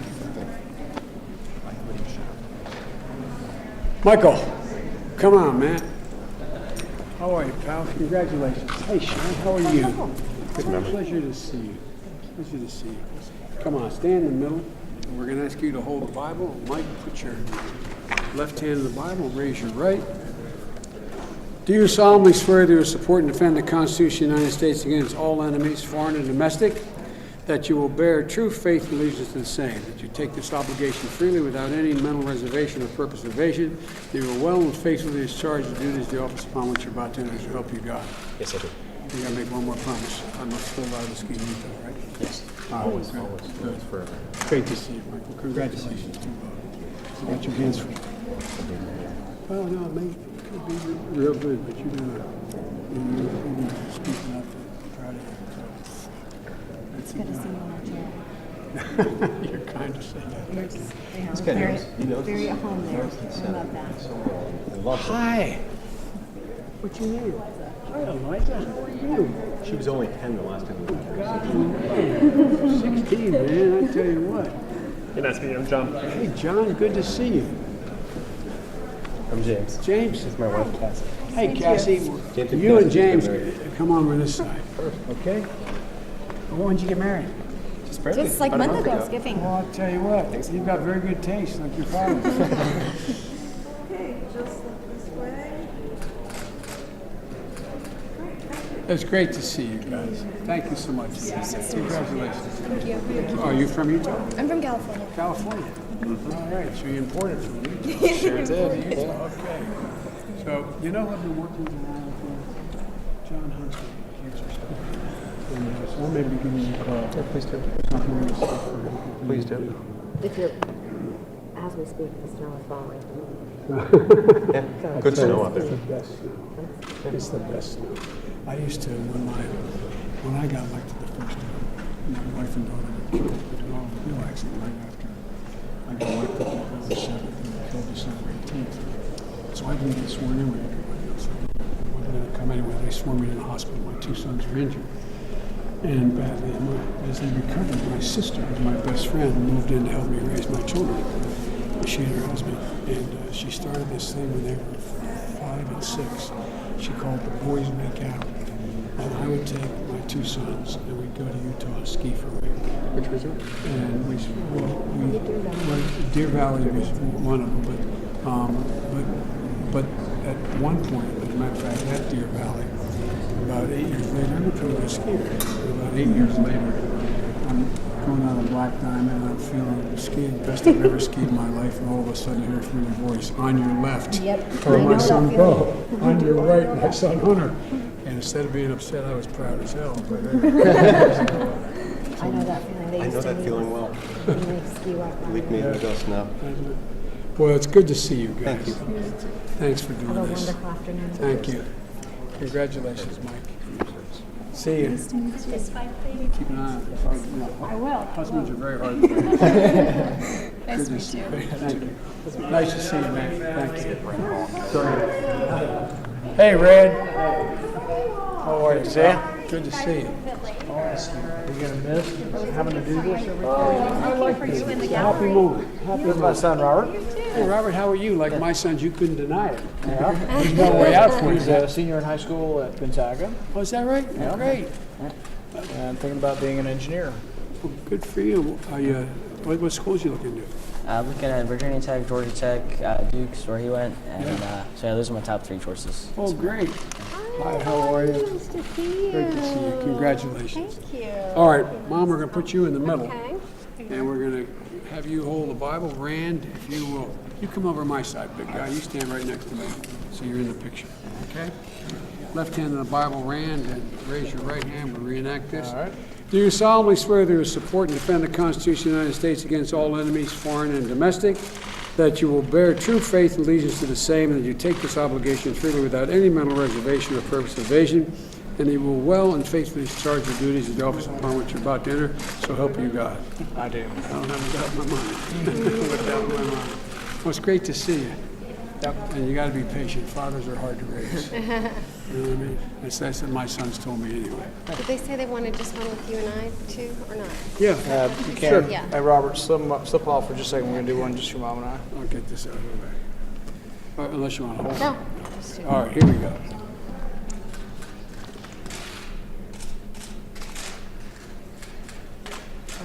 hands full.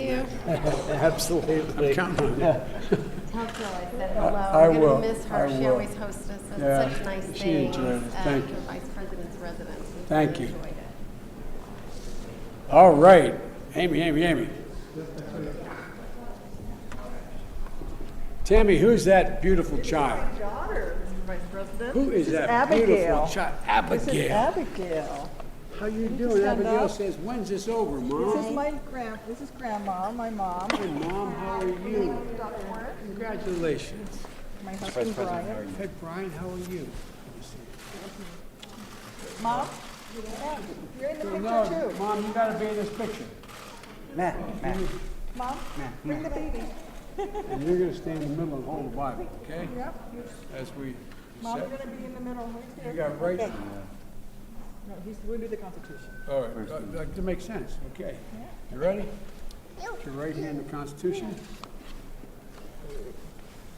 Do you solemnly swear you will support and defend the Constitution of the United States against all enemies, foreign and domestic, that you will bear true faith and allegiance to the same, that you take this obligation freely without any mental reservation or purpose of evasion, that you will well and faithfully discharge the duties of the office upon which you're about to enter. So help you God. I will. She's not so sure. Good to see you. Thank you. Thank you, man. Thank you. Congratulations. Thank you. Tammy. Thank you. Is it your ID? Means a lot that you're the one who did this. She's two. I like you. Look at those shoes. I know. She's very into the sparkles. She picked her own. I'll bet she did. I'll bet she did. Well, it's good to see you guys. Congratulations. Thank you. Thanks for doing this again. Thank you. Say, baby, can you blow the Vice President a kiss? Very She blew your kiss. Oh!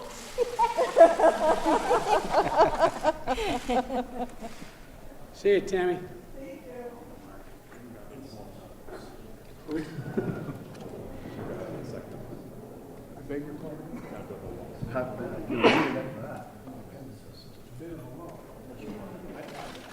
said a bit of a low. I said, we don't have anybody named Low.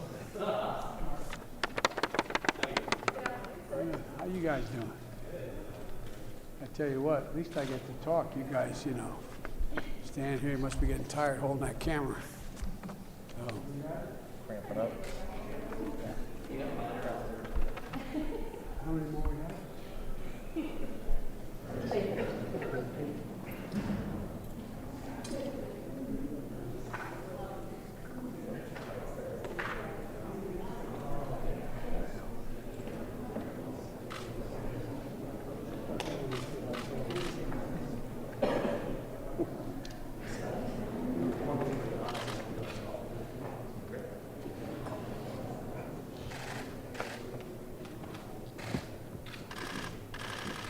Who are some of the ones left?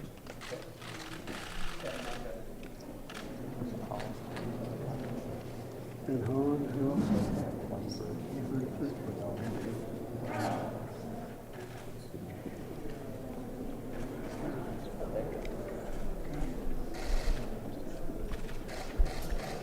Anyone else want to be sworn in? Too much work.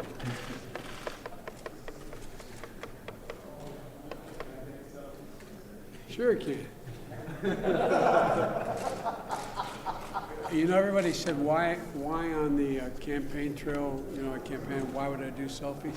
It's so much easier than other people, you know, gathering people, you know, when you have it and say, jump in, quick, you know.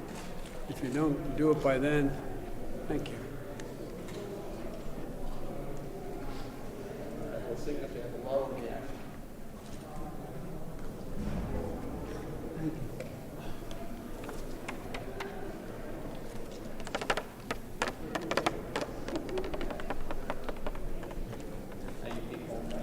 Good. After our Christmas parties, we had over 5,500 people come through in the line and have a picture taken. Oh my God. How long did that take? At least I wasn't in high heels. This time. This time. Those things are changing, man.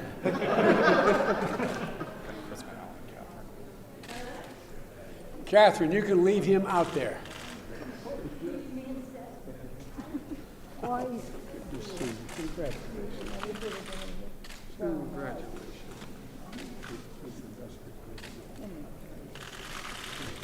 He's the class of the class. Where is he now? Chris? Chris, you decided you want to do this again? Huh? How are you, Vice President? Nice to see you. Great to see you. Thanks, Rick. Thank you. My sisters were going to get here. That's what we're going to do. No, No, here's we what don't we'll know do. when we're gonna- Okay. Take your time, and we'll wait for your sister, but we'll Yeah. do this part, the reenactment anyway. In the meantime, put your left hand in the Bible, raise your right, please.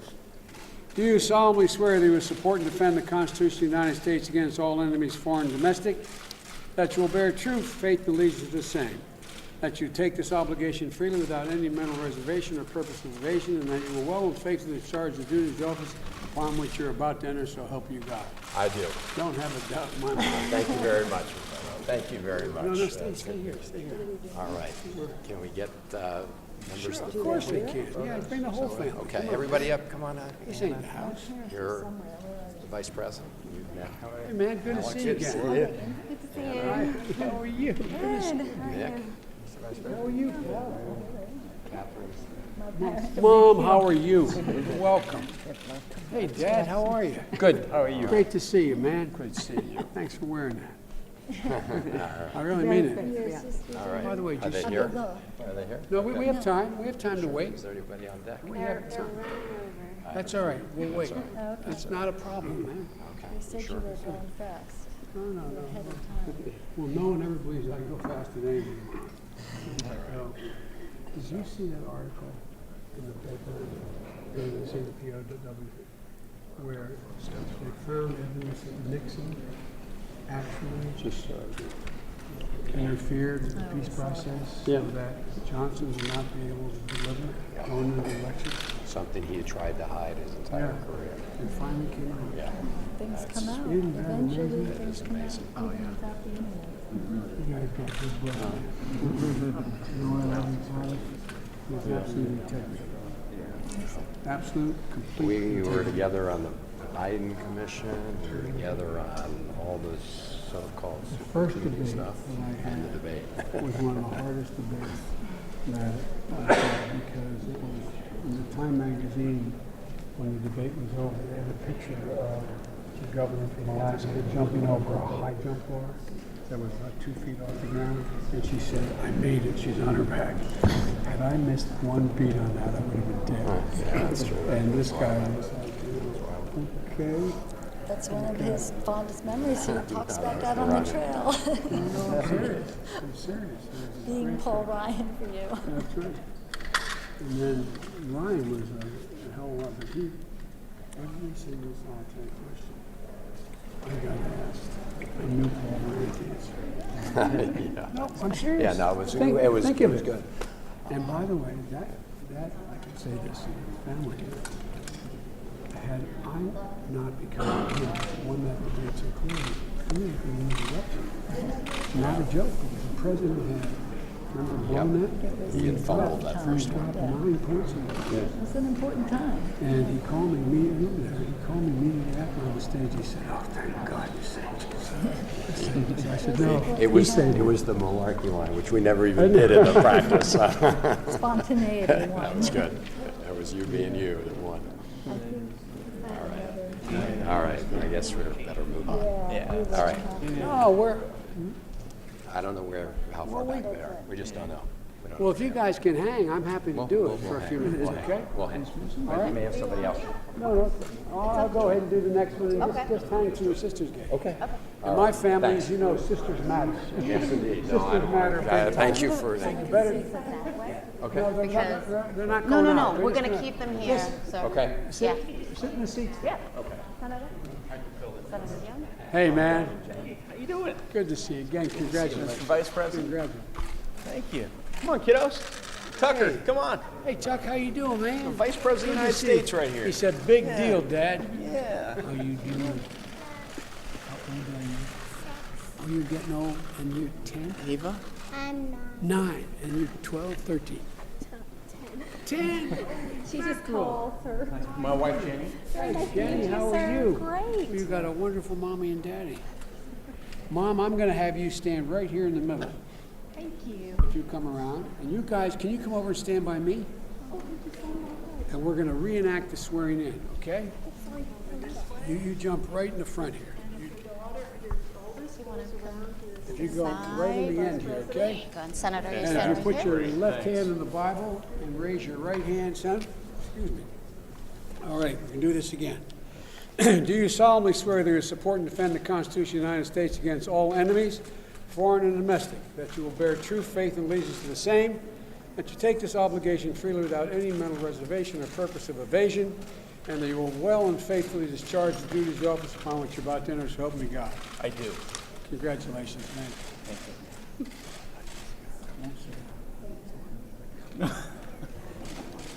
I wish it was mutual, and the sentiment's mutual as well. No, but I really mean it. I hope you enjoy it as much as I did. I enjoyed being here more than anything I've done in my life. So, and hey, man. Hey, bro, how you doing, man? Scott, you jump behind the kids. Come on. Anybody else in the family here? I told Scott to stay out of the pictures. Hey, man, there's an argument. I'll tell you in a minute. Okay, here we go. Look at the camera.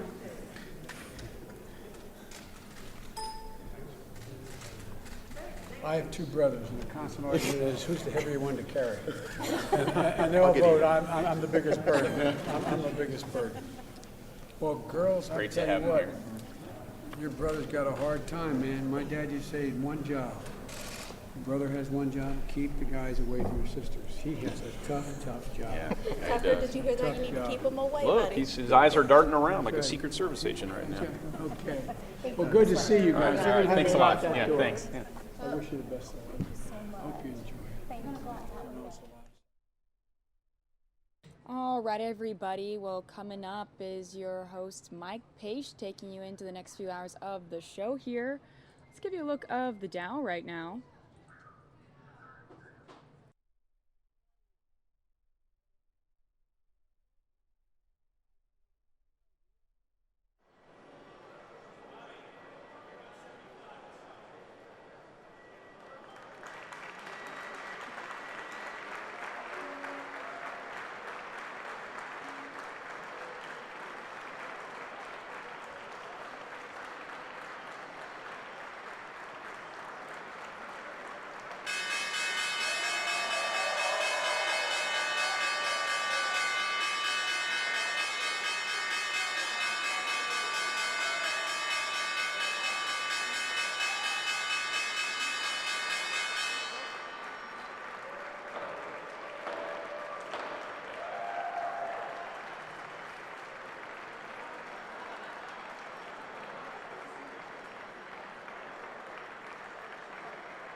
right, folks, now we're going to show you some NASA space talk here in just a moment. This is space station crew members discuss their upcoming spacewalks and life in space. This just came down about an hour ago, so you're going to look at some fresh video here. We appreciate everybody watching, being part of the stream here.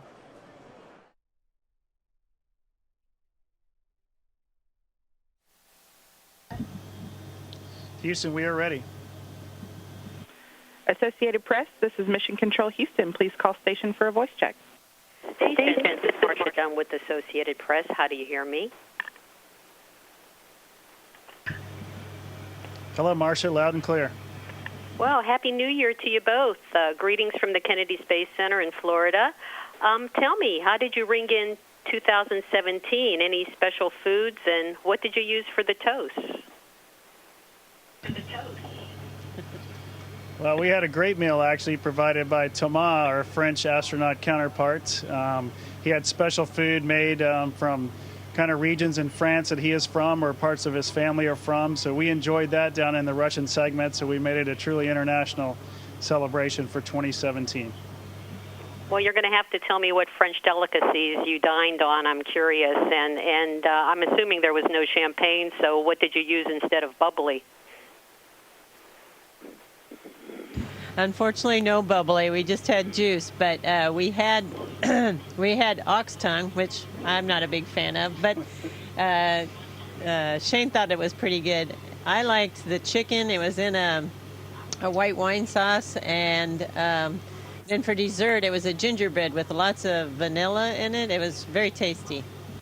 Well, you guys lucked out having a French astronaut up there with you during New Year's. Could you share any space-themed New Year's resolutions that you might have made?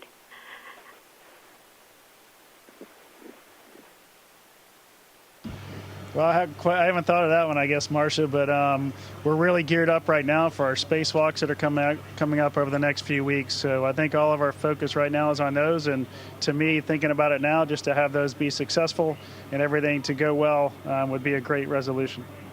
Well, how is all the ground preparation going for the spacewalks? I know that there was a lot of robotic work that needed to be done in advance. Is that completed? Is everything going as expected? Actually, it's going extremely well. They're a little bit ahead of schedule. They've gotten all the batteries out that they were planning to get out. They have, I think, a few more moves to do to get them temp stowed. And I think they're pretty much ready for us to go out shortly. So we're very pleased that that went as smoothly as it did. Well, it's been almost 9 years since your last spacewalks. What are the pros and cons, considering so much time has passed since you last ventured out the hatch? I imagine psychologically it's good to have experienced it once before, but, you know, a while has passed. How is that going out again after so long? Well, there definitely has been some time, but it's actually interesting once you get into the procedures. You're like, oh yeah, I remember that. Oh yeah, and don't forget about this. I screwed up and did this. You need to not do that. And so it's been a good learning experience going through, getting ready, the whole preparation process to remind us of everything that happened 9 years ago. Well, Peggy, a couple questions for you. Acknowledging your record as the world's oldest spacewoman, how's your body adapting to weightlessness this go around? Is it physically what you expected, or even easier? How has is there any toll at all that you can see, having age been a factor for the last decade? Tell me about this. Okay, well, between my first and my second flight, it was only 5 years, and your body does learn how to adapt to being in space. I was a little concerned that since it was 8 years since I'd last flown, I was concerned that my body might not remember how to adapt into space, but I think I adapted even faster this time. So my body hadn't forgotten, even though it had been a few years. I think, if anything, I love being in space. I sleep like a baby. I mean, it is amazing, the great sleep. Nothing hurts when you're laying in bed, so you can sleep the whole night through. It's great. Well, that sounds like a great advertisement for everybody over a certain age. Spacewalking is strenuous no matter how you cut it. And did you exercise extra hard before the flight, at least to be prepped for that? It's probably one of the most grueling things on Earth or in space, and physically, I would think. It is very physically challenging. I think the reason that a lot of us find it so interesting to do is because of the physical and mental challenge that's required, to keep the big picture in mind, to keep all the tests in mind. But at the same time, there is just a physical toll of having to do this. We have a really great exercise machine that's here since I flew the last time. It's called the Advanced Resistive Exercise Device. And it is phenomenal. I'm really, really impressed with it. I would say I'm probably building muscle up here, so I'm very pleased. Well, for either of you, is this going to be a particularly difficult spacewalk, or is it pretty straightforward as they go? I just didn't know how complicated a task these battery changeouts will be, or how particularly difficult. Well, I think all of them are fairly straightforward if everything works well, but you never know how that's going to go. We're prepared, obviously, to do everything nominally, but if things start going wrong or the bolts aren't driving correctly, the team on the ground has got a great plan for us, and they're going to make sure we can do whatever we can based on the way the hardware is behaving. Haven't seen the robotic operations over the last few days, though. Everything, like Peggy mentioned earlier, is going very smoothly, so we're expecting the same. And there's nothing easy when you go outside, by the way. There's a lot of space and science fiction movies that have come out in the last month or two, and I'm wondering, have you had a chance? Have they beamed up any of these new movies? And, of course, Hidden Figures comes to the forefront of my mind, but, there's Arrival, there's Passengers, a lot of good space-related stuff, and didn't know if you'd gotten any time off or built, possibilities of seeing them yet up there. We have had the good fortune of seeing a few of those. We saw Passengers, which we really enjoy. We saw the new Star Wars, and I'll let Peggy talk about the last one. And we also got to see Hidden Figures. So we've been very privileged to get to see some of the early screenings on these movies. And it's actually a lot of fun, seeing space movies while you're in space, too. Yeah, that's true. Well, when you're watching these movies, I'm assuming they're in English. Do you have to do a lot of translating for your crew members, or are they subtitled in their languages? How does that work? So they are in English and no subtitles. So the Russian crew members sometimes join us, sometimes don't. But when they're here, if they have a question, they'll ask us. But in general, they just follow along. Most of them are pretty good action movies, and you can kind of just get the gist of things just by watching it. Well, if you get a chance, get Mission Control to send up Arrival, too, because that was terrific. Tell me, Shane, you're coming home next month. I'm assuming you'll still be able to catch the Super Bowl up on orbit, or how's the timing on all that going to fall out? Yeah, currently we're planning to come home at the end of February, so yeah, we would be up here for Super Bowl, and we're looking forward to that, especially since it's in Houston this year. So we got a lot of events planned for our crew to help out with that, so we're looking forward to it. Well, can you share some of the things that you might be taking part in, and do you have a favorite so far in terms of the teams that might be playing? Well, I'd obviously vote for the Houston Texans. So they'll start their playoff run next week, and we'll see how that goes. I'm not sure what public affairs has planned for us, but I just know we're going to be involved with the Super Bowl committee that's in Houston. And we've done a few videos already for kind of pregame things for the NFL Network. So we're looking forward to seeing how all that plays out. And Peggy, I know you had the cookie decorating contest for Christmas, and I know you enjoy cooking and good food. Anything else you got planned over the next few months to help improve the diet up there? Well, we do have a couple of birthdays coming up in February, so I've got a little plan for some special dinners that we're going to have during that time frame. Well, great. Well, listen, both of you, it's been a pleasure talking to you. I wish you the best of everything in 2017 and safe travels. Thanks, Marcia. Station, this is Houston ACR. That concludes the Associated Press portion of the event. Please stand by for a voice check from CBS Radio News.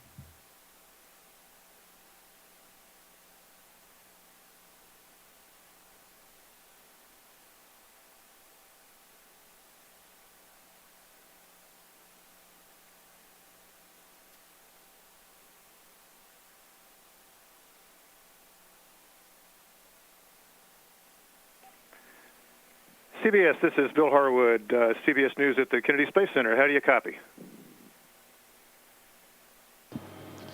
Hey, Bill, we read you loud and clear. Hey, thanks, Shane. It's great to see you guys. I obviously appreciate you taking a few minutes to chat with me. Wondering how your New Year's went, how you guys celebrated that, and life aboard station in a holiday season. Well, we got such a great crew. It's been fun sharing this holiday season up here together. We are away from our families. We miss them dearly, but this has been a great space family that we've been able to be a part of. For the New Year's, we had a great dinner down in the Russian segment, but the food was all provided by Thomas Pesquet, our French astronaut. We had really great food and just enjoyed ringing in the new year, sitting around with our friends and talking. Did you guys get to watch any football or see any of the college or pro games? Yeah, we get to see some football as well. They've been kind enough to kind of live stream up a few games, pro games on Sundays and college games on Saturdays. So for me, it's been a nice way to kind of stay in touch with things at home. Well, listen, guys, I want to kind of focus on the EVAs coming up and the battery swap outs for the rest of this interview. I've been following the robotics work on the ground, and it looks like things have gone really well. I mean, it's got a good head start on the swap outs, and how's it been going from your perspective? Well, we've been watching them on the robotic workstation here. Everything looks like it's going very smoothly, and the flight directors have given us some reports, and everything sounds fantastic. So we're knocking on wood and hoping everything will continue as such, and hoping that ours will also be all nominal. We love nominal. Yeah, well, as much as I dislike the word, I like it too. Tell me why you need to change out the batteries. In layman's terms, what's going on that you need to replace these guys? Well, the batteries that are out there now have been up here for the duration of the space station, so some over a decade, and the others even more. So it's just kind of time to change them out. We've gotten more efficient, of course, just like things on Earth. The batteries now are a little smaller. One of the sizes of the old ones now takes the place of two with an adapter plate. So you'll hear a lot of adapter plate talk going on with the spacewalk. So Peggy and I will be installing the adapter plates and moving a few of the old batteries onto those adapter plates. And it's just time, I guess, and we're going to do this on the starboard side of the space station. They're in spacewalks 1 and 2. And a year or so from now, they'll take care of the port side. So we're just kind of changing out the batteries. They're due for a change out. Okay, so I guess it's like my cell phone. I mean, after a while, it won't hold a charge as long, or does it just lose efficiency or something?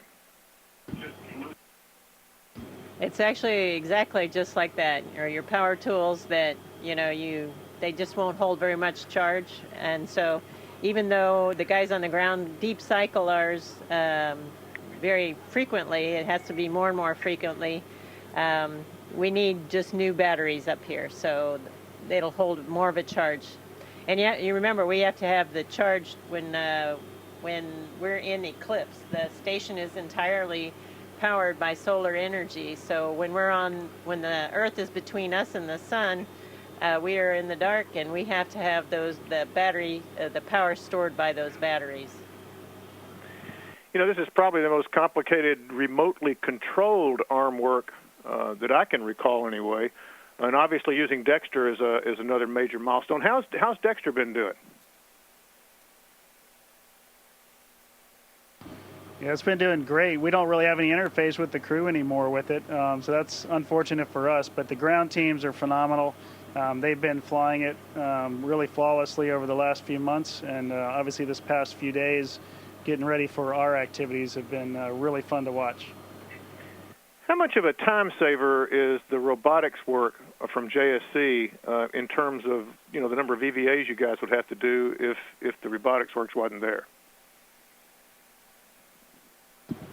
If we didn't have the robotics helping us out, it would be 6 spacewalks for Shane and I to do all the activities. So this way, if everything continues nominally, it will just be 2 spacewalks instead of 6. And the reason that we have to have the 2 is because, unfortunately, the adapter plates don't have an interface for the robotic arm. Lucky for Shane and I. Yeah, that was my next question. What do you guys bring to the table that the arm doesn't? But the adapter plates are obviously critical. What role do those plates serve? I mean, I know you're going to mount 3 of the old batteries on top of those plates that'll remain in place. But do you need them also to interface the new batteries with the electronics assembly? I'm a little fuzzy on the adapter plates. Sure. Well, Shane mentioned, there are 3 battery pairs on each side of the place that we're doing the replacements, and so each battery pair is in series. And so if we take it and replace 1 battery or 2 batteries with 1, we still need an adapter plate to flow that energy so that we maintain the circuit. So the adapter plate is basically just a continuation of the power chain, and it also allows us to stow those extra batteries on top. And so 9 of the old batteries will come home on the pallet. 3 will remain in the IEA, I guess, just in indefinite storage. So 12 out, 6 on, and then you're going to do this 3 more times down the road for the other truss elements? Yeah, so EVA 2, which will be Thomas Pesquet and myself next Friday on the 13th. We'll take care of the other side of the one that Peggy and I are going to do. And then, about a year or so, whenever the next batteries come up on the next HTV vehicle, then the spacewalks will be planned, I'm sure, shortly after that. You guys aren't superstitious, are you, Shane? No, we're looking forward to going out on the 6th and the 13th. No, I know it. I'm kidding. Looking at these EVAs, are these things complicated as EVA? I mean, I've covered a lot of EVAs. They all seem complicated, but this one seems straightforward, but maybe I'm missing something. Well, they're all straightforward if everything works great and everything is going well and the crew members are, feeling great. So hopefully that'll all be the case. But we, the ground team's ready for about anything that can happen, and they're going to support us no matter what. They'll keep us safe. They'll make sure that we get the task done, that we can get done. But first of all, keep Peggy and I safe outside, and that's our number one goal. But yeah, they're all complicated. When you go outside, the simplest task is not simple anymore. Even moving the tool from one thing to the other, you mentally have to be in the game for 6 to 7 hours, however long you're out there. And that along with the physical challenge of moving that big mass of the suit around, there's nothing easy about it. Peggy, you're one of NASA's most experienced spacewalkers. How do you look at it? I mean, given all the prep required just to go outside and then watching the astronauts who spend that 6 or 7 hours come back in, it looks, do you ever get a chance to enjoy it out there, or is it just all work and no play? Well, we're pretty focused when we're out there, and I think we should be, but it's always nice to get just a brief respite to actually look around and see how amazingly beautiful it is. Not only do we have an incredibly beautiful Earth, but it is amazing, the structure that we have out there. And when you're out there in it, it just looks so amazingly large. And it's a miraculous engineering feat to have this football field length of truss with solar arrays that are 239 feet, and then the length of the volume, the pressurized volume, more than a 747. It's really amazing to see that structure from the outside as well, too. Well, it sounds like fun. Shane, I'll ask my last question to you. You're a veteran, obviously. What do you look forward to? Obviously, the work's number one, but just the experience of walking out that hatch or floating out the hatch. What is it you look forward to? Well, I look forward to just getting this battery replacement done. That's our goal. The mission is, we know what our mission is. We're going to go out there and accomplish the mission. And that's what I look forward to. We will get a chance, like Peggy mentioned, maybe to peek around a little bit and those will be some great memories, and we'll take a few pictures while we're out there. But that's all kind of secondary. We're going to get the mission done, and then if we have a little time at the end, we'll enjoy the view a little bit. Guys, thanks a lot. Happy 2017. Good luck with the EVAs, and look forward to talking with you down the road. Thanks, Bill. Happy 2017. Station, this is Houston ACR. That concludes the event.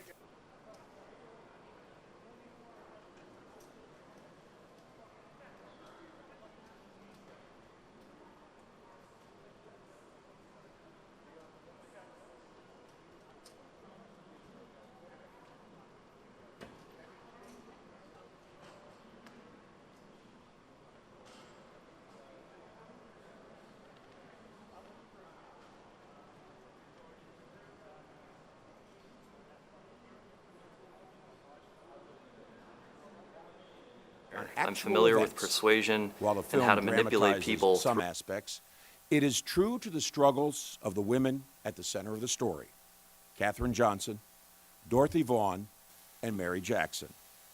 The victories for racial and gender rights were not achieved easily or quickly, and our work is not done.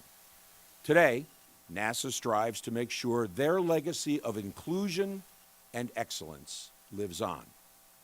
We must also take a moment to remember the passing of an American hero, John Glenn. Whether you knew John personally or not, you were touched by his grace and character. He is even a part of the fabric of this film. Jim Parsons said, quote, "In many ways, Glenn is the reason we have this movie." Now, we are pleased to be joined by members of the Hidden Figures cast and its producer and director. Please welcome, to my left, Ted Melfi. Ted is the writer and director of Hidden Figures. Octavia Spencer plays Dorothy Vaughan in Hidden Figures. Taraji P. Henson plays Katherine Johnson, Hidden Figures. Janelle Monáe plays Mary Jackson. Pharrell Williams, producer, Hidden Figures. And Bill Barry, NASA historian. Bill, thank you all so much for being here today. How was the tour so far? Great, huh? Very amazing. Amazing. I have a question first for you. I know you were quoted as saying that you dedicated this film to everyone in the world who sat through unconscious bias. Tell us a little bit about the process. The process of making of why you feel that way. Well, I mean, it's a story, you know. I mean, the movie is about unconscious bias in my mind, right? The movie's about colored bathrooms and colored coffee pots and not getting promotions, not being paid what you're worth, not becoming a supervisor when you're qualified to become a supervisor. That's what the movie, not being able to go to a school to get a degree like Mary Jackson's character, or like Mary Jackson's character having the same degree as a man, but that degree is good for a man to be an engineer, but not good enough for a female to be an engineer. Not putting your name on a report. Katherine Johnson wrote many reports that her name is not on. That's what unconscious bias is for me, and that's what the movie is about. All those things that are not overt per se, but they're very, you know, they permeate every aspect of civil rights and NASA and the struggles this country had back then and the struggles we see today. So. Ladies, I wanted to ask you, and I know Taraji, when at the Toronto Film Festival, I read something that said you actually teared up at one point, and that because it was so overwhelming. Can you ladies address that? Well, I mean, what I mean by that is when I discovered that these incredible women existed, I was saddened because there was a universal understanding when I was coming up that math and science was for boys. So I already had a low expectation of myself when it came to math and science. And when I think back throughout my whole education, I sat in the back of the class in math and science because it wasn't for me. And so I get this script and I read it, and through all the obstacles, they still did these amazing, they were still able to change the course of history. And how come I don't know that? How come we didn't know that, and I became really angry because I felt like a dream had been stolen from me. And so then I remember saying to Ted, I have to do this movie. This movie is so important. I have to do this movie because not one girl should feel like how I felt. I mean, it's just crazy. It's crazy. What was the question again? Well, sorry. the movie and why this was such the kind of movie you wanted to do. Oh, well, it's sad, but when I first heard about it, I thought it was historical fiction. And that says that we weren't heralding the inner workings. We weren't speaking to the minds that got our men to space.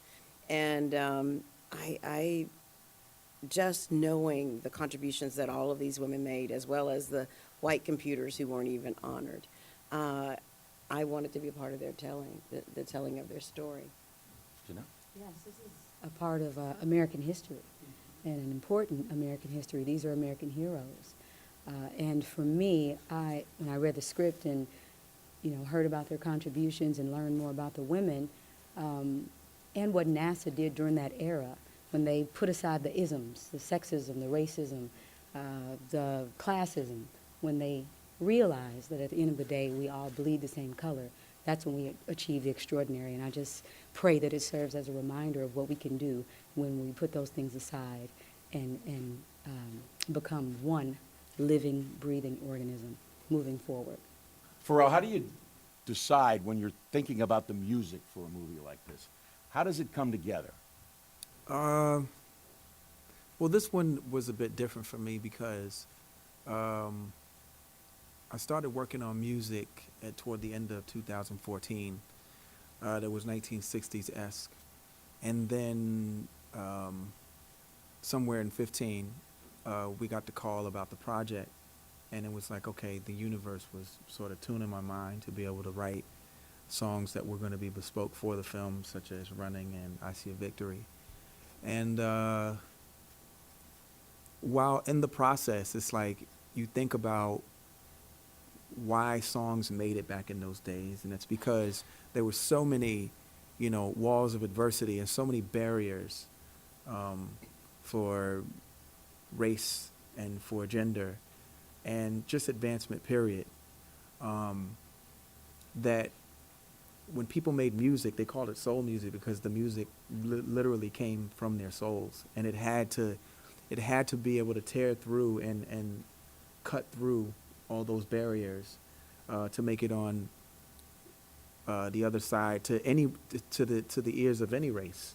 It just a good song was a good song. So I found myself trying to challenge myself in the way that those writers and producers and singers did back then.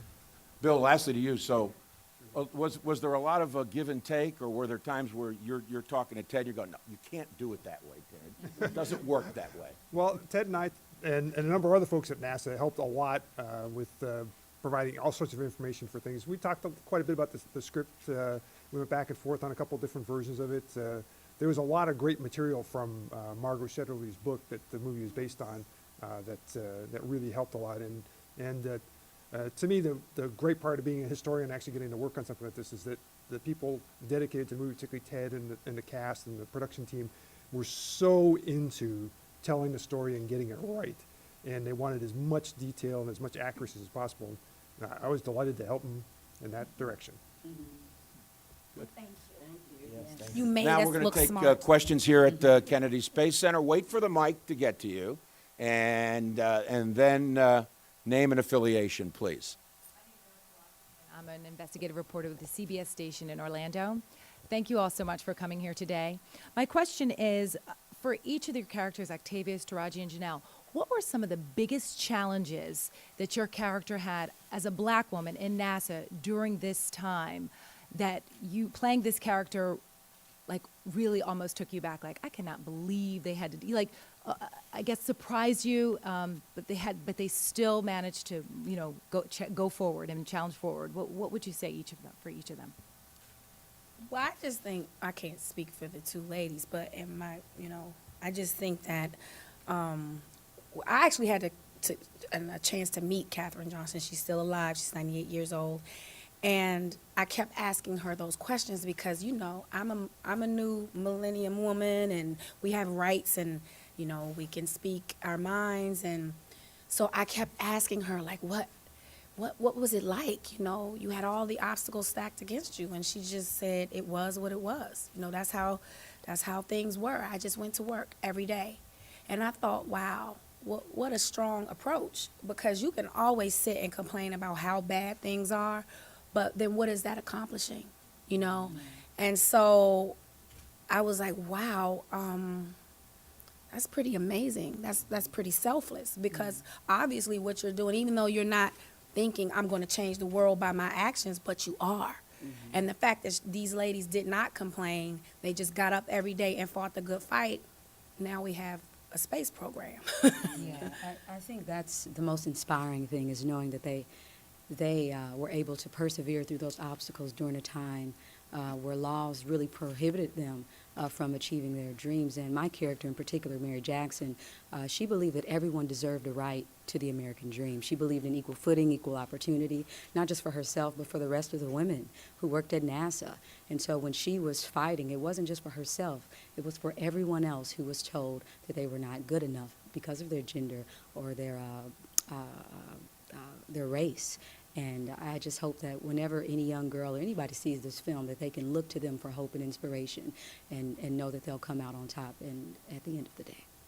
And for me, I think when you think of the climate in our country in the 60s, these women didn't have the right to vote at the time that they made these contributions to science, technology, engineering, and math.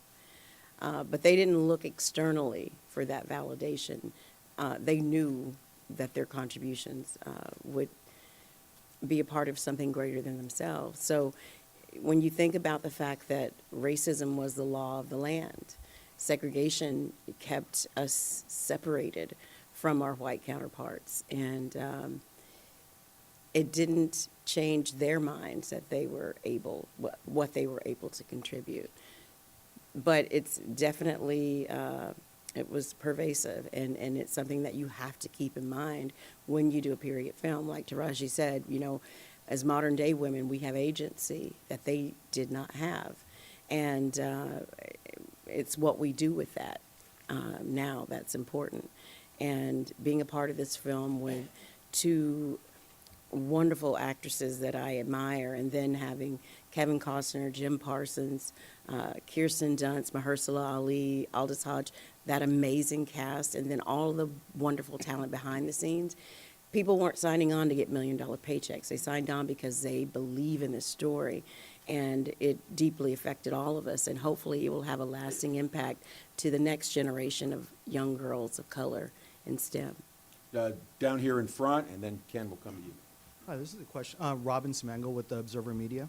A question for Taraji, Octavia, and Janelle. Did you see any comparisons in your own roles as African American women in Hollywood vying for roles that may not be available? See any comparisons in yourselves and the characters that you play? Yeah, the struggle is there. The struggle is real. But again, what I learned from Katherine is you don't complain.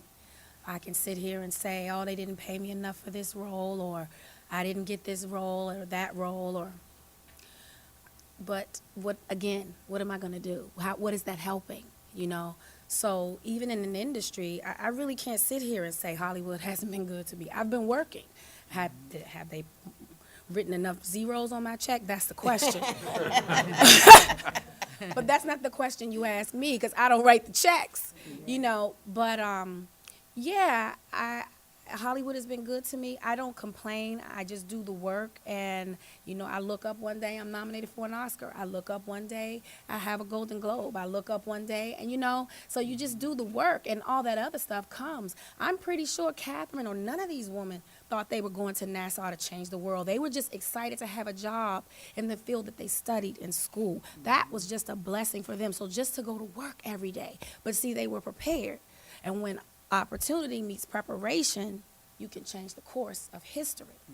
So if you stay focused on your purpose, then you don't worry about all the accolades, because that will come. People will notice work. When you do good work, it goes, you cannot unnotice it. You cannot not notice it. Just like this story, we couldn't keep this story quiet forever. It was bound to be told because the work that they did, these women did, was just that amazing. Yeah, I think that these women did not really think about race or gender until someone else made it a big issue. And then after it started to get in the way of them pursuing their dreams and their goals, that's when they had to stand up for themselves. And again, I think these women are selfless, were selfless because they were not just doing it for them to be happy, but for everyone, their communities to be proud, and for the women working with them to also have those same opportunities. And I think in my real life, I've tried to do that. I've tried to make sure that I'm speaking out whenever an injustice is done. I believe that an injustice done to my sister is an injustice done to me. And I think that these women took that approach, and whenever they had the opportunities like Dorothy's character to bring everyone along with them, they made that decision. They stood firmly in that and, did not, think selfishly about it. They were servants of staying on and fighting for what's right. And I think we all do that in our personal lives as well. And I would just add, I think both of these ladies spoke eloquently about the issues at hand. But gender parity in the workplace is still an issue. We are fortunate to be in entertainment, and we're afforded a certain comfort. But when you go out into different industries, women should be paid as their male counterparts. They're doing the same job. And one thing I would really like to credit NASA for is being progressive in their approach, because they didn't have to open the doors to minorities in the 60s, but they did. They didn't have to allow women in positions of power throughout the years, but they have, and they've been very inclusive, and I think they should be, other industries should look to that sort of thinking, because we all have something to contribute. And if anything, I always loved John Glenn. It was before our time that all of this, happened. But the thing that struck me most is that he made a decision to put his life in the hands of an African American woman. That was not a popular decision at the time. And if you can do that, put aside your differences and believe in a person based on what they can contribute and how they contribute it, mankind, we will go beyond the stars again. Go ahead, Ken. Hi, Ken Kramer, Universe Today, Northeast Astronomy Forum. For each of the actresses and Pharrell, I wonder if you could talk a little bit more about the research you yourselves did into each of these women. What did you learn? How did that help you portray the women that you portrayed? And what research did you do to try and come up with some topical music? Thank you. You want to start us off, Pharrell? Okay. I think from the very beginning, from the onset, for me, being from Hampton Roads, Virginia, I was born 11 years after 1962. I was born in 73. And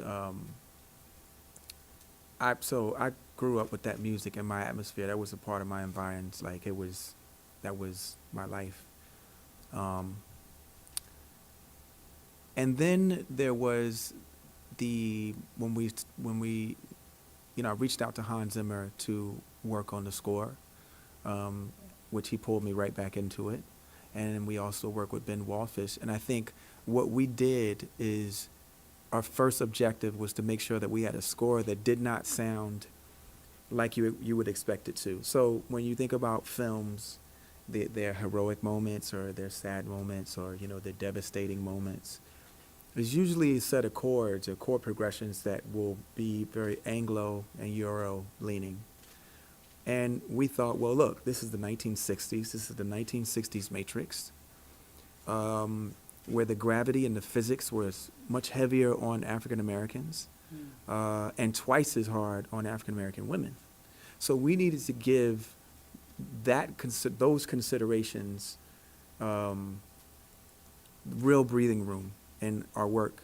And so we found ourselves trying to make music that we felt like would resonate with women and would definitely reflect that gallant time that those African American women lived through and endured. You know, they, as Ted wrote, you know, they saw beyond the numbers. They actually saw beyond the era. Yeah. And that math went on to help John Glenn in his orbit, 3 times in 5 hours, and so on and so forth. And so we needed to give that consideration that I know this is taking very long, but that we were trying to connect to what it must have been like for people who saw beyond their conditions and were never wavered. Yeah. You know, because there was something in them that was just a little different than you and I. Yeah. And that was mainly our focus, you know, that and just staying away from what you expect and giving you something that paralleled what you were going to see on screen. Okay, cool. Yeah, amazing. They did a phenomenal job. In terms of character research, sadly, there was not a lot of information around my character. And I know Dorothy, because both of our brilliant women, unfortunately, have passed on, and we didn't get the opportunity to speak with them, and not a lot of their family. But we did have the opportunity to speak with Margot Lee Shetterly's father, who worked here at NASA with the ladies, and I learned so many incredible things about Miss Mary Jackson. We didn't get the opportunity, and that's like a whole nother story film. But after she became the first African-American female engineer, and she was just wanting to be an engineer because she knew she had the mind. She had such a broad world view, and she saw beyond her circumstances and just wanted to work and do what made her happy. But after she achieved that victorious win, she hacked into the NASA computers, and she discovered that women and minorities were being paid significantly less than the white male counterparts. She presented this information to NASA along with a few other of her colleagues, and she helped advance the careers of more women and minorities at NASA, and challenged NASA too. And they, of course, were progressive. They listened to treat them fairly. So that right there, just such an honor to be portraying this woman. We have about 5 minutes left. I want to grab a quick call on the phone bridge. Robert Perlman from Collect Space, and then I'll come back for a couple of final questions here before we wrap it up. Robert? Hi, can you hear me? Yes? Oh, great. For Ted Melfi and anyone on the panel who would like to answer. In her book, Margot Lee Shetterly talks about how she was mindful that while she was writing about the untold history of these hidden figures, that she also had to be careful about not creating new myths in the process. So how conscious were you while creating the film about what you were depicting on screen, whether it be historically accurate or fictionalized for the purpose of telling the larger story, that what you showed for many in the public, including many children, would become accepted as what exactly happened? Well, I say this all the time, but the movie's not a documentary. I mean, there's a great documentary NASA has done with the Discovery Channel called When We Left Earth, which is an exact depiction of the Mercury program at that time. For the most part, we were painfully aware and very careful with how we portrayed the three women and the things that they accomplished. There are direct quotes in the movie. John Glenn's direct quote is, "Get the girl to run the numbers. If she says they're good to go." She then goes and does those numbers. Those calculations for John Glenn took 3 days. We can't do that in the movie. So she's, even though she's a math genius, she's not that math of a genius. So yes, it took her 25 seconds in the film. Those calculations took 3 days.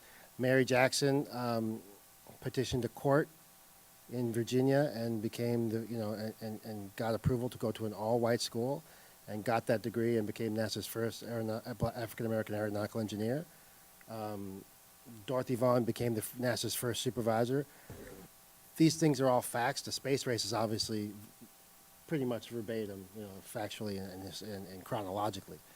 There are little liberties taken here and there to dramatize, so, but the crux of the story is true. Try to get a last couple quick. I got a question. Oh, go ahead. So is this like live, like C-SPAN, NASA channel style right now? Yeah. To boldly go where no man has gone before. We're going to boldly go in about 2 minutes, so. I just had to just like live. Sorry. Christy Zizzo. I'm a digital media producer for News 13 in Orlando, Florida. You spoke about how upset you were that you didn't think that girls could do math. There was a recent video on the Hidden Figures website where you talked about the fact that that you don't have parades for mathematicians, Mr. Melfi said. This is something that we could use more of in Hollywood when we're talking about inspiring not just girls but boys to pursue STEM careers. Do you see this as a way of maybe getting more game players in Hollywood to make these kinds of movies?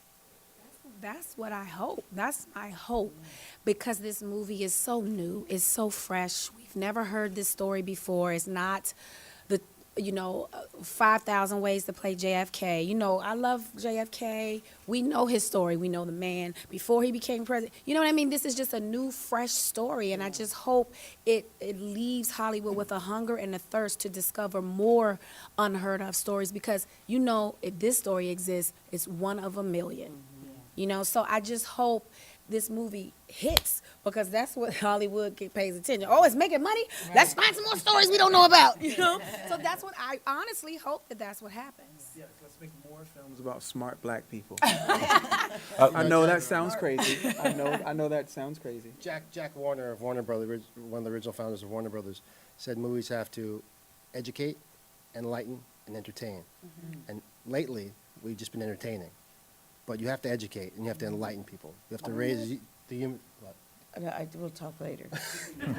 That's how I choose movies. If they educate, enlighten, entertain. I didn't know somebody else You've thought heard that that way. in my And so quote. that's what we're, My last interview. that's what Hidden Figures is about. And spread the word, because money talks and your ticket sales matter. And that's when people go see a movie, and that's when they make more of them. December 25th, right?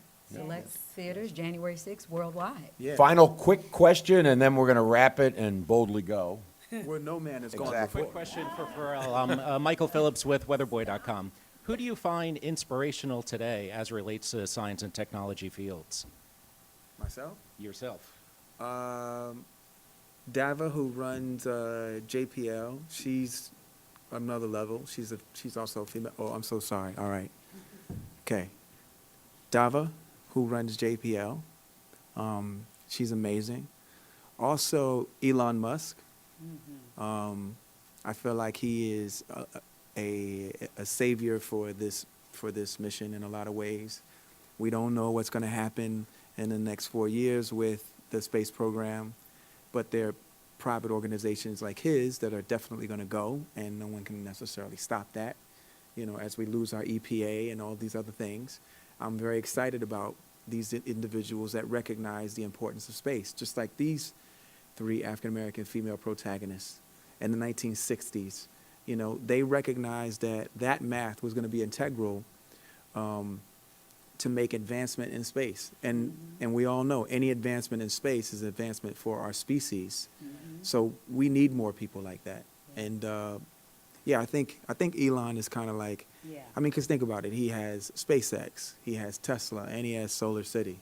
Yes, I want to be a part of your organization and, would like to talk to you about some stocks too. Yes. So we can all boldly go where no man has gone before. Ladies and gentlemen, thank you so very much for attending this one-of-a-kind press event here at the Kennedy Space Center. Thank you to Ted Melfi, Octavia Spencer, Taraji Henson, Janelle Monáe, Pharrell Williams, and Live Bill on Barrett. cable, right now. Thank you all. Wait, you didn't say. Yeah, he did. All right, everybody, now we're going to show you the first White House press briefing of the year.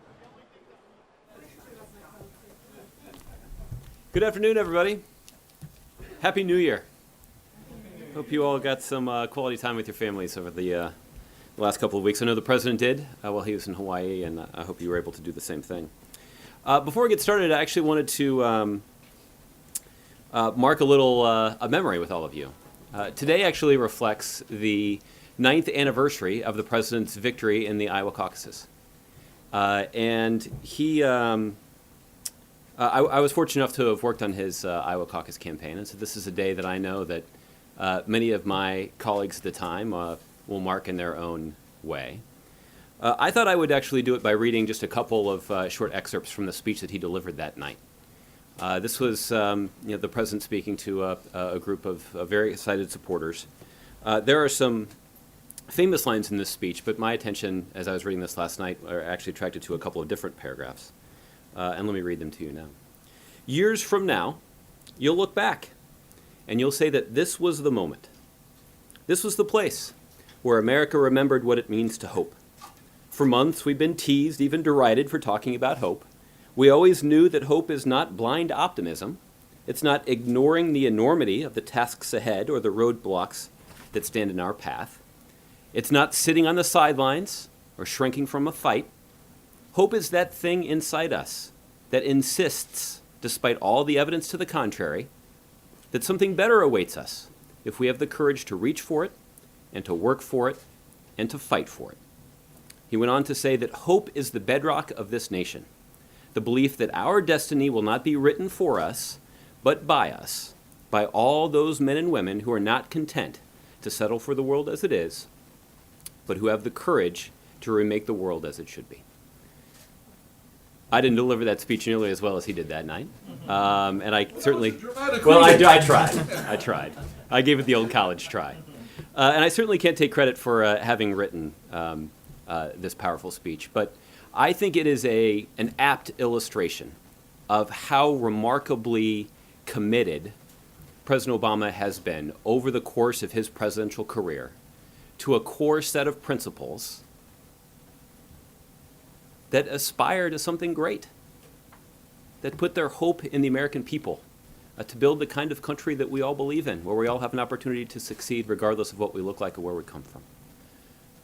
And there's a reference in this to those men and women who are not content to settle for the world as it is, but who have the courage to remake the world as it should be. The President was talking about all Americans who are committed to investing in this country, but I have very vivid memories of the young men and women who signed up to work on President Obama's campaign back in 2007 for the 2008 caucuses.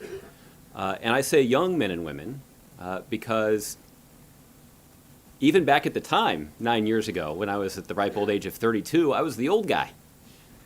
And that our campaign was populated by young people, not young people in their 20s and 30s, but young people in their 20s. And I have a vivid memory of one fall afternoon. It was in the middle of the week. The Winneshiek County Democrats in northeastern Iowa were hosting their fall dinner.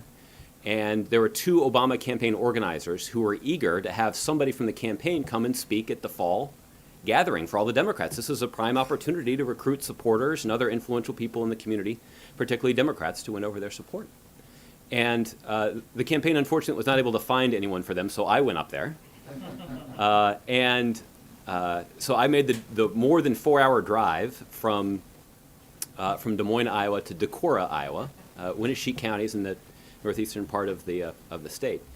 And what I found there were two Obama campaign organizers, two young people, who were utterly committed to the task. It was this young woman from Tennessee and a young African-American man. And I point that out because I don't think there are too many other people in Winneshiek County that either had a southern accent like that young lady did, or were African-American like that young man. But what I found in the few hours that I was in town with them is they knew everybody. When I got there, I pulled into their office and they said, well, you must be thirsty after your long drive. They said, let's go down to the grocery store and we'll get something to drink. And they were walking through the grocery store aisles, greeting people by name and greeting the clerk who was checking us out by name. And we went to the county dinner, and it was a small affair at an outdoor shelter at a park in Winneshiek County. And they were greeting everybody by name. And I remember that night after the dinner, I took them out for a couple of drinks at a local bar, and they're greeting the bartender and other people at the bar by name. It was an indication of how these two people were so committed to the cause and so passionate that they mustered the courage to go to some place that they'd never been, to a community where they were very obviously outsiders because of the passion that they felt for President Obama and his vision for the future of the country. So I appreciate you indulging me on the anniversary of the victory to talk about the warm memories that I have of this important event, not just in the history of the people who have supported President Obama over his career, but in the history of the country. And to all of my colleagues and friends who worked on that campaign and are marking that day today, I continue to feel the sense of solidarity and camaraderie with them that was so critical to our victory 9 years ago. So with that long wind-up, Darlene, welcome back, Happy New Year, and let's go to some questions. So tomorrow, the president is going to the Capitol to talk to Democrats there about health care. That's right. What is the message? What is the goal? What does he hope to accomplish from going up there and meeting with them? Well, this will be an opportunity for the president to meet with the Democrats in the House and the Senate for the incoming United States Congress. And they'll be there to principally discuss how to counter the stated Republican objective of repealing the Affordable Care Act. The stakes are high. And I know that, particularly in this, at this time when we're thinking about, there's a lot of discussion about the president's legacy, that some people might think that, well, the president's very concerned about the political capital that he's invested in this and he doesn't want to see it all go away. That's certainly true. But the president's priority and the president's motivation is rooted in looking out for the interests of the 22 million Americans whose health care would be taken away if Republicans repeal the Affordable Care Act. He's interested in looking out for the millions of Americans who get health care through their employer, who have seen that the growth in their health care costs has been sharply limited. Just 3.4% in 2016. Overall, the growth in health care costs is the lowest it's been on record. And if Republicans repeal the Affordable Care Act, they will reverse that progress. Millions of Americans across the country are protected from being discriminated against because they have a pre-existing condition. They're allowed to keep their kids on their insurance plan until their kids turn 26. Women are not allowed to be charged more by their insurance company just because they're women. All of that would be undone if Republicans repeal the Affordable Care Act. Obviously, we're deeply concerned about the impact that this would have on Medicaid and Medicare. The Affordable Care Act extended the lifespan of the Medicare Trust Fund by 11 years. So if Republicans repeal the Affordable Care Act, they'll be hastening the demise of Medicare that millions of seniors rely upon for their basic health care needs. So the president's deeply concerned about the impact that this Republican action could have. He's also concerned about this Republican tactic of repeal and delay that ultimately is nothing more than just bait and switch. The prospect of, oh, don't worry, the 22 million Americans who have health insurance because of the Affordable Care Act, we'll get around to offering up a replacement at some later date. That's not a responsible way to govern, and it certainly is not an indication that you're looking out for working people in this country. Democrats are, however, interested in looking out for. All right, folks, we are going to pause that action, take you now out to Ohio, where officials are updating on the missing plane that went down in Lake Erie. I want to take some questions for you. Yes. Earlier today, I'm Tom Bosco with the ABC affiliate in Columbus. Earlier today, the city said there was 120 pieces of debris. Is that number still stand? And can you characterize the debris at all?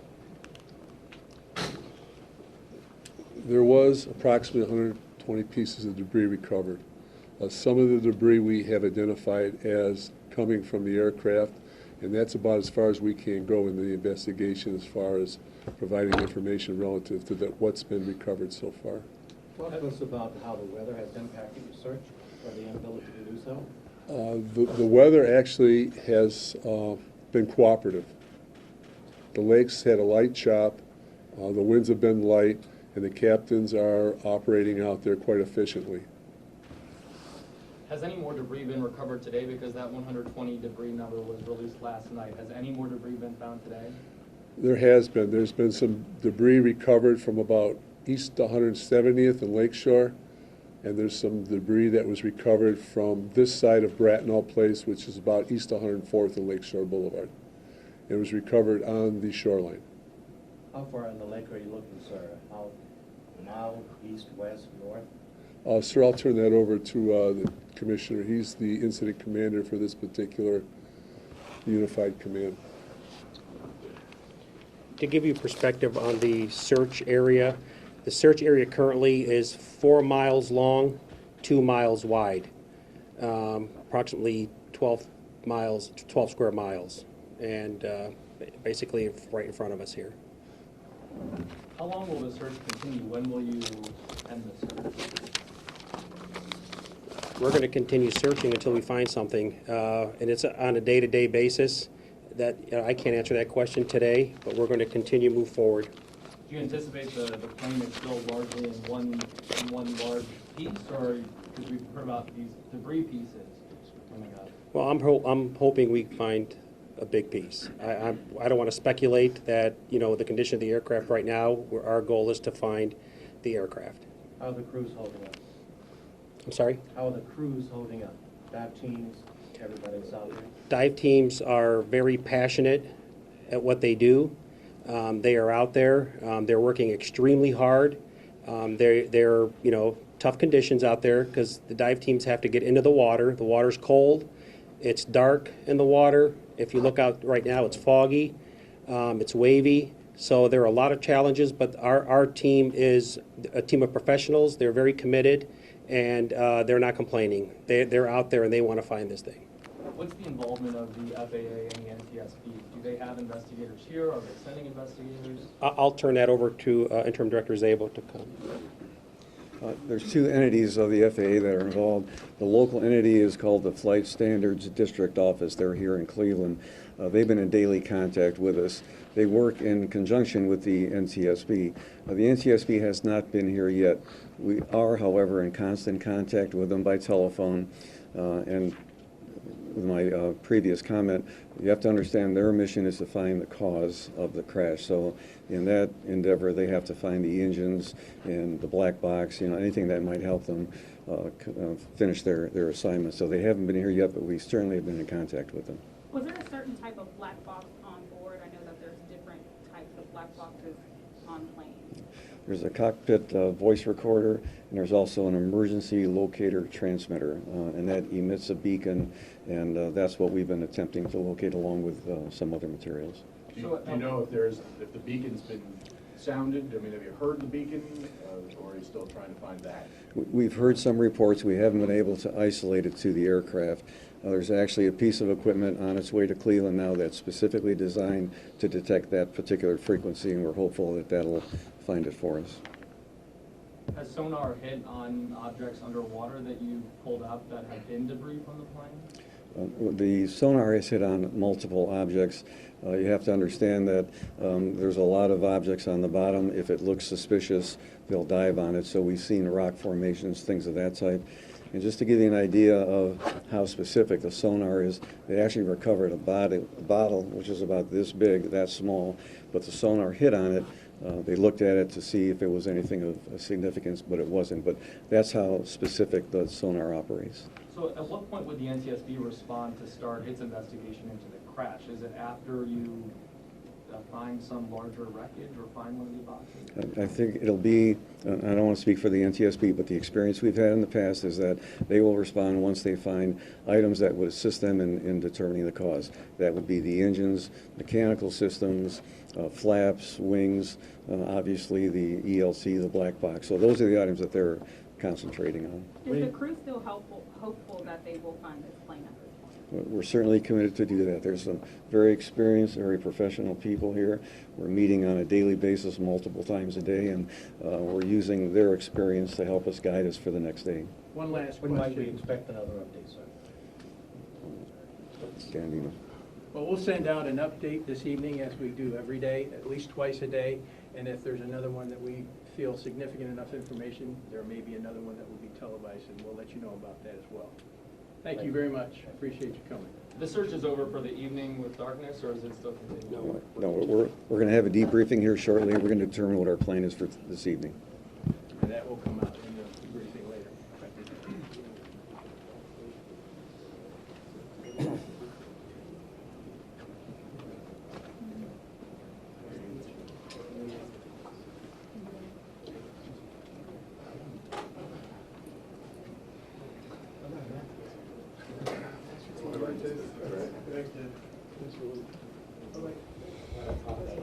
All right, everybody, that was the latest with that information with search still resuming for those plane carrying 6 that vanished in Ohio. Who's live? The first press conference of the Who's White live? House press briefing. We'll be there to talk about, and the president's message will be to encourage them in that fight and to offer his own insight about the most effective way to engage in that fight. Is he going to be looking in some way to exploit Republicans appearing to be divided over what to replace Obamacare with? Is that part of the discussion tomorrow? Sort of take advantage of their inability to agree on a replacement? Yeah, well, there does appear to be some division in the Republican Party. That's understandable. Many of you have told the stories of people who are represented in Congress by Republicans, who voted for those Republicans, who are pleading with those Republicans not to take away their Obamacare. So it's not surprising to me that there are some Republicans who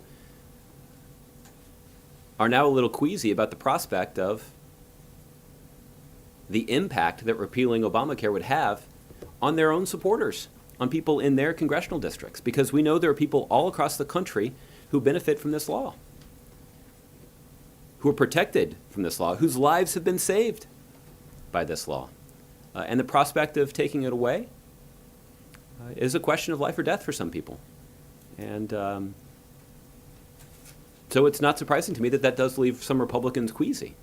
What the president has long said, and I'm sure that this is true of other Republicans on Capitol Hill, I don't speak for them, but the president has long been open to the idea that if there are Republicans who are genuinely interested in reforming the Affordable Care Act in a way that would strengthen the program, the president would be strongly supportive of that effort. And he's put forward his own ideas for how we could do that, but he certainly would be open to ideas from Republicans to do that. But that's not what Republicans have offered. What they've offered more than 50 times is just a proposal for tearing the program down in a way that would leave millions of Americans vulnerable.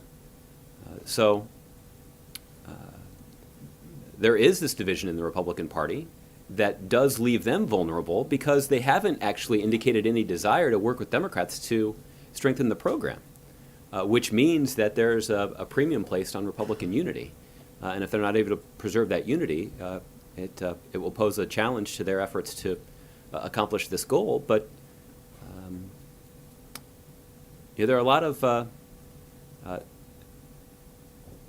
steps to this process that Republicans have laid out that they're prepared to undertake, and we'll see if they are able to do them.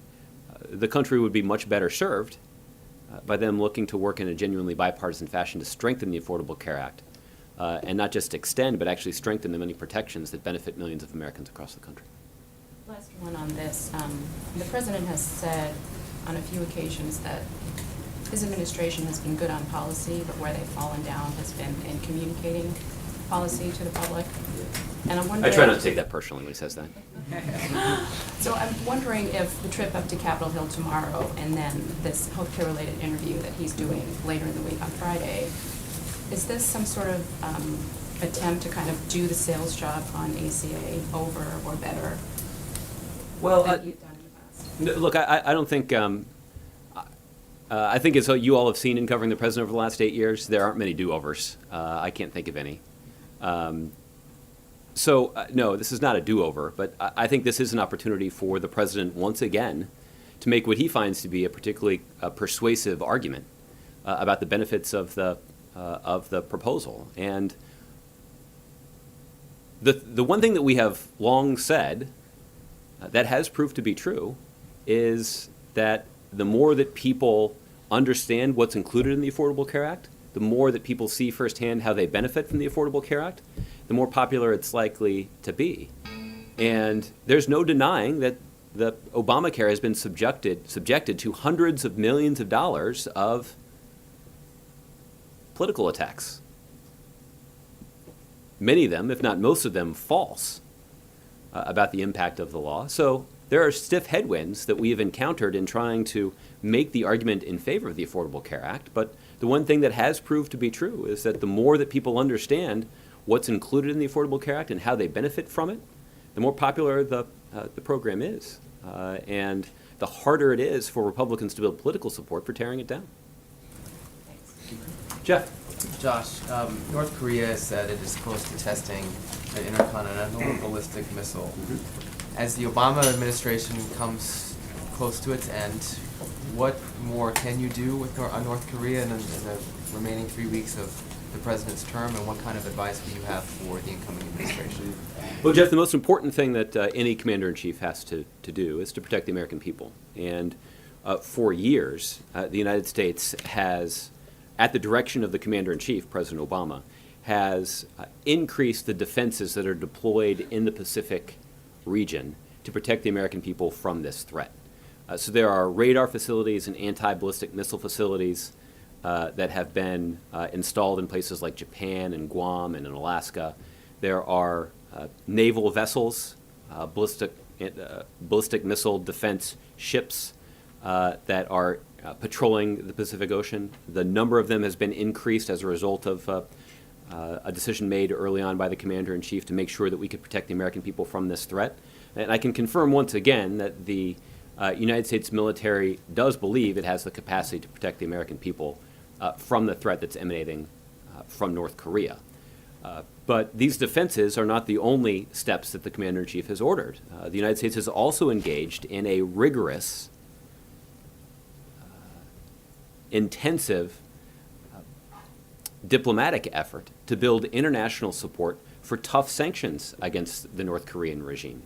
And the United Nations Security Council last fall passed the toughest resolution yet, imposing the toughest sanctions yet against the North Korean regime, putting a hard cap on the amount of coal that can be exported, because we know that they use the revenue from those coal exports to try to fund some of these programs. So putting that hard cap in place is going to have an impact on their ability to continue to develop their programs. And we're only able to succeed in implementing those measures with the cooperation of China. And given the differences that we have with China on a number of other issues, it's no small diplomatic undertaking to get them to work effectively with us, which they have, to their credit, to impose some of these measures and to increase pressure on the North Korean regime. The problem has not been solved, but we certainly have defenses in place to protect against the threat that emanates from there. And we certainly have made progress in building important diplomatic support to apply pressure to the North Korean regime to limit their ability to continue to develop this program, but also to give them an incentive to change their strategy. They haven't yet, but we're going to continue to apply that pressure. Our advice to the next administration, I think, will largely be to listen to the advice of our military commanders about what's necessary to protect the American people with regard to our deployments in the Pacific, and to look for opportunities to work effectively with countries like China and Russia and our allies, South Korea and Japan, to apply pressure to North Korea to make clear that they should renounce their nuclear ambitions and put an end to the kind of destabilizing rhetoric that we've seen all too often emanate from the North Korean capital. Okay, thank you. And on a separate issue, the White House's reaction to the congressional Republicans' decision to curtail and then not curtail the Office of Congressional Ethics today.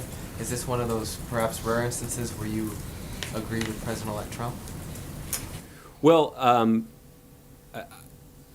first of all, I think that it is rather revealing that the first step taken by congressional Republicans in the new Congress was to vote in secret to gut ethics regulations.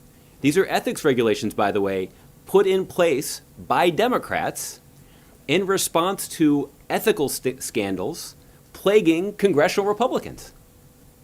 So I know that there's a lot of talk about ethics and revolving doors, but I think the revolving door that we see right now is a continual challenge on the part of congressional Republicans to skirt responsibility for their ethical violations. With regard to the, well, let me also say, I suspect this is not going to be the first time that we see congressional Republicans in this Congress seeking to help people in positions of power and influence escape accountability when it comes to the interests of the American people. I'm confident we're going to see congressional Republicans do the work of their donors on Wall Street to try to gut Wall Street reform that would allow them to escape accountability for a bunch of financial transactions that we know are not in the public interest and actually do put taxpayers at risk and potentially put taxpayers on the hook for bailing out those big banks if those risky bets go bad. Another thing we know congressional Republicans are likely to do is to go to their donors in the oil industry and say, hey, we can help you escape accountability for polluting the air and water and land that the American people treasure and in some cases depend on for our sustenance. I think the real question for the president-elect is, will he stand up to him then?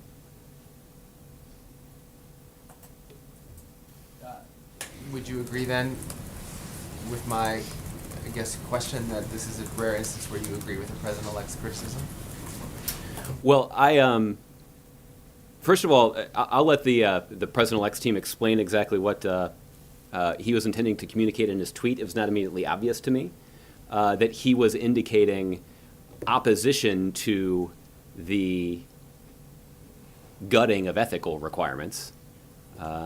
Some people, at least, interpreted his tweet as indicating that the optics of doing it first were bad. But again, I'll leave it to the incoming team to explain it. Because the position of this administration is that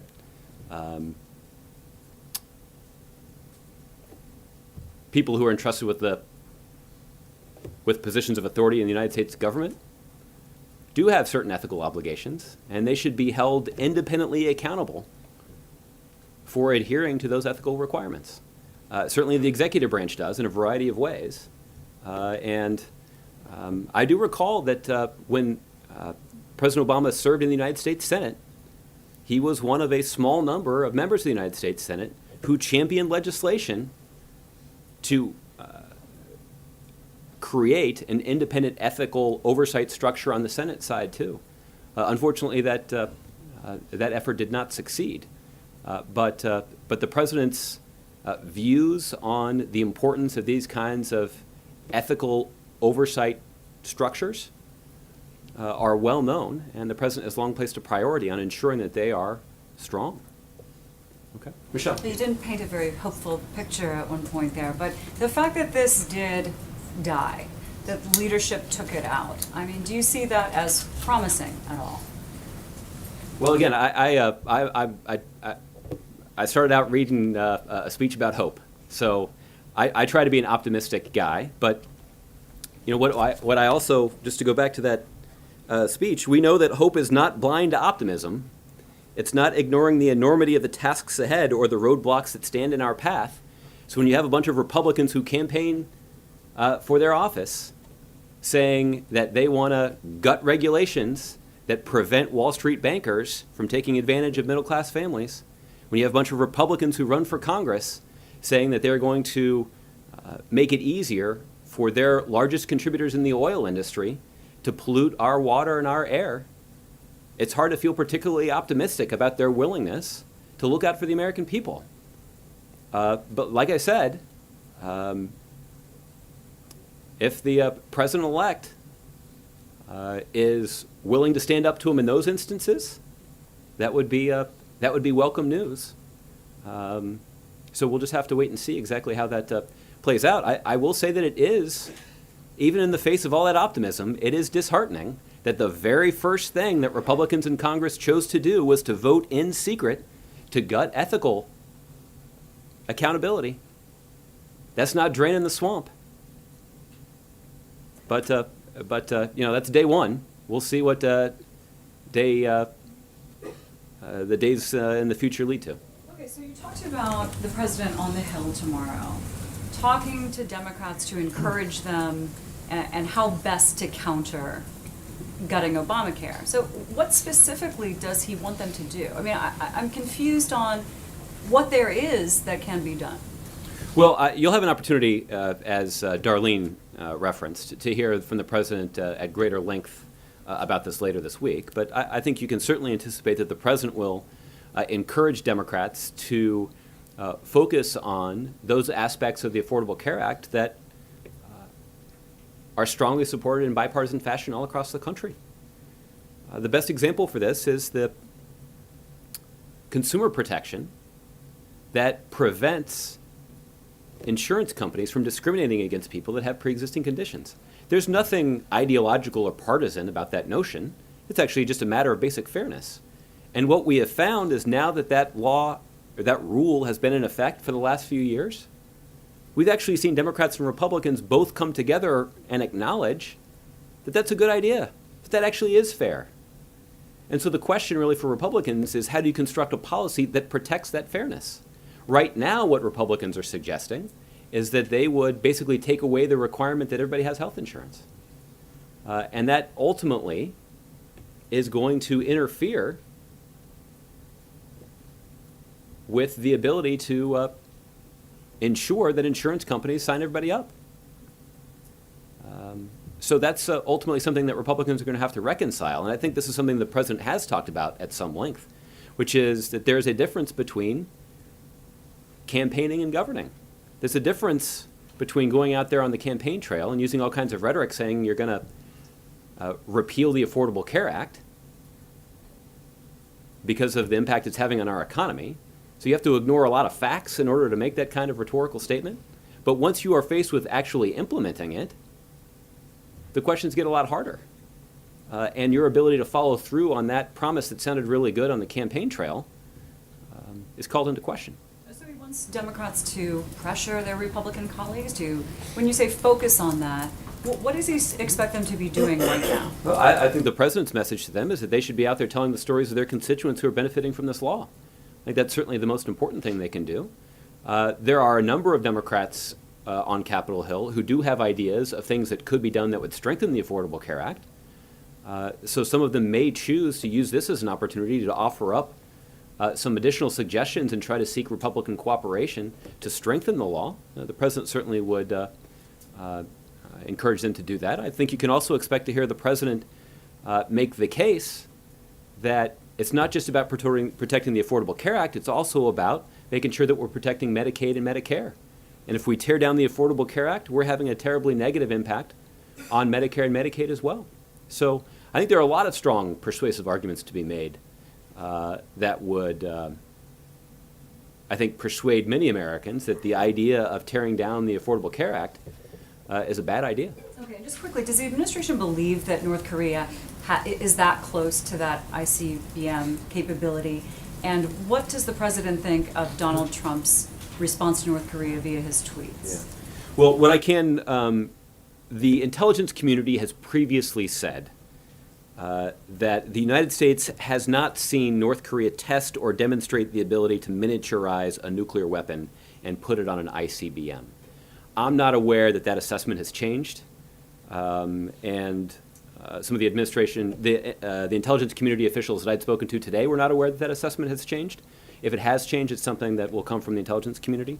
With regard to the President-elect's tweets, I'll let his team explain exactly what he means. Thanks, Josh. Okay, Margaret. Thank you, Josh. I appreciate it. Happy New Year. Happy New Year to you. So I'm just wondering, whether you've spoken with President Obama about the possibility of slapping a tariff on cars made in Mexico and imported into the U.S., and what you think the impacts of that would be on foreign policy or the economy. I've not spoken to President Obama about that.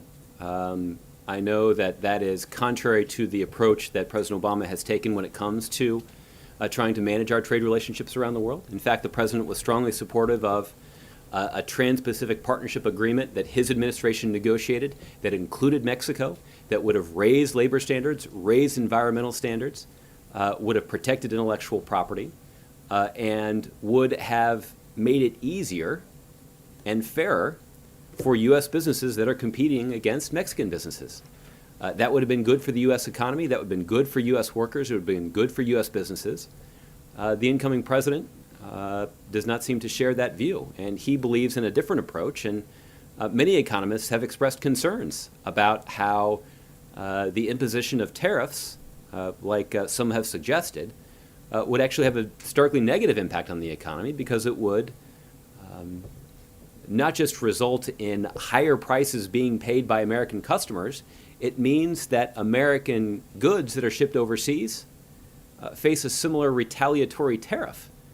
And since we're not starting out on a level playing field, even if the tariff is equal in stature to the tariff that's imposed by the United States, it will have a disproportionate negative impact on those American products.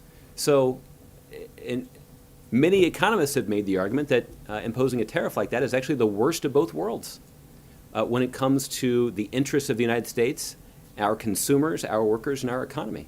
So that's why the president has tried a much different approach. But ultimately, the next administration will have to pursue the strategy that they believe is the best, and we'll have an opportunity to evaluate what works best. The president has a very strong track record when you consider the performance of the U.S. economy under his leadership, under the economic strategy that he has put together. But the incoming president was elected on a promise to try things different, to try different things and to do things differently. And we'll have an opportunity to evaluate how well it works. I just wanted to follow up quickly. Do you know whether President Obama has spoken with the president of Mexico today, perhaps? No, I'm not aware that they've spoken today. And the kind of flip side to the president-elect's Twitter-related actions on car policy, I guess, is that Ford Motor Company has announced that they've canceled this major expansion into Mexico and are going to preserve some jobs in the U.S. Would you say that that's good news, and would you applaud President-elect Trump for his actions on that, or do you know enough about it to comment on it? Well, I've read some of the news coverage of this. I've not been in touch with either the transition team or the Ford about their announcement. But I read in published reports about their announcement that it was not tied to any political considerations. And I noted that over the last 5 years or so that Ford has actually increased the number of workers at their company by about 28,000. So this is only the latest step in a long-running, significant, and positive trend for the U.S. economy that those jobs are being protected. So that's obviously good news. Okay, John. Josh, 28,000 domestic. Yeah, we can look up the numbers for you. We'll follow up. Josh, on the measures taken against Russia, why was Vladimir Putin not mentioned as one of those sanctions? Is that an indication that you didn't have evidence that the Russian leader was responsible for this or directed this, approved it? Not necessarily, John. The intelligence community has indicated their view that given the significance of the actions that Russia carried out against the United States, their conclusion is that this is something that had to have been directed at the highest levels of the Russian government. So why not hit the president? He's the guy responsible. Well, as you know, that typically with regard to sanctions policy, that there are only certain circumstances in which the leader of the country is personally named. I can't get into all the. There's no denying that this is a significant action. So what I would say is just that it would be rather extraordinary if Mr. Putin himself were among the people who were listed. but I can't speak to the decisions that were made by the experts at the Treasury Department about who was named and who was not. So when the Chinese hacked OPM in 2015, 21 plus million current and former government employees and contractors had their personal records stolen by the Chinese. Why did the White House do nothing publicly in reaction to that hack, which in some ways was even more widespread than what we saw here from the Russians, allegedly? Well, I think that what we've seen is that these are two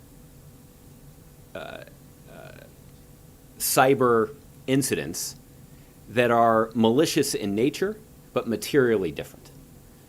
21 million people had their I'm not personal data taken, fingerprints, social security numbers, background checks. Yeah. I mean, this was a far-reaching.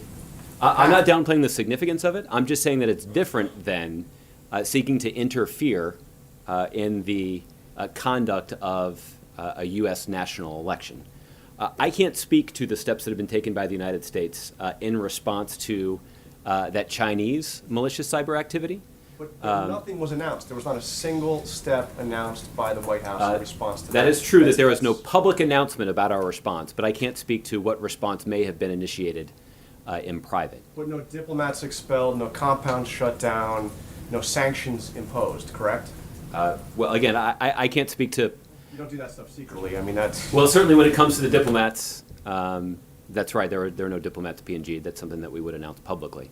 But look, I can't speak to the response because, as you pointed out, that's not something that we have announced. It certainly is something that we take seriously. It's certainly that the President has raised directly with his Chinese counterpart, and we certainly have seen commitments from the Chinese with regard to some norms in cyberspace that we would like to see them observe. For example, we did see the Chinese President commit in the Rose Garden in the fall of 2015 that Russia would, or that China would not be engaged in the kind of cyber-enabled theft for commercial gain that's sponsored by national governments.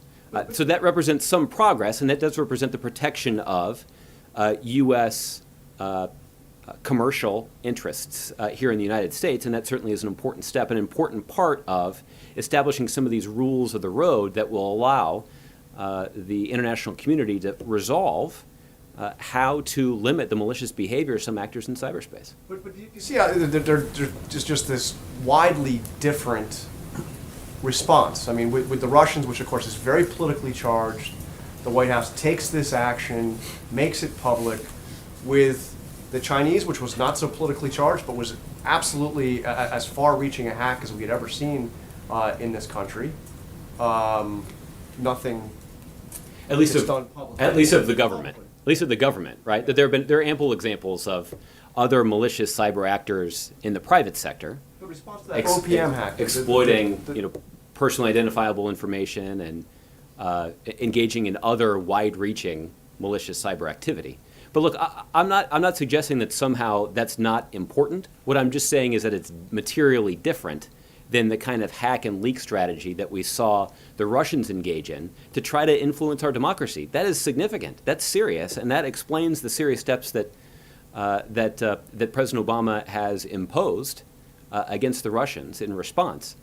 But with regard to the Chinese, we have made some progress with them in trying to limit the kind of malicious cyber activity that could threaten U.S. interests, either in the United States or around the world, in our government or in the private sector.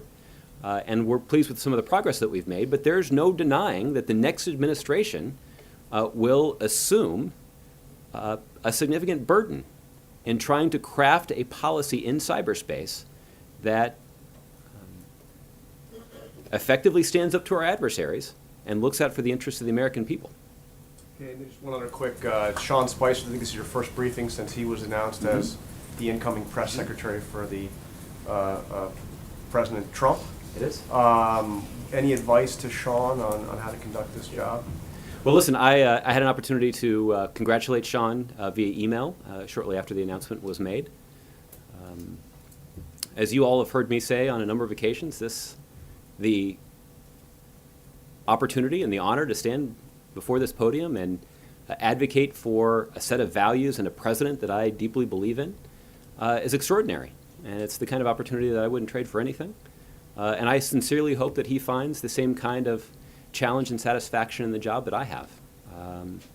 I don't know Sean personally, but I expect to get the chance to meet him soon and to talk to him about this job a little bit. Okay, Isaac. I want to bring back to North Korea for a second. Does the president feel confident in Donald Trump's ability to protect the United States if a nuclear missile is launched by North Korea?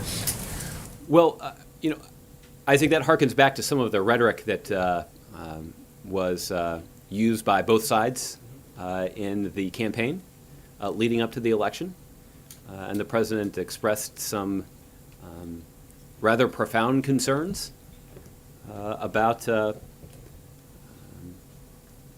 incoming president. But the election's over. And I've done my best to avoid relitigating those fights.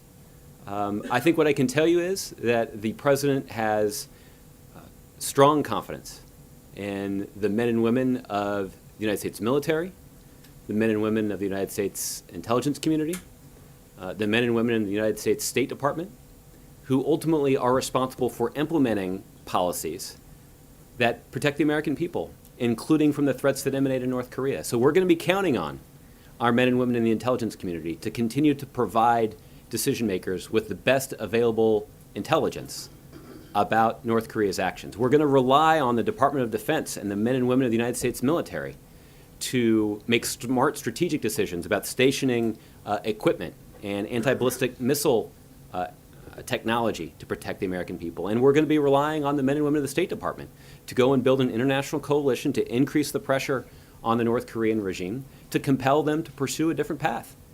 Those are all institutions and patriots who every day set aside politics, set aside their own political leanings, set aside their own preferences about who should be president of the United States, and just focus on the task at hand. And the people in those three communities, the State Department, the Defense Department, and Intelligence community, all have substantial responsibilities when it comes to protecting the American people. And the president has confidence that those men and women, those American patriots, will continue to do their important work with enormous skill and expertise and patriotism to protect the country. Going back to, as you said, there was a lot of talk about this during the campaign. It's been about 2 months since he delivered his last campaign speech. In those 2 months, does he feel more confident in Donald Trump's abilities to handle the nuclear situation, both in having the nuclear codes and protecting from a nuclear attack? Less confident, or is he in the same place that he was the day of the election? Yeah, I haven't spoken to the president about this, but my assessment would be that his opinions have not changed. But the time and place for presenting those opinions has come and gone, and we're focused now on a transition. And just on WikiLeaks, Julian Assange did an interview with Fox News in which he says that the administration, first of all, he says that WikiLeaks did not receive its information from a state actor, and second of all says that there are essentially holes in the case of the administration has laid out about the role that WikiLeaks had, that WikiLeaks wasn't mentioned in anything that the president or anybody else has said about this, and that means that you guys must not be sure that there is a connection there. What's your response to that? My response is that the president has complete confidence in the assessment that's been put forward by the intelligence community, and there's no reason to doubt it. And that WikiLeaks received, there's no lack of mentioning WikiLeaks for any purpose. What Assange is talking about is that you guys didn't say, okay, you've connected it to the Russians, but you haven't said, well, then it went to WikiLeaks from the Russians. So that's just semantics, essentially, from Assange? Well, again, I didn't see the entirety of his, I didn't see much of any of his interview. So it's hard for me to respond directly in kind. I think what I can tell you is the president has complete confidence in the assessment that's been put forward by the intelligence community, and there's still work that they're doing on this. And the president has tasked the intelligence community with putting forward more information before January 20th, not just about what Russia did in the 2016 election, but about some of the malicious cyber activity that we saw in the context of the 2008 and 2012 elections as well. There certainly is the possibility that that more evidence that are pertinent to some of those claims could be included. We'll have to wait and see. Do you have any update on when we should expect the intelligence report that the president has asked for? I don't have an update on timing at this point, just before January 20th. Okay, Juliana? Thanks, Josh. David Axelrod tweeted, going back to the House Ethics Office, David Axelrod tweeted, this House ethics drama was an absolute gift to Donald Trump, a big fat Zeppelin for him to shoot down, which he did. I mean, do you think that this was teed up for the president-elect, who himself has had some issues regarding conflicts of interest and some of his own ethical questions swirling around him leading into his inauguration? Well, I haven't spoken to David today. My guess is he wasn't expressing admiration for for a clever strategic move on the part of Republicans to make the president-elect look good. I actually think he was making the opposite point, that Republicans in Congress had revealed a lot about their priorities when the first action that they took was to vote in secret to gut some of the ethical requirements that they're subject to. So I think the point that David was making is simply that it's pretty obvious to everybody that that's a really bad idea. Kevin? Thanks, Josh. I just want to circle back on Matt's question about Russia versus China and the reaction. Lisa Monaco's previously cited, diplomatic inroads with China as part of the reason why the administration has had some success in limiting and reducing cyber activity, negative cyber activity from the Chinese. And I'm curious, why then wouldn't the administration continue that same process with the Russians to get a similar response rather than the sort of heavy-handed, expelling operatives and shuttering facilities? Yeah. Well, Kevin, I think it's the response to the Chinese action has been different than the response to the Russian action because their actions that both those countries undertook were different. What we saw on the part of the Chinese was concerning with regard to some of the malicious cyber activity that had an impact on the U.S. government. The Russian cyber activity was actually a more specifically directed threat to undermine U.S. democracy. So their tactics were different. Their ultimate goal was different, and that would explain why our response was different. In both cases, we've taken that malicious cyber activity and those breaches quite seriously, but our responses have, as I acknowledged to John, have been different. Also on the Ford Motor announcement, and you may or may not have had a chance to see it, the one where they're saying essentially they're going to not develop this plant over in Mexico. Donald Trump had previously threatened to levy some sort of a tax, or if you will, some sort of a tariff on cars that were made there that would come back to the U.S. You were asked earlier if you thought this was a victory for, I think, maybe Donald Trump, but I'm curious if you think this is a victory for the American people, American workers in particular, who may now benefit from the fact that there'll be more jobs related to this decision than might have been. Yeah. Well, Kevin, it won't surprise you to hear that the president who's presided over an economy that's created nearly 900,000 manufacturing jobs is pleased to hear when another 700 manufacturing jobs have been saved. I also want to ask you something the president sort of hinted at, or maybe not hinted at, maybe he just came right out and said it. He said, listen, if I were able to run again, I would have beaten Donald Trump. Yeah. Why do you think the president made that point? What was behind his decision to make a comment like that? Yeah, I think because his point was, if you go back and look at the interview, he was making the point that the message that he delivered in his 2008 campaign and in his 2012 campaign is one that deeply resonated with the American people and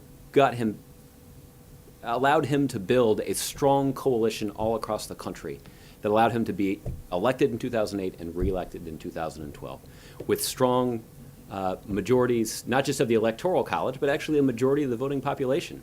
And President Obama is the first president to be elected and reelected with more than 51% of the vote since Eisenhower. And that's an indication of how much strong support there is all across the country for the president's message. And the president believes, after 8 years, that he's stayed true to that message, that he's campaigning on the same set of values and in the same set of message that appeals to the idea that everybody in America should have an opportunity to succeed. And that people shouldn't be. They saw that message in North Carolina. He was out very forcefully. They saw that message in Michigan. He was out very forcefully.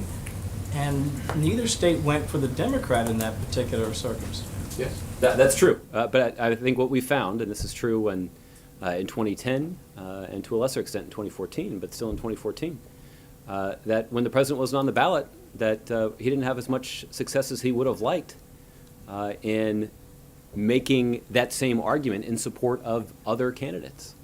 And I think there are a lot of theories as to why that is, but that's undeniably true. Would the president like to debate Donald Trump? No, he would not. He would not. April. Josh, the president's going to be leaning in tomorrow when it comes to ACA and the contributions it's given to millions of people, and you've already cited some of the positive points. But because this is so important for the president in the waning days to lean in like this, can you get into the conversations that President Obama has had with Donald Trump in the lead up to tomorrow? Can you talk to us about what he said about ACA on the phone? I can.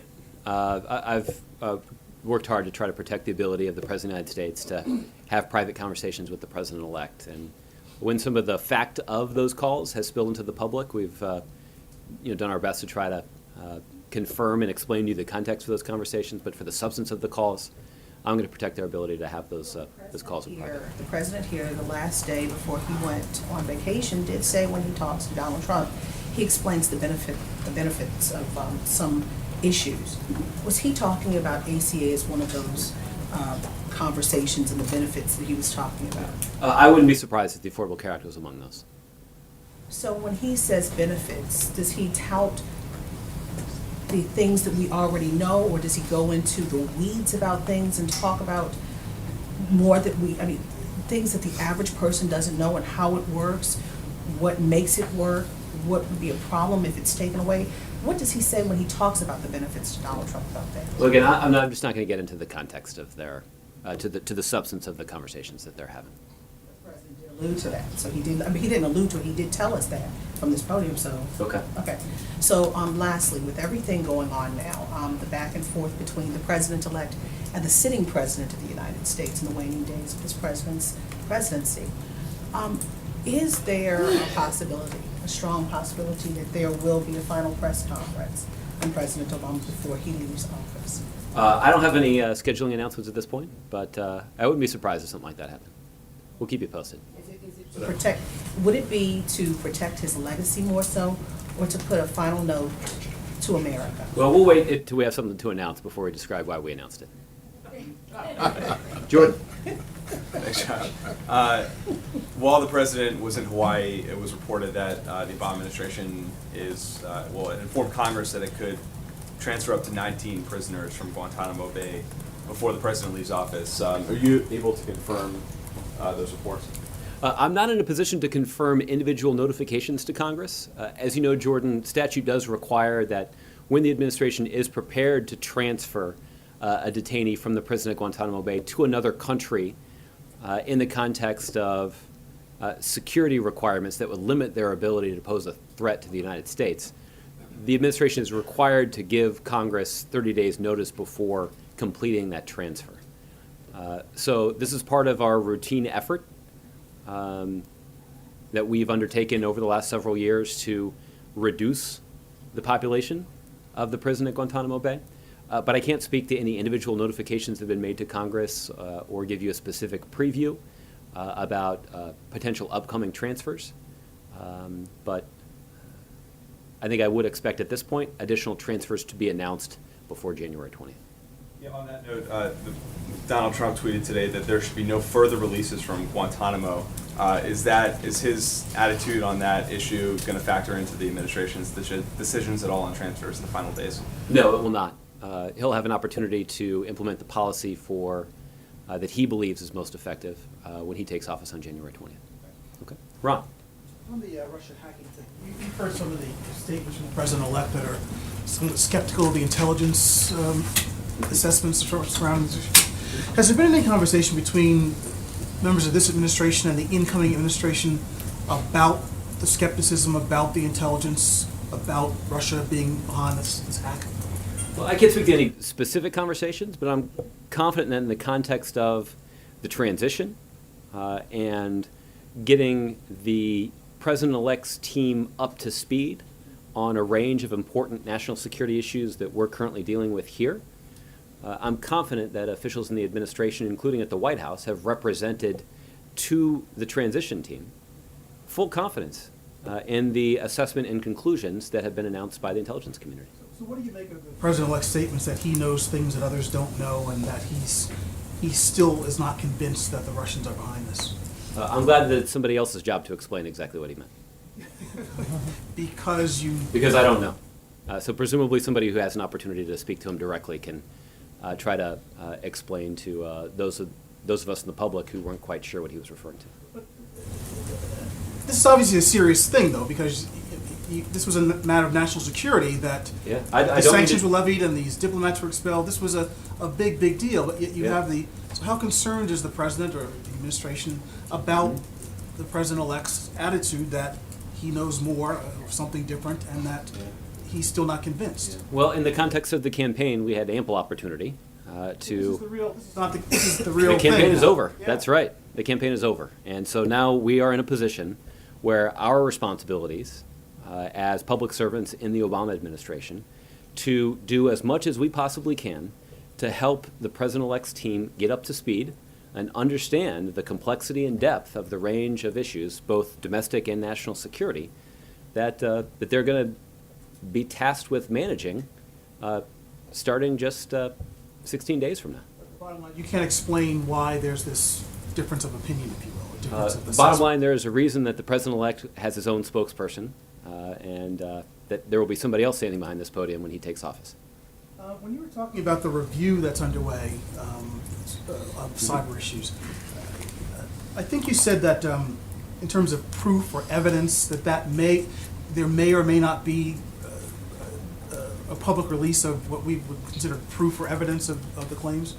Well, is that true? So there are a couple of things about this. Isaac was asking me about some of the claims that were apparently made in an interview about how or whether or to what extent WikiLeaks may have been involved in this effort. And I was trying to answer his question by saying that it's possible, though I don't know, but it's possible that additional information that would be helpful in understanding what WikiLeaks' role in all of this could be included in that report. I don't know whether it will be or not. But as to the role the Russians played and the intelligence agencies in Russia and so forth. That's a definitive conclusion that's been reached that was announced actually before the election. Some of the information that was included in the joint analytic report that was released by the FBI and DHS last week included technical information about the tactics and technology and software that was used by the Russians to carry out these actions and other actions like them.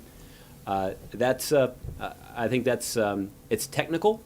I think it's pretty solid evidence of Russian involvement in this matter. So you don't, the administration doesn't feel the need to present more proof? No, the administration feels a responsibility to communicate as directly and as clearly as possible with the American public to help them understand what the U.S. government knows about Russian efforts to undermine our system of government. And we've already done that. We did that before the election, and I would anticipate that that report will, that the intelligence community is working on, would also further that goal. And on the meetings on the Hill about the Affordable Care Act, is that the only issue on the agenda? Or is there anything else that the president wants to communicate?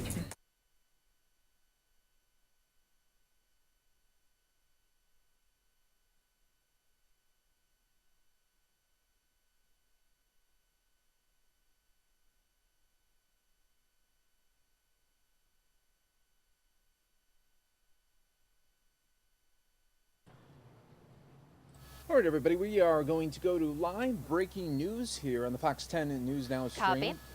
Hearing reports of a possible another shooting in Chicago.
Once again, folks, we are covering breaking news here in Chicago. Reports of Chicago's shooting, police activity at Roosevelt in California on Chicago's west side. There was apparently a police pursuit as well.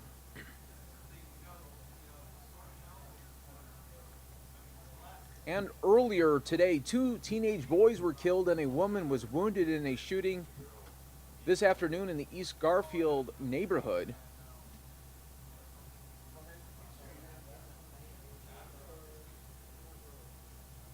About noon, 2 16-year-old boys were shot while standing outside in the 3400 block of West Fulton. One of the boys was pronounced dead at the scene, and the other was taken to Stroger Hospital, where he was pronounced dead. A 65-year-old woman, Lily Turner, was inside a nearby building when she was struck by a stray bullet in the leg. She was taken to Mount Sinai Hospital, where her condition stabilized, police said.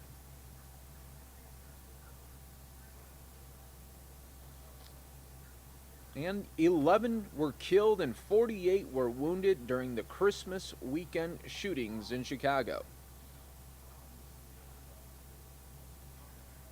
And just this past weekend, 55 people were shot, 6 fatally, in New Year's weekend violence in Chicago. An off-duty Chicago police officer committed the latest killing, which happened about 9:30 a.m. Monday on the northwest side, authorities said. An altercation between the 57-year-old officer and a 38-year-old man outside a home of the 2500 block of North Lowell ended with the older man shooting the 38-year-old multiple times, according to police in the Cook County Medical Examiner's office. The first homicide of the weekend happened about 9:40 Friday in the Gresham neighborhood on the south side, where officers responding to a call of shots fired in the 8100 block of South Bishop found a 15-year-old boy in an alley with gunshot wounds to the head, Copy. Police said.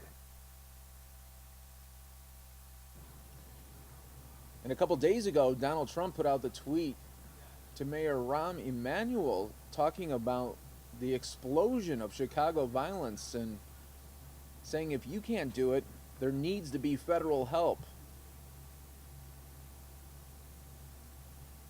Could we see maybe the possible Illinois National Guard step in?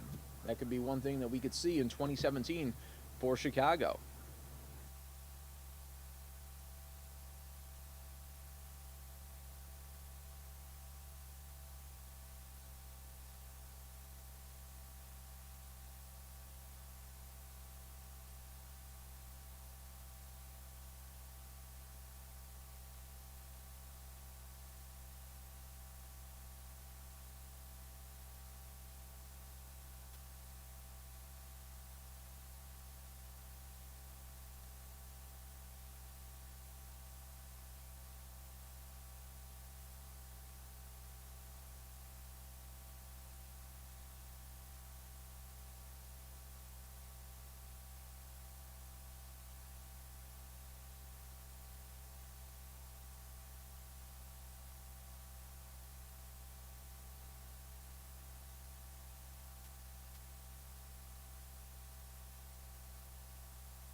Welcome everybody to the Fox 10 News Now stream, part of fox10phoenix.com. We are covering breaking news out of Chicago. Just once again, another Chicago shooting. You can see police activity here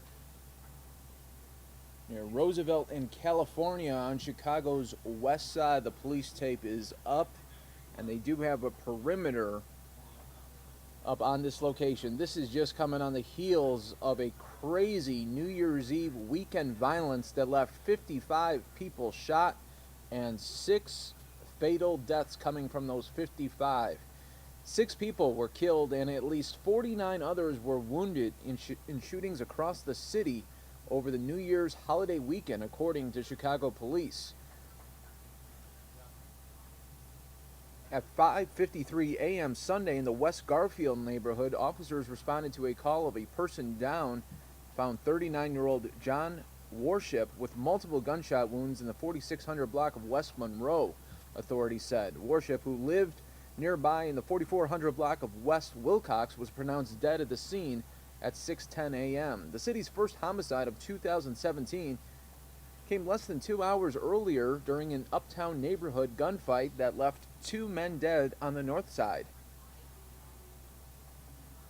Maurice Delaney and Ali Muhammad opened fire on each other about 4:25 in the morning inside a business in the 4600 block of North Broadway. They each died of multiple gunshot wounds at Illinois Masonic Hospital.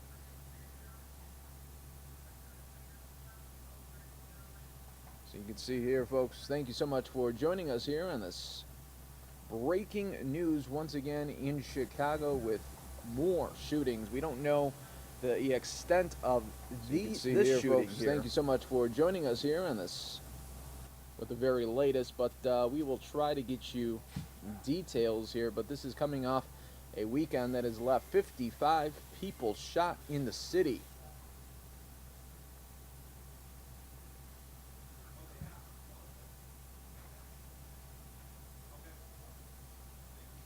The weekend's latest non-fatal shooting happened early this morning in another Austin neighborhood attack hours after a man was wounded in a shooting on the same block.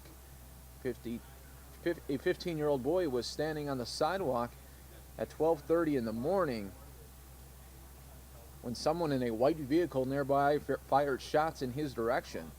He was shot in the left hand and taken to the hospital where his condition was stabilized. At least 47 more people were wounded in shootings between 4 p.m. Friday and 11 p.m. Monday. That was yesterday.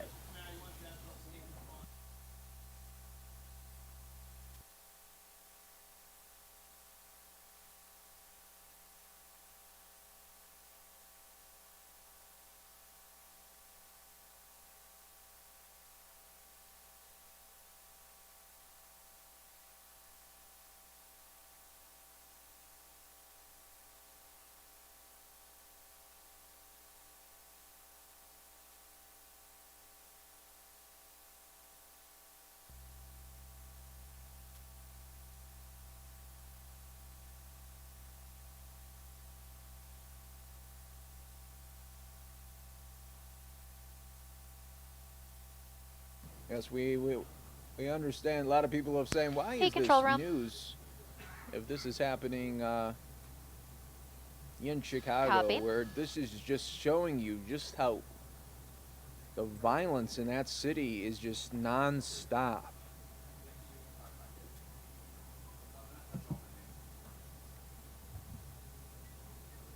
I'm going to pull up here for you folks in just a little bit. Let me get that tweet for you where earlier in the day, it was a couple days ago, where Donald Trump tweeted to the Chicago mayor, Rahm Emanuel, about pretty much the gun violence. Yes, he tweeted on January 2nd, Chicago murder rate is record-setting, 4,300 shootings with 762 murders in 2016. If the mayor can't do it, he must ask for federal help.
After ending the deadliest year in 2 decades, Chicago began the new year with a dozen more people shot than during last year's New Year's weekend. Despite the deployment of hundreds of extra police, 55 people were shot across the city over the holiday weekend. 7 of the victims this past weekend were under 18. On New Year's Day alone, there were 3 separate shootings that left 9 people wounded. In addition to the 55, 2 other people were shot by Chicago police officers, one of them fatally. The level of violence was close to the long Christmas Day weekend when 61 people were shot, 11 of them fatally. About 1,000 extra officers had been dispatched to the streets for New Year's Eve. Basically, the message we want to send: Chicago is what we've prepared, Police Superintendent Eddie Johnson said. As the shootings continue to climb, Johnson held a police press conference at the headquarters on Sunday and blamed anti-police sentiment and the judicial system's lax sentencing guidelines for repeat gun offenders.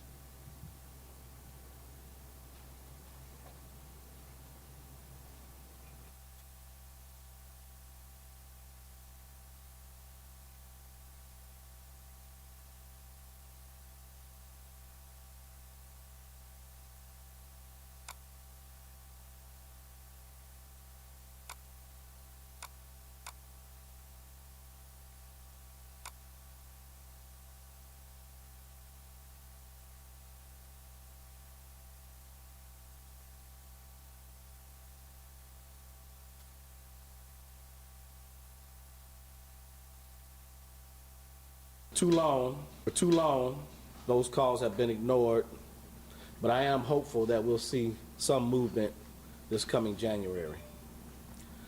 Perhaps soon we'll be talking about a new gun bill to reinforce and enhance crime strategy and give our new police officers a fighting chance to hold offenders accountable for their actions. As you all know, Christmas Eve and into Christmas Day, we had a reprehensible amount of shootings and murders. Detectives are investigating 27 shooting incidents, 12 of which were fatal.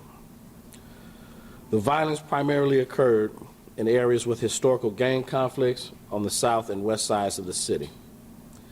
Our detectives are making very good progress. They're questioning people of interest and following up on promising leads. We now know that the majority of these shootings and homicides were targeted attacks by gangs against potential rival gang members and groups who were at holiday gatherings. These were deliberate and planned shootings by one gang against another. They were targeted knowing fully well that individuals would be at the homes of family and friends celebrating the holiday. This was followed by several acts of retaliation. While this is the sickening reality, it shows yet again that our penalties for carrying and using guns here in Chicago are just not an effective deterrent against repeat gun offenders. 90% of those fatally wounded this weekend had gang affiliation, criminal histories, and were pre-identified by the department's strategic subject algorithm as being potential offenders or victims of gun violence. Let me say that again. 90% of those fatally wounded this weekend had gang affiliations, criminal histories, and were pre-identified by the department's strategic subject list or algorithm as being a potential offender or victim of gun violence. As a result of that, we adjusted deployments accordingly, and since Friday, CPD officers seized 45 guns from city streets. This is up from a typical weekend, which shows us that there's a high level of activity in gang areas around the city. While we have promising leads, this unacceptable level of violence demonstrates the clear and present need for policymakers to convene in January and give Chicago the gun sentencing tools against repeat gun offenders so that we can begin to change this narrative. And with that, I'll take a few questions. What ought to be in that package in Springfield? But what we're looking to do is give the judges the autonomy to sentence repeat gun offenders somewhere in the middle to high end of the gun sentencing range. And if they don't, give us a written explanation as to why. So the individuals that we're looking at are individuals that would be going to jail anyway. We're just trying to ensure that the penalties for their crimes fit the sentencing part of it. Because these gun offenders have repeatedly shown us that they're just not willing to play by society's rules. Can I follow up just quickly? The gun laws have been what they've been for several years. The gang connections to the killings have also been present for some years. What's happened?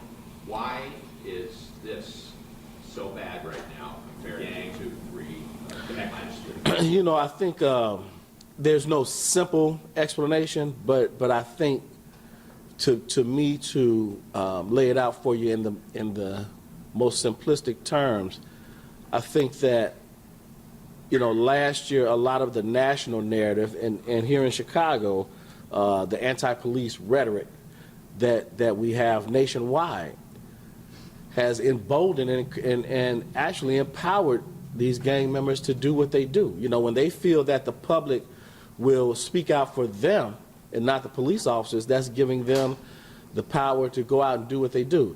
You know, most major cities across the country right now are experiencing the spike in gun violence that Chicago is seeing. So we're not alone. I think everyone, with the exception of New York, is seeing a spike in gun violence.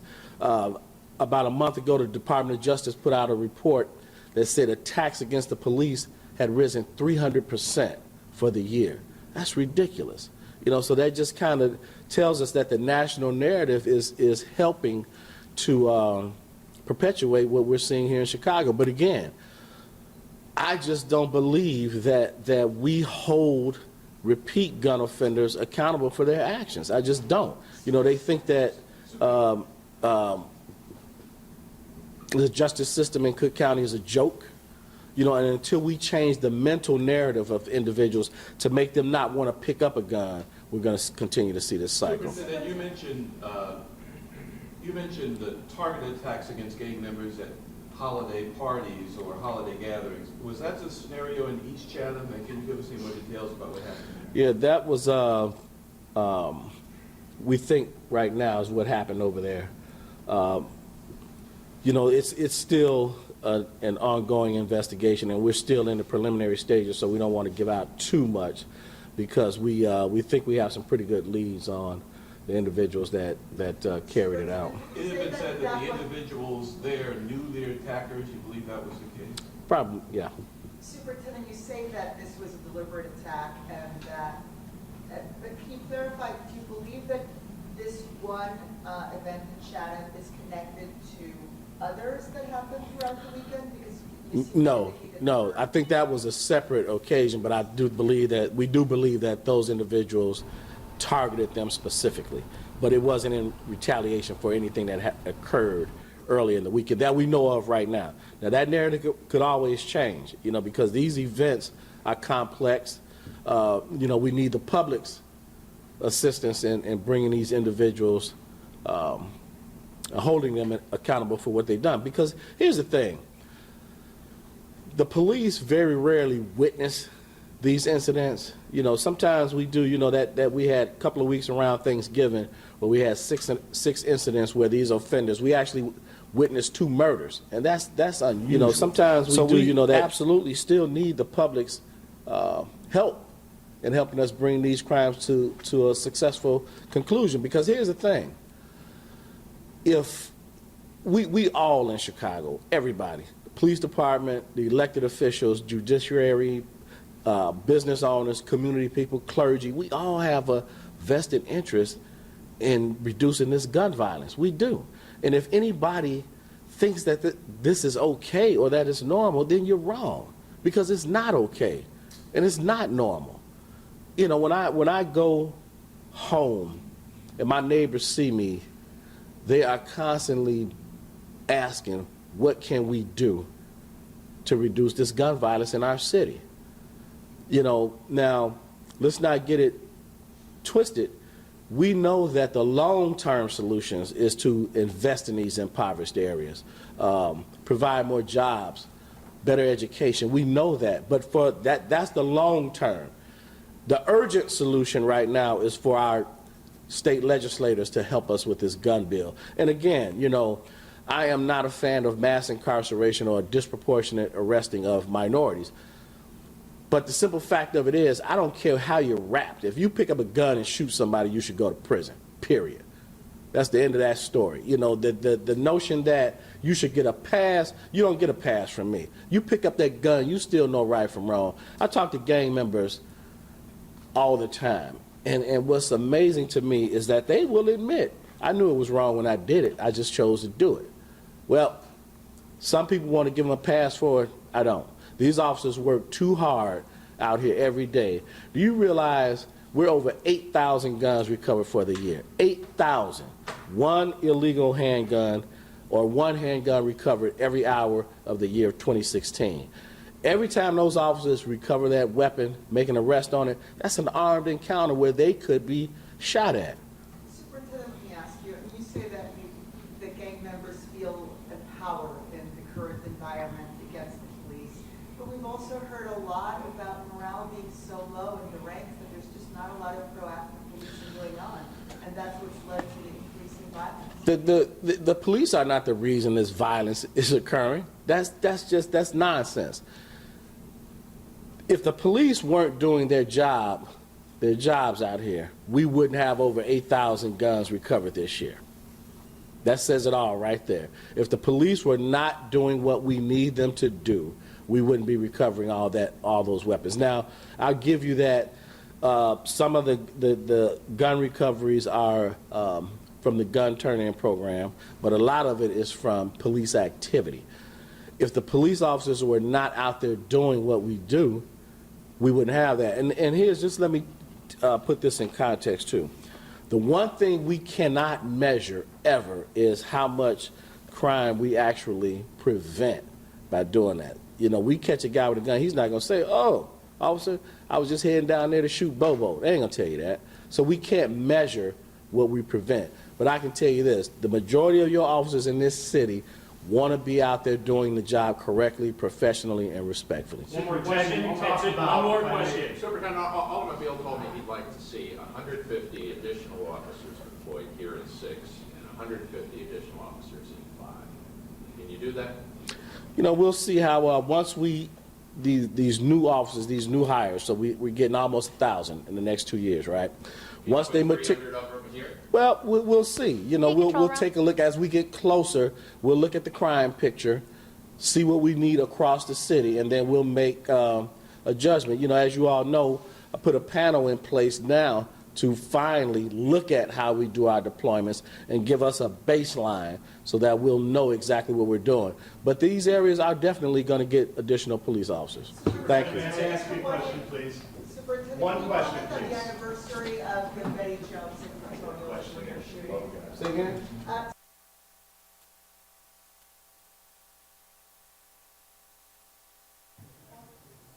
Once again, folks, you are watching the Fox 10 News Downstream, part of Fox10Phoenix.com, covering, once again, another shooting in Chicago.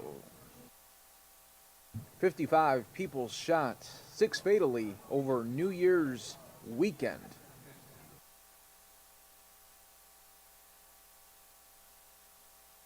This is on the city's west side right now. You can see it's taped off. Perimeter is set up. We don't know how many were shot yet at this location.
All right, folks, we are continuing to monitor also breaking news. A 7.2 magnitude quake hit Fiji with a tsunami warning issued here. So we'll keep an eye on that. And if we get some video in, of course, we'll bring that to you live. Let's go back out to Southwest Florida for everyone's favorite Eagles. This is America's Eagles. As we are continuing to do a little watch.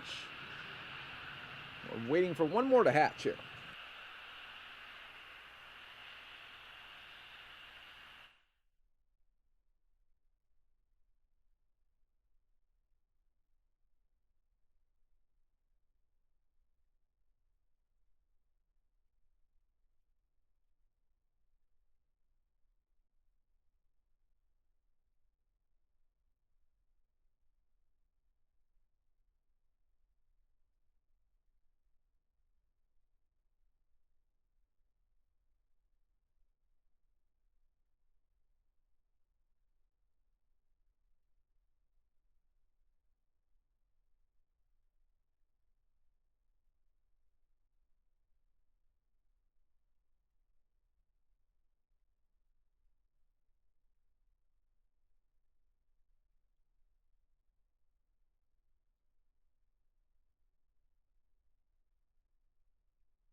So that's obviously good news.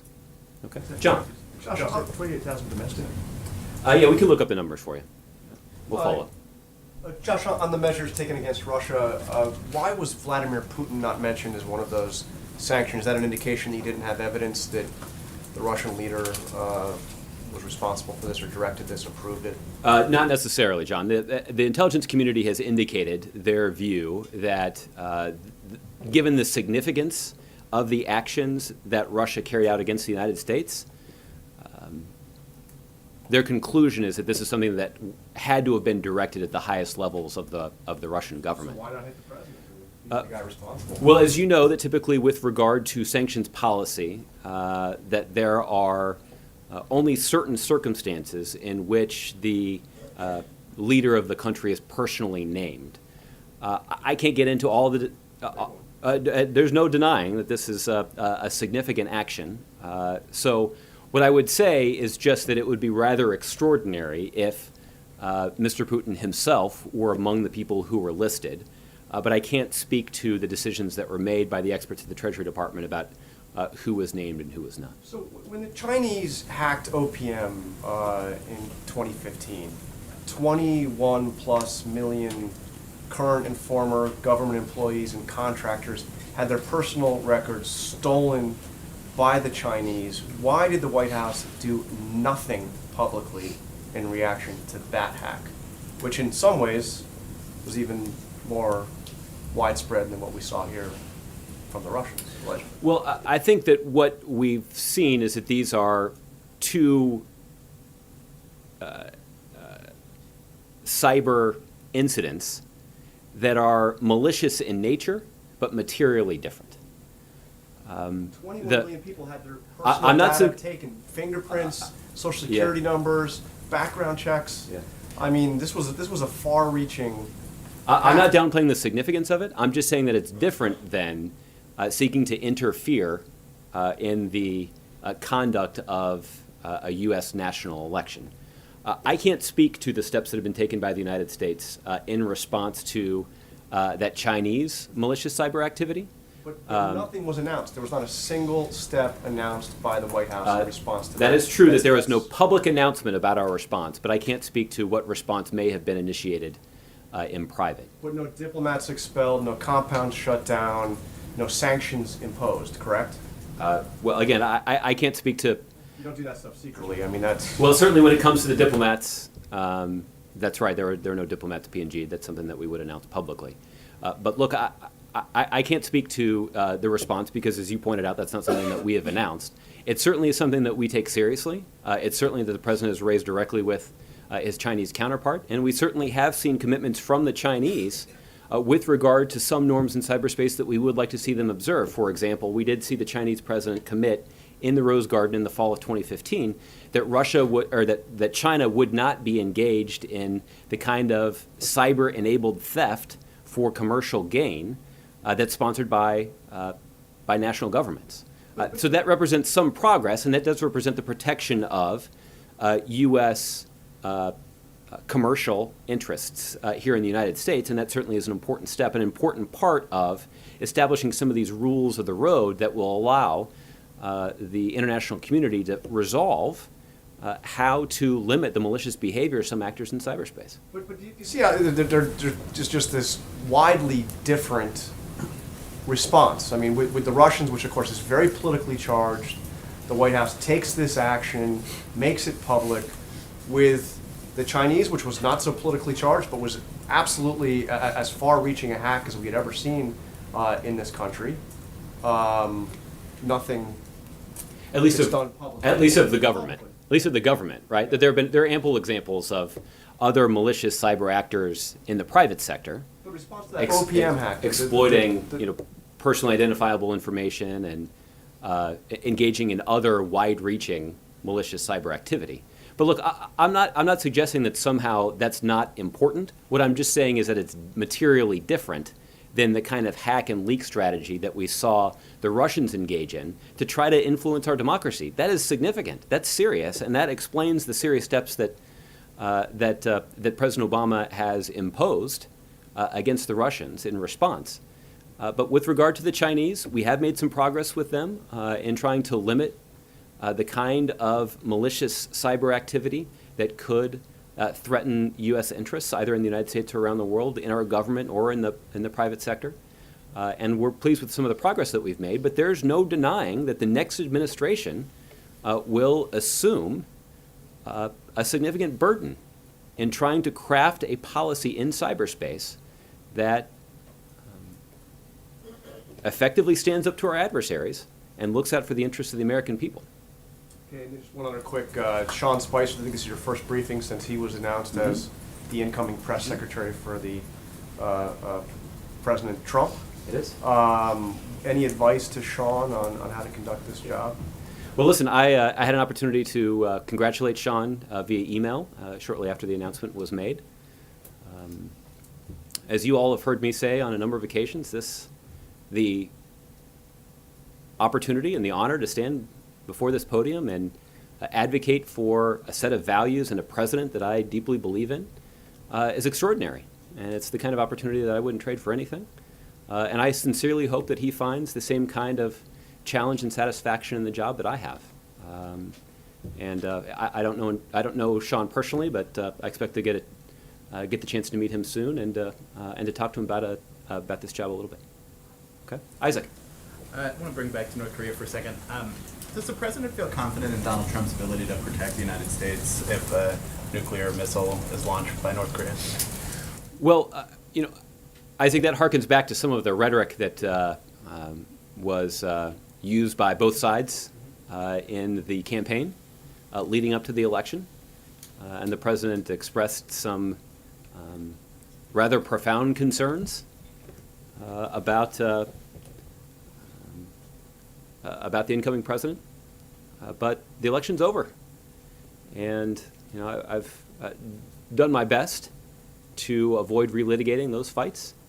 I think what I can tell you is that the president has strong confidence in the men and women of the United States military, the men and women of the United States intelligence community, the men and women in the United States State Department, who ultimately are responsible for implementing policies that protect the American people, including from the threats that emanate in North Korea. So we're going to be counting on our men and women in the intelligence community to continue to provide decision makers with the best available intelligence about North Korea's actions. We're going to rely on the Department of Defense and the men and women of the United States military to make smart strategic decisions about stationing equipment and anti-ballistic missile technology to protect the American people. And we're going to be relying on the men and women of the State Department to go and build an international coalition to increase the pressure on the North Korean regime to compel them to pursue a different path.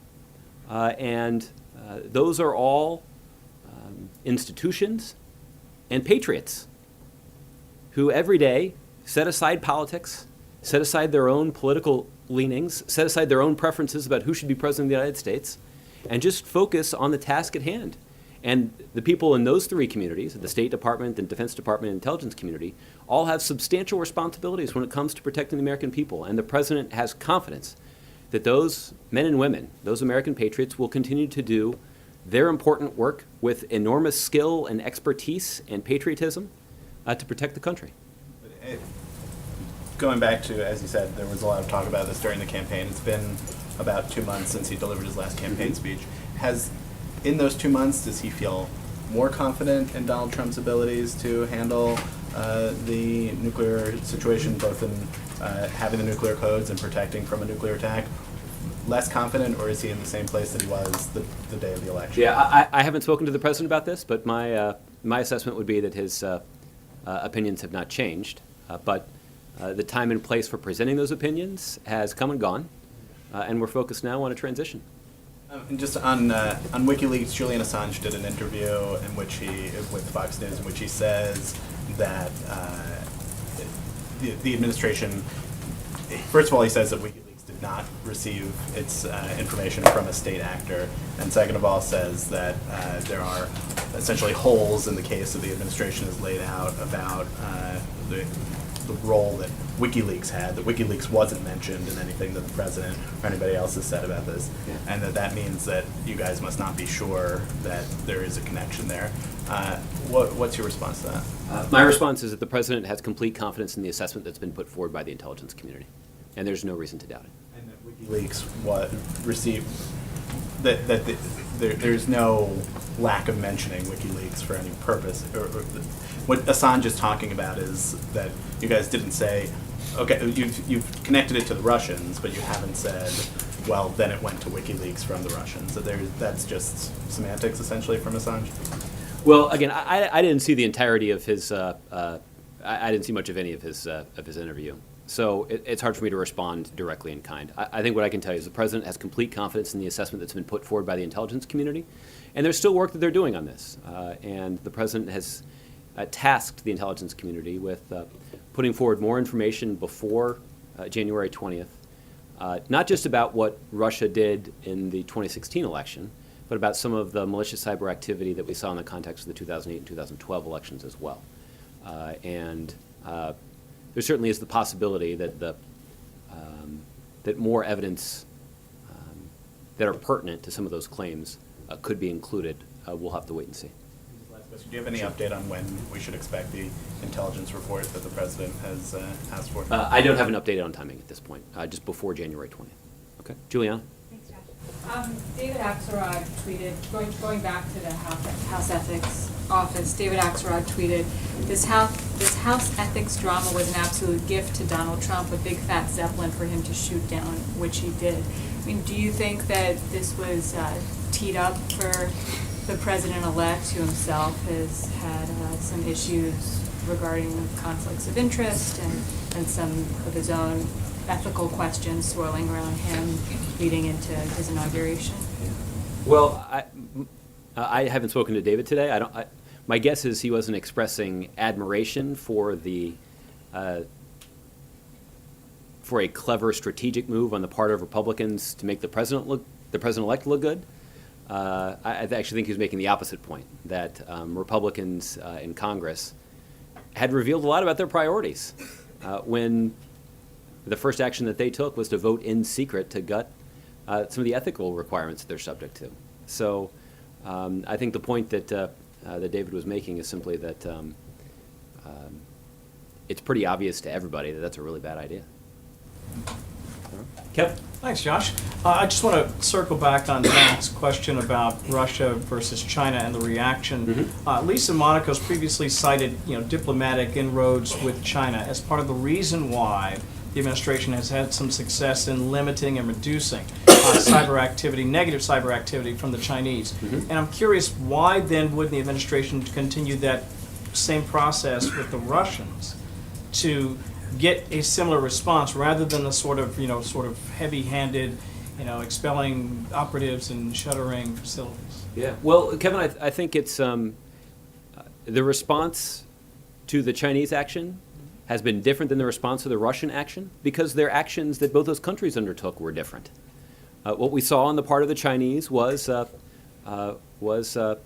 concerning with regard to some of the malicious cyber activity that had an impact on the U.S. government. The Russian cyber activity was actually a more specifically directed threat to undermine U.S. democracy.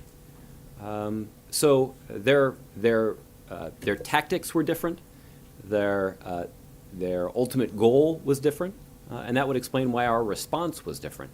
In both cases, we've taken that malicious cyber activity and those breaches quite seriously, but our responses have, as I acknowledged to John, have been different. Also on the Ford Motor announcement, and you may or may not have had a chance to see it, the one where they're saying essentially they're going to not develop this plant over in Mexico. Donald Trump had previously threatened to levy some sort of a tax, or if you will, some sort of a tariff on cars that were made there that would come back to the U.S. You were asked earlier if you thought this was a victory for, I think, maybe Donald Trump, but I'm curious if you think this is a victory for the American people, American workers in particular, who may now benefit from the fact that there'll be more jobs related to this decision than might have been. Yeah. Well, Kevin, it won't surprise you to hear that the president has presided over an economy that's created nearly 900,000 manufacturing jobs, is pleased to hear when another 700 manufacturing jobs have been saved. I also want to ask you something the president sort of hinted at, or maybe not hinted at, maybe he just came out and said it. He said, listen, if I were able to run again, I would have beaten Donald Trump. Yeah. Why do you think the president made that point? What was behind his decision to make a comment like that? Yeah, I think because his point was, if you go back and look at the interview, he was making the point that the message that he delivered in his 2008 campaign and in his 2012 campaign is one that deeply resonated with the American people and allowed him to build a strong coalition all across the country that allowed him to be elected in 2008 and reelected in 2012 with strong majorities, not just of the Electoral College, but actually a majority of the voting population. And President Obama is the first president to be elected and reelected with more than 51% of the vote since Eisenhower. And that's an indication of how much strong support there is all across the country for the president's message. And the president believes, after 8 years, that he's stayed true to that message, that he's campaigning on the same set of values and in the same set of message that appeals to the idea that everybody in America should have an opportunity to succeed. And that people shouldn't be... That message in North Carolina, he was out very forcefully. They saw that message in Michigan. He was out very forcefully. And neither state went for the Democrat in that particular circumstance. Yes. That's true. But I think what we found, and this is true when, in 2010, and to a lesser extent in 2014, but still in 2014, that when the president wasn't on the ballot, that he didn't have as much success as he would have liked in making that same argument in support of other candidates. And there are a lot of theories as to why that is, but that's undeniably true. Would the president like to debate Donald Trump? No, he would not. He would not. April.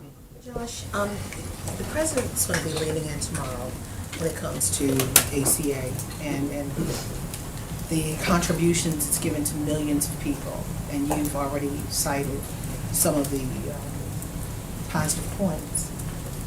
But because this is so important for the president in the waning days to lean in like this, can you get into the conversations that President Obama has had with Donald Trump in the lead up to tomorrow? Can you talk to us about what he said about ACA on the phone? I can. I've worked hard to try to protect the ability of the President of the United States to have private conversations with the President-elect. And when some of the fact of those calls has spilled into the public, we've done our best to try to confirm and explain to you the context of those conversations. But for the substance of the calls, I'm going to protect their ability to have those calls in private. The president here, the last day before he went on vacation, did say when he talks to Donald Trump, he explains the benefits of some issues. Was he talking about ACA as one of those conversations and the benefits that he was talking about? I wouldn't be surprised if the Affordable Care Act was among those. So when he says benefits, does he tout the things that we already know, or does he go into the weeds about things and talk about more that things that the average person doesn't know and how it works, what makes it work, what would be a problem if it's taken away? What does he say when he talks about the benefits to Donald Trump about that? Well, again, I'm just not going to get into the context of their, to the substance of the conversations that they're having. The president didn't allude to that, so he didn't. He didn't allude to it. He did tell us that from this podium. So okay. Okay. So lastly, with everything going on now, the back and forth between the president-elect and the sitting president of the United States in the waning days of his presidency, is there a possibility, a strong possibility, that there will be a final press conference on President Obama before he leaves office?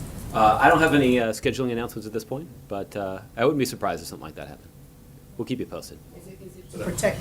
Would it be to protect his legacy more so, or to put a final note to America? Well, we'll wait until we have something to announce before we describe why we announced it. Jordan. Thanks, Josh. While the president was in Hawaii, it was reported that the Obama administration it informed Congress that it could transfer up to 19 prisoners from Guantanamo Bay before the president leaves office. Are you able to confirm those reports? I'm not in a position to confirm individual notifications to Congress. As you know, Jordan, statute does require that when the administration is prepared to transfer a detainee from the prison at Guantanamo Bay to another country in the context of security requirements that would limit their ability to pose a threat to the United States, the administration is required to give Congress 30 days notice before completing that transfer. So this is part of our routine effort that we've undertaken over the last several years to reduce the population of the prison at Guantanamo Bay. But I can't speak to any individual notifications that have been made to Congress or give you a specific preview about potential upcoming transfers. But I think I would expect at this point additional transfers to be announced before January 20th. Yeah, on that note, Donald Trump tweeted today that there should be no further releases from Guantanamo. Is his attitude on that issue going to factor into the administration's decisions at all on transfers in the final days? No, it will not. He'll have an opportunity to implement the policy that he believes is most effective when he takes office on January 20th. Okay. Ron. On the Russia hacking thing, you've heard some of the statements from the president-elect that are somewhat skeptical of the intelligence assessments surrounding this issue. Has there been any conversation between members of this administration and the incoming administration about the skepticism about the intelligence, about Russia being behind this hack? Well, I can't speak to any specific conversations, but I'm confident that in the context of the transition and getting the President-elect's team up to speed on a range of important national security issues that we're currently dealing with here. I'm confident that officials in the administration, including at the White House, have represented to the transition team full confidence in the assessment and conclusions that have been announced by the intelligence community. So what do you make of the President-elect's statements that he knows things that others don't know and that he still is not convinced that the Russians are behind this? I'm glad that it's somebody else's job to explain exactly what he meant. Because I don't know. So presumably somebody who has an opportunity to speak to him directly can try to explain to those of us in the public who weren't quite sure what he was referring to. This is obviously a serious thing, though, because this was a matter of national security that the sanctions were levied and these diplomats were expelled. This was a big, big deal. But yet you have the... So how concerned is the president or the administration about the president-elect's attitude that he knows more or something different and that he's still not convinced? Well, in the context of the campaign, we had ample opportunity to... This is the real The campaign thing is now. over. That's right. The campaign is over. And so now we are in a position where our responsibilities as public servants in the Obama administration to do as much as we possibly can to help the President-elect's team get up to speed and understand the complexity and depth of the range of issues, both domestic and national security, that they're going to be tasked with managing starting just 16 days from now. Bottom line, you can't explain why there's this difference of opinion, if you will. Or difference of Bottom line, there is a reason that the President-elect has his own spokesperson, and that there will be somebody else standing behind this podium when he takes office. When you were talking about the review that's underway of cyber issues, I think you said that in terms of proof or evidence that there may or may not be a public release of what we would consider proof or evidence of the claims. Well, is that true? So there are a couple of things about this. Isaac was asking me about some of the claims that were apparently made in an interview about how or whether or to what extent WikiLeaks may have been involved in this effort. And I was trying to answer his question by saying that it's possible, though I don't know, but it's possible that additional information that would be helpful in understanding what WikiLeaks' role in all of this could be included in that report. I don't know whether it will be or not. But as to the role the Russians played and the intelligence agencies in Russia and so forth. That's a definitive conclusion that's been reached that was announced actually before the election. Some of the information that was included in the joint analytic report that was released by the FBI and DHS last week included technical information about the tactics and technology and software that was used by the Russians to carry out these actions and other actions like them. I think that's it's technical.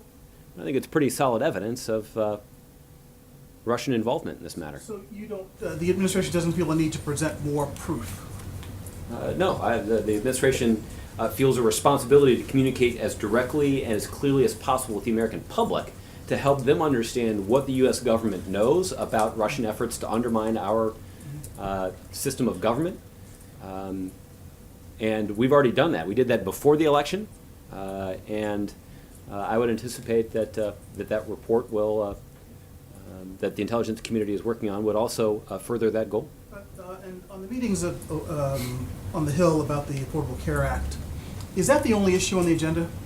Or is there anything else that the President wants to communicate to these incoming members of Congress about his concerns, his priorities, his hopes and fears? Protecting the Affordable Care Act is the primary topic on the agenda. I wouldn't rule out that other things may come up, and if they do, we'll do our best to give you a readout. What else is there? I guess I'm just trying to get a sense of, with 17 and a half days, whatever is left, what else is there that the President is really trying to... Yeah. Well, I mean, obviously we've touched on a couple of them. We've talked about the Affordable Care Act, and there isn't just the need to try to protect the Affordable Care Act from being destroyed by Republicans. There's also a need to make sure that we're doing everything we can to make it possible for people to sign up for the Affordable Care Act. And we've actually seen people signing up at a record clip. Despite all this negative publicity and despite some of the uncertainty that Republicans are injecting into this process, we're actually seeing a record number of people signing up for the Affordable Care Act at a record rate. So that's a positive step, and that doesn't happen by accident, and we certainly want to make sure we're doing what's necessary to facilitate those signups. obviously following through on the business with Russia in terms of implementing the steps that were announced last week and also putting forward this report before January 20th are steps that we're focused on. You can certainly always expect the President to be very focused on the counter-ISIL campaign, and the President will continue to meet with his national security team, and I wouldn't be surprised if that's something that members of Congress may be interested in. And, of course, we're focused on a smooth and effective transition, and that means trying to pay attention to all the little details that may not rise to the level of an interaction like this, but are still critical to a seamless handoff of governing responsibility from one administration to the next, and that requires the time and attention of a lot of people inside the administration, including the President of the United States. How's all that going? So far, it's going well. Messages about it. Well, you have heard mixed messages about this from the other side, but this administration has remained focused on the facilitating the effective transition that President Obama promised at the beginning of last year, and we've made good on that promise so far. Okay, Mark. Judge, now that the new Congress has been convened, does President Obama have any intention of making any nominations or resubmitting any old nominations to the new Congress? Nothing that I have to preview here, but if we're going to renominate some people, we'll make sure and let you know publicly that we've done so. Should we assume the Garland nomination is now lapsed? Well, I think the President acknowledged at a Hanukkah event that Chief Judge Garland attended last year that President Obama expects Chief Judge Garland to continue to serve the American people with distinction. Fox tonight, a family of 4, including 2 young girls, killed when their small plane crashes in the mountains north of Payson. It was supposed to be a week of fun on the ski slopes, but their lives tragically cut short in that crash. Team coverage tonight. Linda Williams is in Payson near the crash site, and Matt Rodewald is in Scottsdale with what we're learning about the family that was on board. But first, we want to give you a closer look at where this plane went down. It was a Cessna 210, and again, it took off from Scottsdale Airport last night, bound for Telluride, Colorado, where the family was going to have a ski trip there. But again, they never made it. The plane instead went down near Payson, about 14 miles outside of Payson. In this area here, you can see it is a pretty rugged area right there on the Mogollon Rim in an area called Washington Park. Let's start with Linda Williams with the newest details that we're learning about this crash. Linda. Mark, the Mogollon Rim looms large to the north of the city of Payson. That's where that plane went down. An FAA team hiked into the crash site this afternoon. That's according to the Gila County Sheriff's Office. Now, in this rugged area, no one reported seeing or hearing the plane go down sometime yesterday with the Thalby family on board. A tragic sight on the rugged Mogollon Rim, 15 miles north of Payson. The wreckage of a Cessna 210 carrying a family of 4 from Scottsdale to Telluride, Colorado, Monday. The father, his wife, and his 2 daughters, 12 and 14 years old, did not survive. It appears the plane crashed into the side of the mountain. It was reported to us that there were 4 people aboard the aircraft. We have found 4 deceased folks at the scene. And so we're still working on getting it taken care of at that point, yes. The family had left Scottsdale Airport for Colorado on Monday. Late last night, worried family members raised the alarm when the family hadn't arrived in Telluride. Several agencies, led by the Gila County Sheriff's Department, began the search Monday at 9 p.m. This morning at around 5 a.m., a DPS crew spotted the wreckage led by the plane's emergency beacon. It's almost straight up and down. It's the part of the most steep part of the Mogollon Rim. So it's just a few hundred feet below the very top of the rim. It's the big feature that you can see when you're coming up. Now, we're told that the bodies of the victims have already been flown off the mountain or in the process of being flown off the mountain to a local mortuary here in Payson. They will then be taken to a medical examiner's office for positive identification. The NTSB is due here in Payson today. They will head to the crash scene tomorrow and start digging to find out what went so tragically wrong here. Reporting live in Payson, I'm Linda Williams, Fox 10 News. Thank you, Linda. Team coverage continues tonight. Matt Rodewald live in Scottsdale with what we're learning about the 4 people who were on board. Matt. Yeah, John, Eric Falby, a 44-year-old lawyer and investment firm owner, got married a year ago to his wife, Carrie. And his previous wife, Cynthia, was the one who informed school officials here today that those two, along with his daughters, Tori and Skylar, were all killed in that crash. Now, I want you to take a look at a photo, a selfie picture that Eric, Carrie, and the two girls took, presumably in that very same plane a year ago when they were on their way to their wedding. Officials here at Cicero Prep released this statement earlier today saying, quote, "Our sincerest condolences go out to the Falby family for their tragic loss and to our grieving Cicero Prep students and teachers." Eric Falby, as I mentioned, 44 years old, remarried to Carrie just last year. He was an attorney who had his own private practice here in Scottsdale for the last 5 years and also ran his own investment firm. He had been a private pilot registered with the FAA for at least the last 3 years or so. The girls here were in 6th and 8th grade at Cicero Prep, but they were also on the same softball team, presumably for the first time as teammates. And school officials say that they plan on having grief councils here for both students and for teachers when school session returns back to normal coming up next week on Monday. We are reporting live tonight in Scottsdale. Matt Rodewald, Fox 10 News. All right, Matt, thank you for those details tonight. We're learning some new information on a deadly shooting in Phoenix. Police tell us 29-year-old Alex. All right, folks, Fox 10 News Now will be taking off for just about 45 minutes. Mary Kate will be back with you at 6.